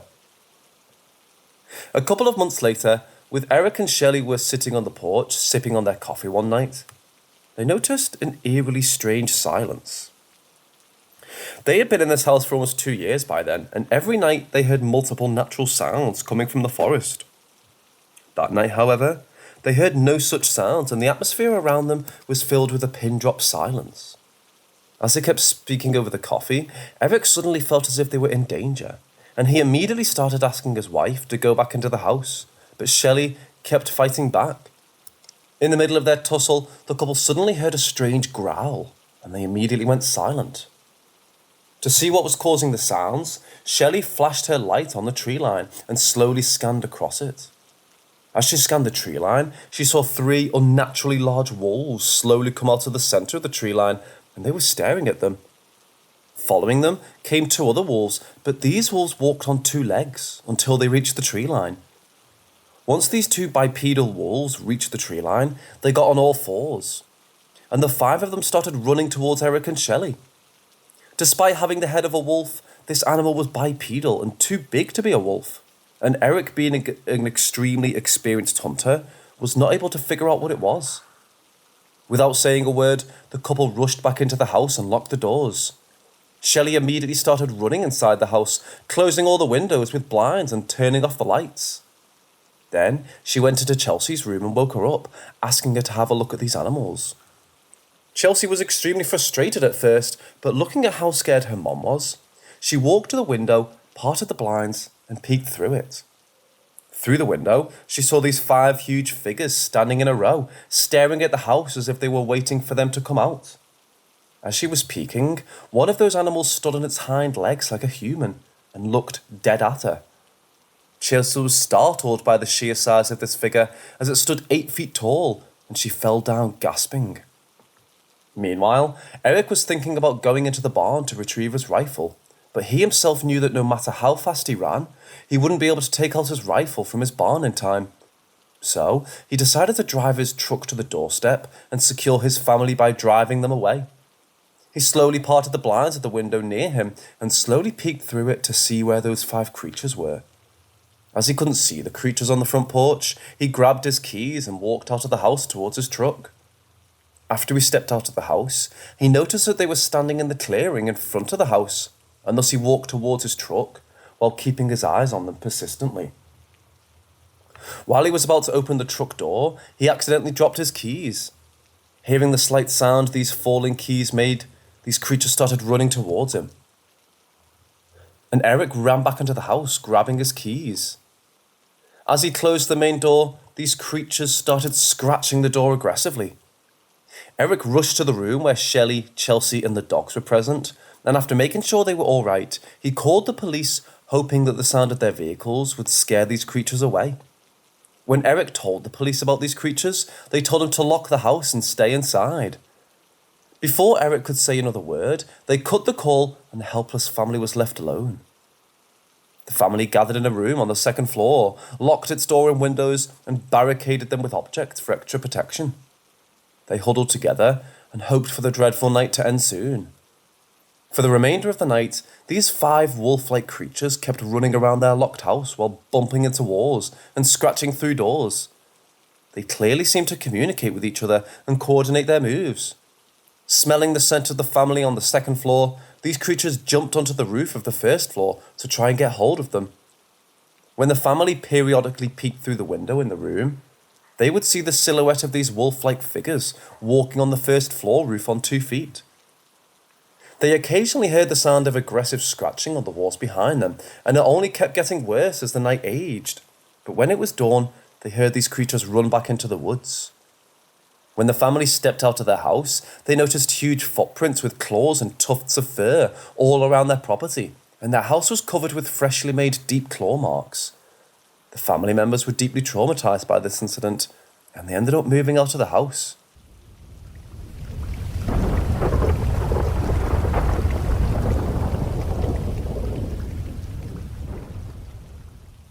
In the spring of 1988, an El Salvadorian family of 5 moved into their new house in Houston, Texas. The family was made of a 13-year-old Mel Trejo, her mother Chavez, her father Jose, her younger sister Jackie, and her older sister Maria. Because of the house's small size, the sisters did not have separate rooms. Thus, all 3 of them had to sleep in a single bedroom, and they were not particularly excited about it. Jose, however, was extremely happy when they moved into this house, as he believed he could carve a better future for his wife and daughters by staying in the United States. A few weeks after moving into the house, while the family were having their dinner together, Maria talked about a board game that gave answers to every asked question, and this board was called the Ouija board. She insisted that the family could play together and pleaded with Chavez to get the board for her. Although Chavez did not know much about this game worked, she decided to get it for her daughter, since all of them could play it. When Chavez finally got them a Ouija board, the girls ran into their room with excitement to play with it. Maria had a blatant idea about how to play this game and the 3 rules that should be followed, but she wasn't particularly sure about what these 3 rules were. So, she read out loud the rules on the sheet that came with the board. This sheet had 3 rules, and they were never play alone, always say goodbye when you're done playing, and never play in your own house. Despite reading these rules, the girls instantly broke the 3rd rule as they started playing with this board in their own house. They placed the planchette on the board, placed their fingers on the planchette, and Maria asked the board, "Is anybody there?" As they didn't get any response, Maria asked the same question for the 2nd time, and even this time nothing happened. By then, Chavez came into their room and she watched the girls play with their new game. Maria asked the question for the 3rd time, and the planchette started moving towards the word yes. As everyone kept staring at the board in astonishment, Jackie started laughing and revealed that she was the one moving it. As the board didn't seem to work, the sisters lost interest in it and left the room after pushing it under Mel's bed. Mel had just gotten into middle school, and she was finding it really hard to make friends. To make it worse, a girl named Erica was terribly bullying her, and she was scared to walk out of a classroom. Every day after school, Mel would go back to her home feeling extremely sad, and she felt like she had no one to open up to about the situation. As things were getting worse day by day, Mel decided to use the Ouija board to open up. When Mel greeted the board, nothing seemed to happen at first, but within a few moments, the planchette started moving around the board and it spelt hi. After this, Mel asked if it could help her get rid of a bully, and the planchette moved to yes. The next day, when Mel went to school, she heard her teacher announce Erica's permanent exclusion from the school. After school, Mel rushed back to her room and asked the Ouija board if it was behind Erica's expulsion. To her surprise, it replied yes, and the next moment, the planchette moved across the board all on its own to spell out, "I am your friend." Without Mel asking any questions, Mel was happy that she finally had a friend. That night, Mel's parents went out on a date, leaving their daughters all alone in the house. As they kept watching TV while sitting in the living room, Mel started feeling a sharp pain in her head, and she went into the kitchen to take a painkiller. While Mel was about to walk out of the kitchen, she started hearing footsteps from the house's fenced backyard, and they kept getting closer and closer, only to suddenly stop. As Mel slowly peeked out of the kitchen window, a terrifying demonic face suddenly appeared right on the window. Mel screamed her lungs off and ran to the living room in fear. When Maria asked her what happened, Mel told her about the demonic face. To see what this face was, Marie gathered up her two sisters and slowly walked towards the kitchen. On their way, they started to hear footsteps coming from the floor above them, and the ceiling above started to creak. It appeared as if someone heavy was walking upstairs. Thinking they had an intruder, the girls grabbed their shoes as weapons and slowly walked upstairs. Following the sound of footsteps, they reached their parents' closed bedroom. As Mel started twisting the doorknob, the footsteps suddenly stopped, and when the girls turned on the lights after entering the room, they found no one. As they stood there staring at the empty room, Chavez and Jose returned home. The girls rushed to their parents and told them about what had happened, but Jose's eyes rolled back, and he uncharacteristically shouted at them, asking them to go to bed at once. Jose had never acted like that before, and it appeared as if something had taken control of him. The time Mel spent with the Ouija board increased gradually with time, and at one point, all she cared about was spending more time with it. Maria and Chavez were getting worried about her obsession with the board, but they weren't able to stop her from using it. As this kept continuing, one night, Mel woke up from her sleep because of the sound of loud dragging footsteps in her room, and these footsteps seemed to be walking towards her. When slowly got down from her bed to see who was walking in her room, something grabbed her leg and started dragging her under the bed. Using all her strength, Mel escaped its clutches and pulled herself onto Maria's bed. Hearing Mel scream, her parents rushed to her bedroom. When Mel told her mother about what had just happened, she felt that her daughter was imagining things. According to Chavez, Mel's obsession with the Ouija board was the reason behind this occurrence. So, with the help of her husband, she grabbed the Ouija board from her daughter and threw it into a dumpster outside their house. After her mother snatched away the Ouija board from her, Mel started to miss her newly found friend who communicated with her through it. So one day, she decided to make her own board with cut-out letters, and she used an inverted drinking glass as the planchette. When she tried communicating with her mysterious friend using a handmade board, her new friend responded. When Mel asked this spirit about its gender, the inverted glass moved around and spelt female. One night, when Mel was walking towards the kitchen to grab a glass of water, she heard eerie, nonsensical chanting coming from the living room of the house. When she walked to the living room to see what she was making these chants, she saw her father. He was making these chants with his eyes rolled back, and it appeared as he was under the control of someone else. That night onwards, Mel's father's behaviour completely changed. The very next night, when Maria and Jackie were in the living room, their father stormed into the house and walked up straight to their mother to start an argument. He was extremely aggressive, and his voice made Mel tremble in fear. So, she immediately used her handmade board and asked her spirit friend if she could make him go away, and the board spelt yes. The very next moment, Maria started feeling intense heat, and she started to feel extreme rage. Possessed by this unknown rage, she grabbed her father's loaded gun and pointed it towards her father. With her father saying that she didn't have the guts to shoot him, the situation started to grow more tense, and it made Maria pull the trigger. Luckily, her mom pushed her arm up and the bullet hit the ceiling instead of her father. Hearing the gun sound, Maria came back down to her senses and claimed that something took her over. Chavez felt something evil was there in the house, and thus she, along with her daughters, moved away from their house and settled in another apartment. Mel was finding it hard to adapt to life without her father, and this pushed her more towards the Ouija board. One afternoon, while playing with the board, Mel asked her friend where she had come from, and the moving drinking glass on the board moved around spelling, "From Hell." This answer freaked Mel out, and she ran away from the room after putting all the cut-out letters inside the drinking glass. Just after taking a few steps, Mel heard a loud shattering sound from her room, and it stopped her. When she walked back to her room to see what caused this sound, she saw the drinking glass that she used as a planchette shattered in pieces, and the cut-out letters she used for her Ouija board were shredded and flying around. Mel's mysterious spirit friend started showing her violent side.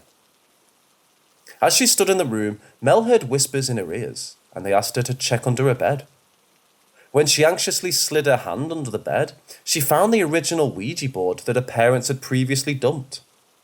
Later that night, Chavez was woken up from her sleep because of feeling extremely cold. When she opened her eyes to correct her blanket, she started hearing footsteps in the hallway. The door of Chavez's room did not have a knob fitted in the designated hole, and thus it had a small opening in the place of the knob. So, she slowly walked out of her bed and peeked through the hole in the door to see who was walking in the hallway. The moment she peeked through this hole, the footsteps stopped, but the very next moment, the demonic face of a woman suddenly appeared in front of her. Chavez fell back on the floor in fear, but she gathered herself up and peeked through this hole again, only to find the demonic face missing. She immediately rushed to her daughter's room to make sure they were safe, and much to her relief, they were indeed safe. One evening, when the family were getting ready for dinner, Mel suddenly got a feeling of being watched by someone. When she told her mom about it, she immediately shut her down, thinking she was trying to escape from helping her prepare the dinner. After she finished cooking, Chavez asked Mel to get the dinner plates. When Mel walked towards the shelf to get the plates, she saw a demonic creature standing in the living room, and before she called her mom to show it to her, it disappeared. A few minutes later, she was pushed onto the couch in her living room by something invisible, and she passed out because of falling short of breath. As Mel's mom was trying to bring her back to consciousness, she suddenly sat upright, and with her eyes closed, started gesturing with her hands wildly. Her skin started turning purple, and it appeared as if she was being possessed. Mel fell unconscious again, and when she woke up, she had completely forgotten the events that preceded. After this event, Mel became really sick, and despite Chavez taking her to multiple doctors, she was not able to have her daughter cured. A family friend suggested taking Mel to a witch doctor named Alice, and Chavez obliged. After examining Mel, Alice concluded that something evil was breaking Mel down. She made Mel sit in front of a mirror, made her close her eyes, and asked Chavez to look at her reflection. When Chavez looked into the mirror, she saw the same demonic face she had seen previously through the hole in the door appear instead of her daughter's reflection. The figure screamed, and the mirror shattered into pieces. When Alice asked her if she had any recent interaction with something paranormal, she told her about her new friend from hell, whom she communicated with using the Ouija board. Alice told Chavez that an exorcism should be performed on her daughter, and she instructed her to burn the board. So, Chavez called Jose, told him about the location of the board, and asked him to burn it immediately. Alice began the exorcism, and she started sprinkling holy water on Mel. For Mel, who was covered under a cloth, however, these hitting water droplets felt like painful punches. Meanwhile, Jose got hold of the board and set it on fire. When the board was burning, Mel felt as if she herself was burning from the inside, and this pain was unbearable for her. Finally, when the Ouija board completely turned into ashes, Mel collapsed on the floor, and she was back to her original self. The paranormal events that followed her ceased after burning the Ouija board.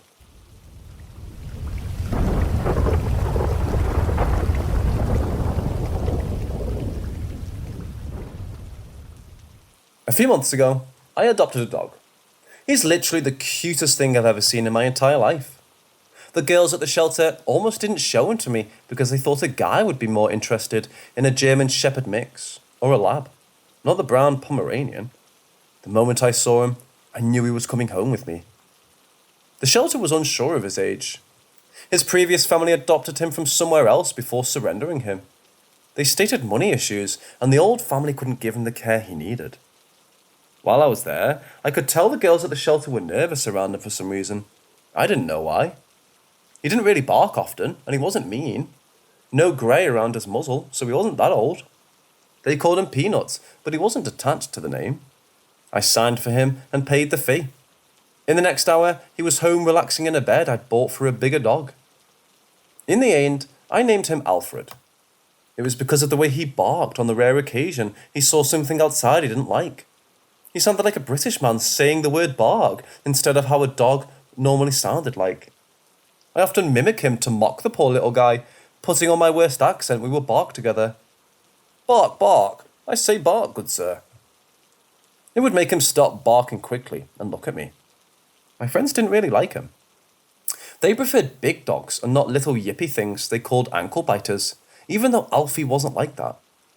Within the week, he also had many cute nicknames. Alfie, Ralphie, Pudding and Pie. He tolerated it all. The damn dog was spoiled and he knew it. Back then, a few people had gone missing from the park near where I lived. I only walked Alfie during the day, so I paid it no mind. I did notice the lack of homeless people in the recent months.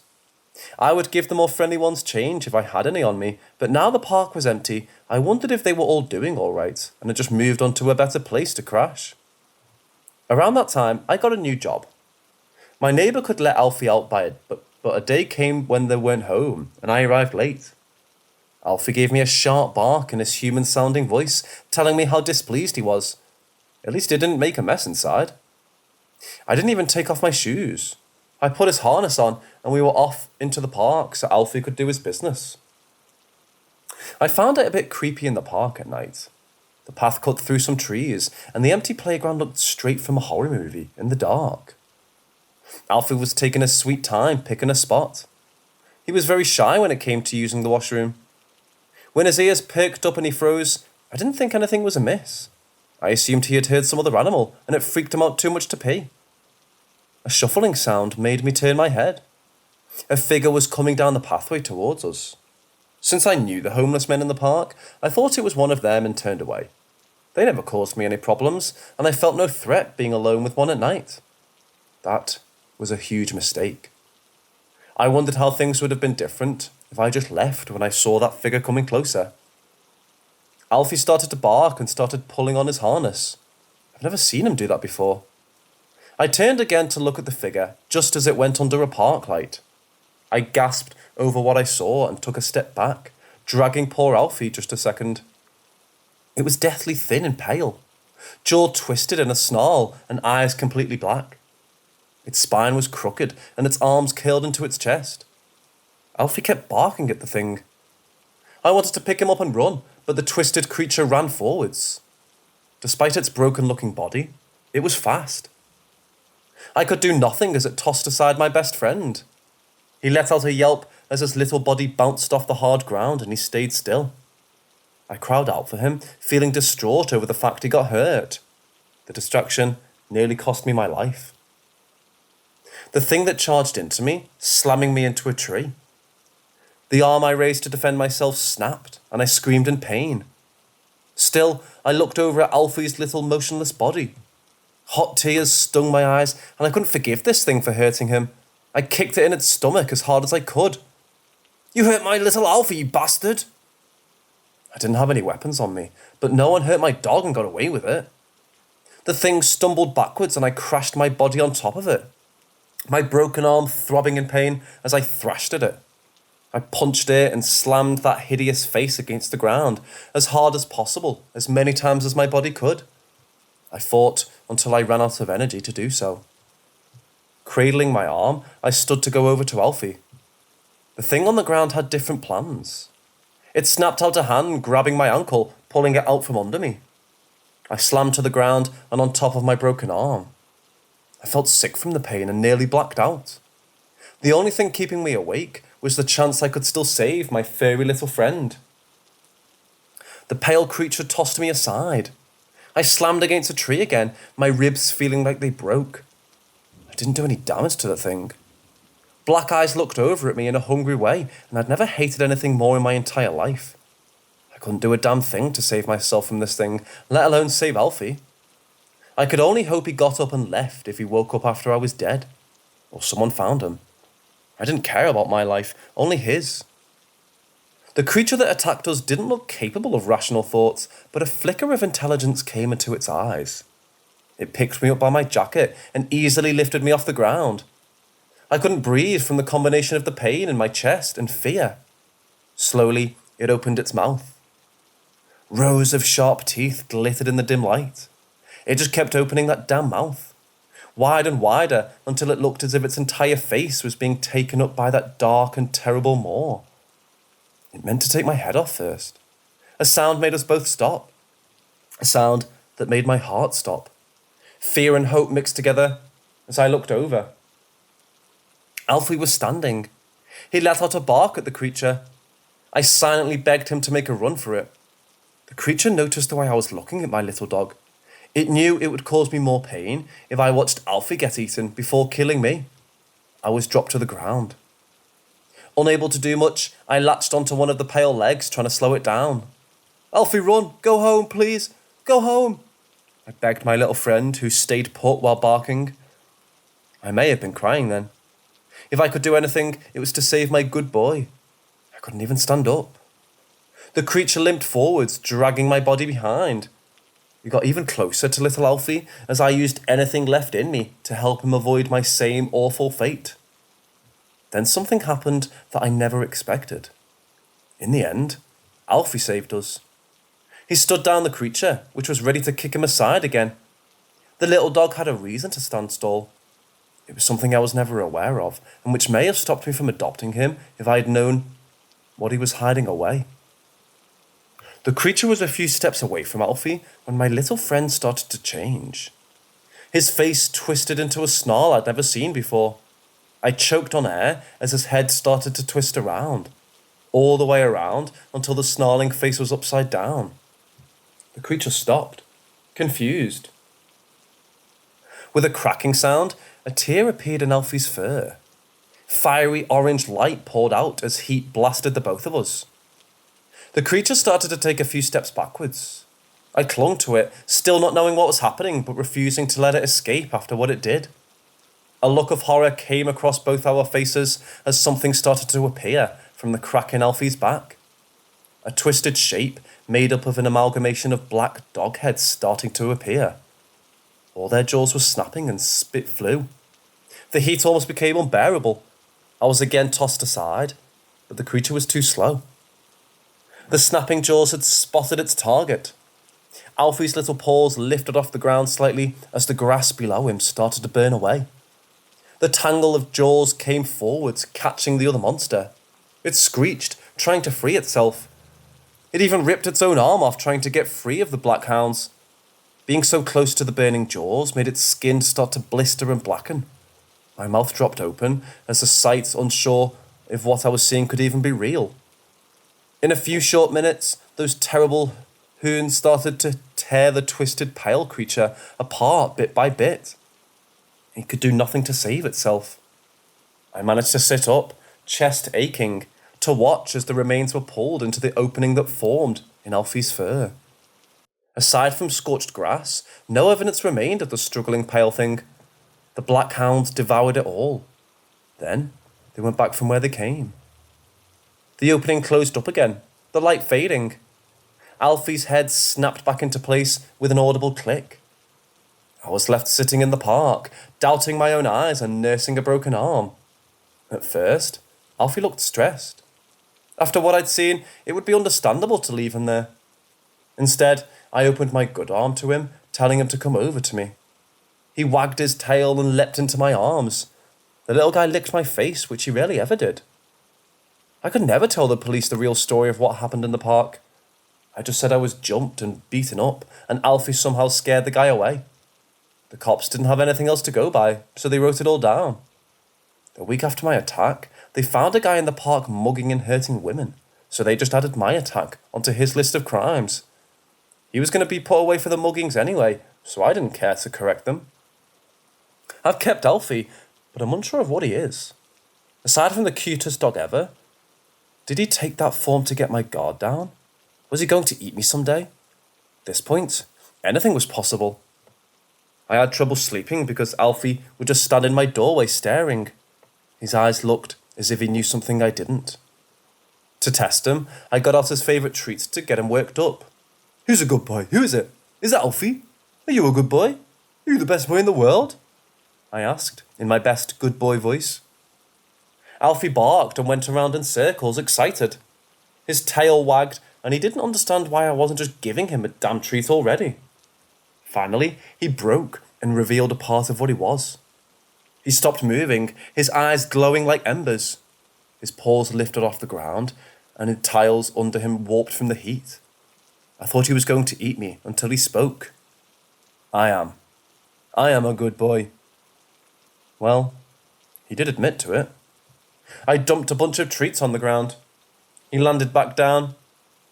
Heat faded and eyes returned to normal. Gobbling down the treats, I petted him.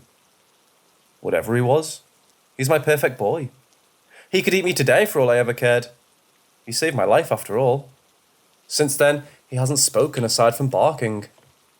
In the end, Alfie was well worth losing my security deposit over.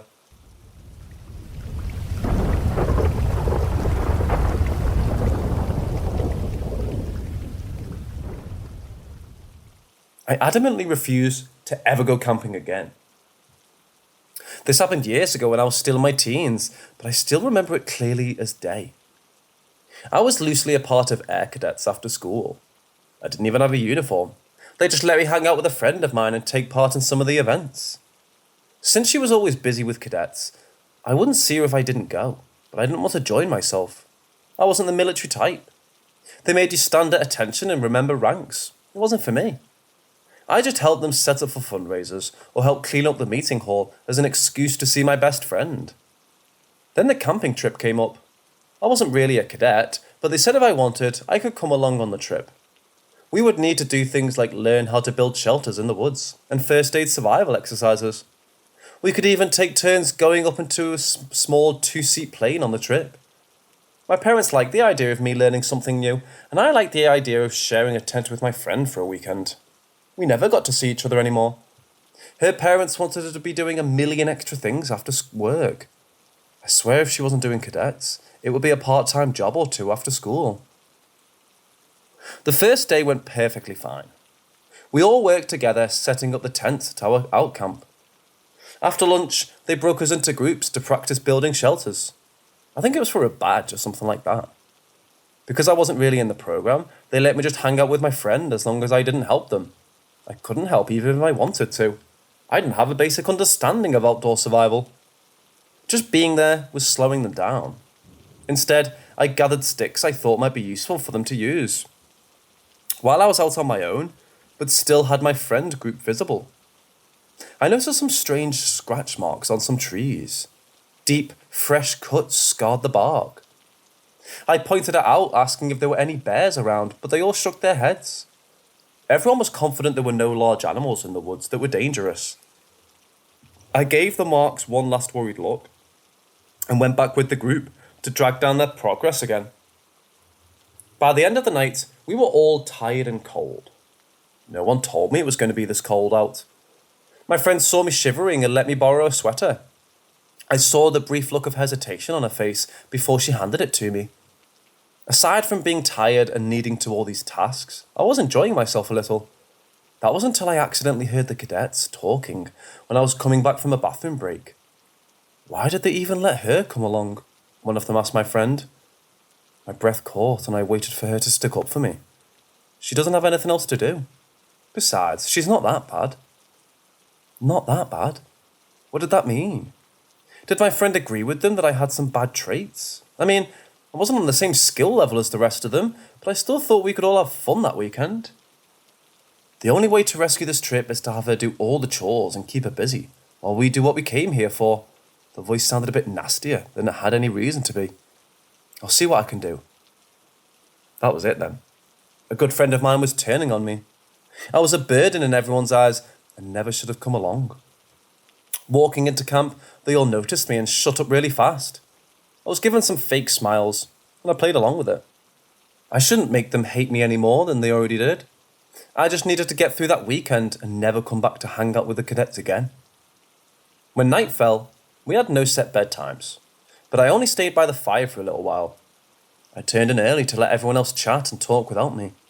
Inside the tent was so cold, I wish someone would tell me the weather so I could pack better. After a while, I heard my friend come into the tent silently.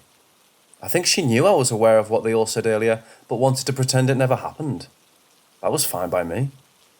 My plan was to pretend I was asleep, until I did really fall asleep. After a while of silently being curled up in the dark, I came to a horrible realization that I had to pee. That meant getting out of my somewhat warm sleeping bag into the cold. I thought I heard some rustling of animals outside my tent, but I forced myself to think it was my imagination. I would also risk waking up someone to borrow a flashlight.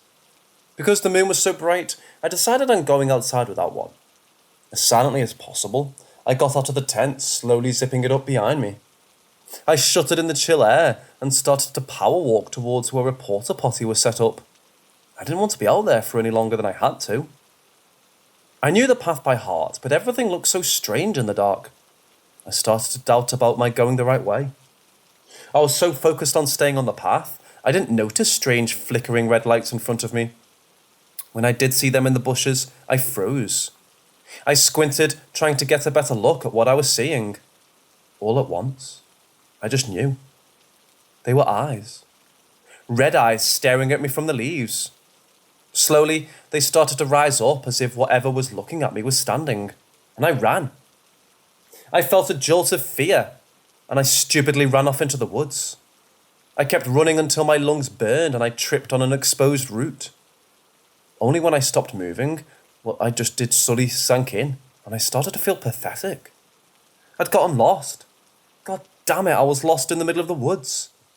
I never should have gone on this horrible good-for-nothing trip. I was just bringing everyone down with me. I've half-assed my entire life, and now I was going to die in the woods because of it. At least I was lost with a bunch of somewhat trained cadets in the area. If I fell and broke my leg, they knew what to do if I was found. If. The idea kept playing in my head. If I was found. People go missing all the time in the woods, never to be seen again. Lost people fall off cliffs and get eaten by the wildlife. Or they starve to death and then get eaten by wildlife. Or the wildlife didn't wait for nature to take its course and just eat the hopelessly lost still alive. I didn't have any training. Hell, I couldn't even build a shelter correctly.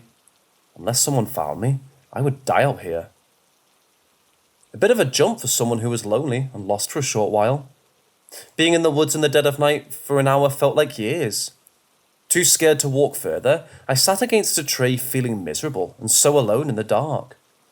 I rubbed my arms together to try and stay warm. I just needed to last until morning, when people could start looking for me. I was with a bunch of people who knew what to do in this situation. Feeling sorry for myself, I sat getting colder by the second. I heard someone that turned my stomach to ice. A yipping, off in the distance. I knew coyotes might live in the woods, and I didn't want to find out. I debated on if it was better to stay put or leave. I didn't want to run across them to get mauled. I needed a plan. After calming down, I decided I would make a fire. It would keep me warm, and maybe the smoke would alert anyone who was looking for me. Getting up, I started looking for a clear space in the dark. The moon was almost full, making it easy to see. I found a small clearing close by and started brushing away leaves the best I could. I didn't want to set the entire forest ablaze. I knew the idea of how to start a fire, but never did it before. Once my spot was decided on, I gathered some rocks circling my clear space, as if that would keep the flames enclosed. Looking around, I started to gather sticks I felt to be dry enough to be useful. With an armful of sticks, I heard a noise. Twigs breaking behind me. I don't know why, but I thought it was someone coming to save me. It was a stupid thought. A wild animal was more likely, and that's exactly what it was. When I turned around, I was facing a massive bear just staring at me. Some of my gathered sticks tumbled out of my arms, but otherwise, I didn't move. There was no fight or flight in me, I just froze. My mind turned blank. No advice on how to deal with bears came. I only thought of one thing. I was going to die. Simple as that. It was a shock of how quickly I accepted the fact. I stood unable to move, my breath shortening until I was taking in quick, painful gasps. The bear started to take something waddling steps towards me, and I still didn't move. When it stood up on its back legs, a few more sticks fell from my arms from how badly my hands were shaking. Tears came to my eyes as I begged my body to do something, no matter how useless that might be. Finally, in the back of my mind, I heard someone telling me if it's a brown bear, you should make noise. Wait, was that right? What is a black bear you made noise to scare off? I was useless. I couldn't even remember the damn advice to save my life. I thought of my friends. I really hoped this bear ate every part of me and I was never found. I didn't want them to come across my mauled body. I saw the bear start to move a paw towards me and nearly fainted. I jumped when a flurry of motion came from the bushes next to us. A blur came out from the trees, slamming so hard against the bear, it knocked the thing over. I sat in disbelief. There was nothing that could take on a bear besides another bear. Nothing natural, that is. The spell was finally broken, and I darted back, tripping and falling painfully on my backside. Blood and fur flew as the bear roared, trying to fight off the attacker. It was being mauled by something smaller than it, but was still losing. My mouth hung open, watching the fight in the dark. The moon came up from behind a cloud, and I could get a better look at what had accidentally come to my rescue. I didn't believe it. I just couldn't. The beast raised its head, and I could see it clearly. A wolf's head swiftly moved to bite down into the bear's throat. I was watching a fight between a bear and a werewolf. There was no other way to say it. The wolf's body was human-like, covered in dark black fur. Muscles ripped under the fur, powerful enough to take on something as strong as a bear. A long tail thrashed around in the fight. The back claws looked like wolf, but the front was almost like human hands with sharp razor nails gripping onto the brown fur. It dug in fingers deep into the bear's flesh, blood seeping out and both creatures screaming. I should have run for it. I had no business being there, and yet my body was still frozen in fear. If the bear somehow won, it might eat me after it finished off the werewolf. If the werewolf won, it would eat me for sure. It was a tasty little dessert for either of these two. I could only hope they killed each other. I heard a horrible cracking sound and one last grunt from the bear as the wolf tightened its jaws deeply into the bear's neck. The massive brown animal fell still, and the wolf kept its jaws clamped down. Breathing heavy, I watched amazed as the claw marks and wounds from the fight started to heal on the wolf's body. In a few minutes, they all closed up, making it look good as new. Releasing its jaw, it stood up on strong back legs, head pointed up in the air. The wolf let out a victory howl so loud it rattled my bones. To my horror, I heard more howling and answering back in the distance. There were more of these creatures in the woods. After it finished howling, it turned its head and red eyes found me. Slowly, it faced me only a few feet away. I was still shaking, but not as much as before. Thank you. My voice was so low and trembling, I could barely hear myself. Large ears twitched at my voice. I couldn't tell what kind of expression it had aside from scary. looking from between me and the bear, it made a choice. Getting on all fours, it took the bear by the neck once again and started to drag it into the woods, disappearing with its meal. I watched it leave, but the relief didn't hit me until the sun started to rise. I sat staring at the spot I'd last seen the wolf as the sky started to lighten. When my campmates finally did find me, they were all in a panic. Our adult supervisors were going to call in some professionals, but they came across me within an hour of my best friend noticing me missing. It was a little embarrassing getting lost so close to camp. They were all glad that I stayed put and didn't keep going further into the woods, making it nearly impossible for them to find me. I never told them why I was so scared of staying in the same spot for most of the night. Until that point, I haven't told anyone what I saw. I soon fell out of touch with my best friend I went on a trip to see. Our lives just became too different. Because of that one camping trip, I became a city person and refused to ever go into the woods again.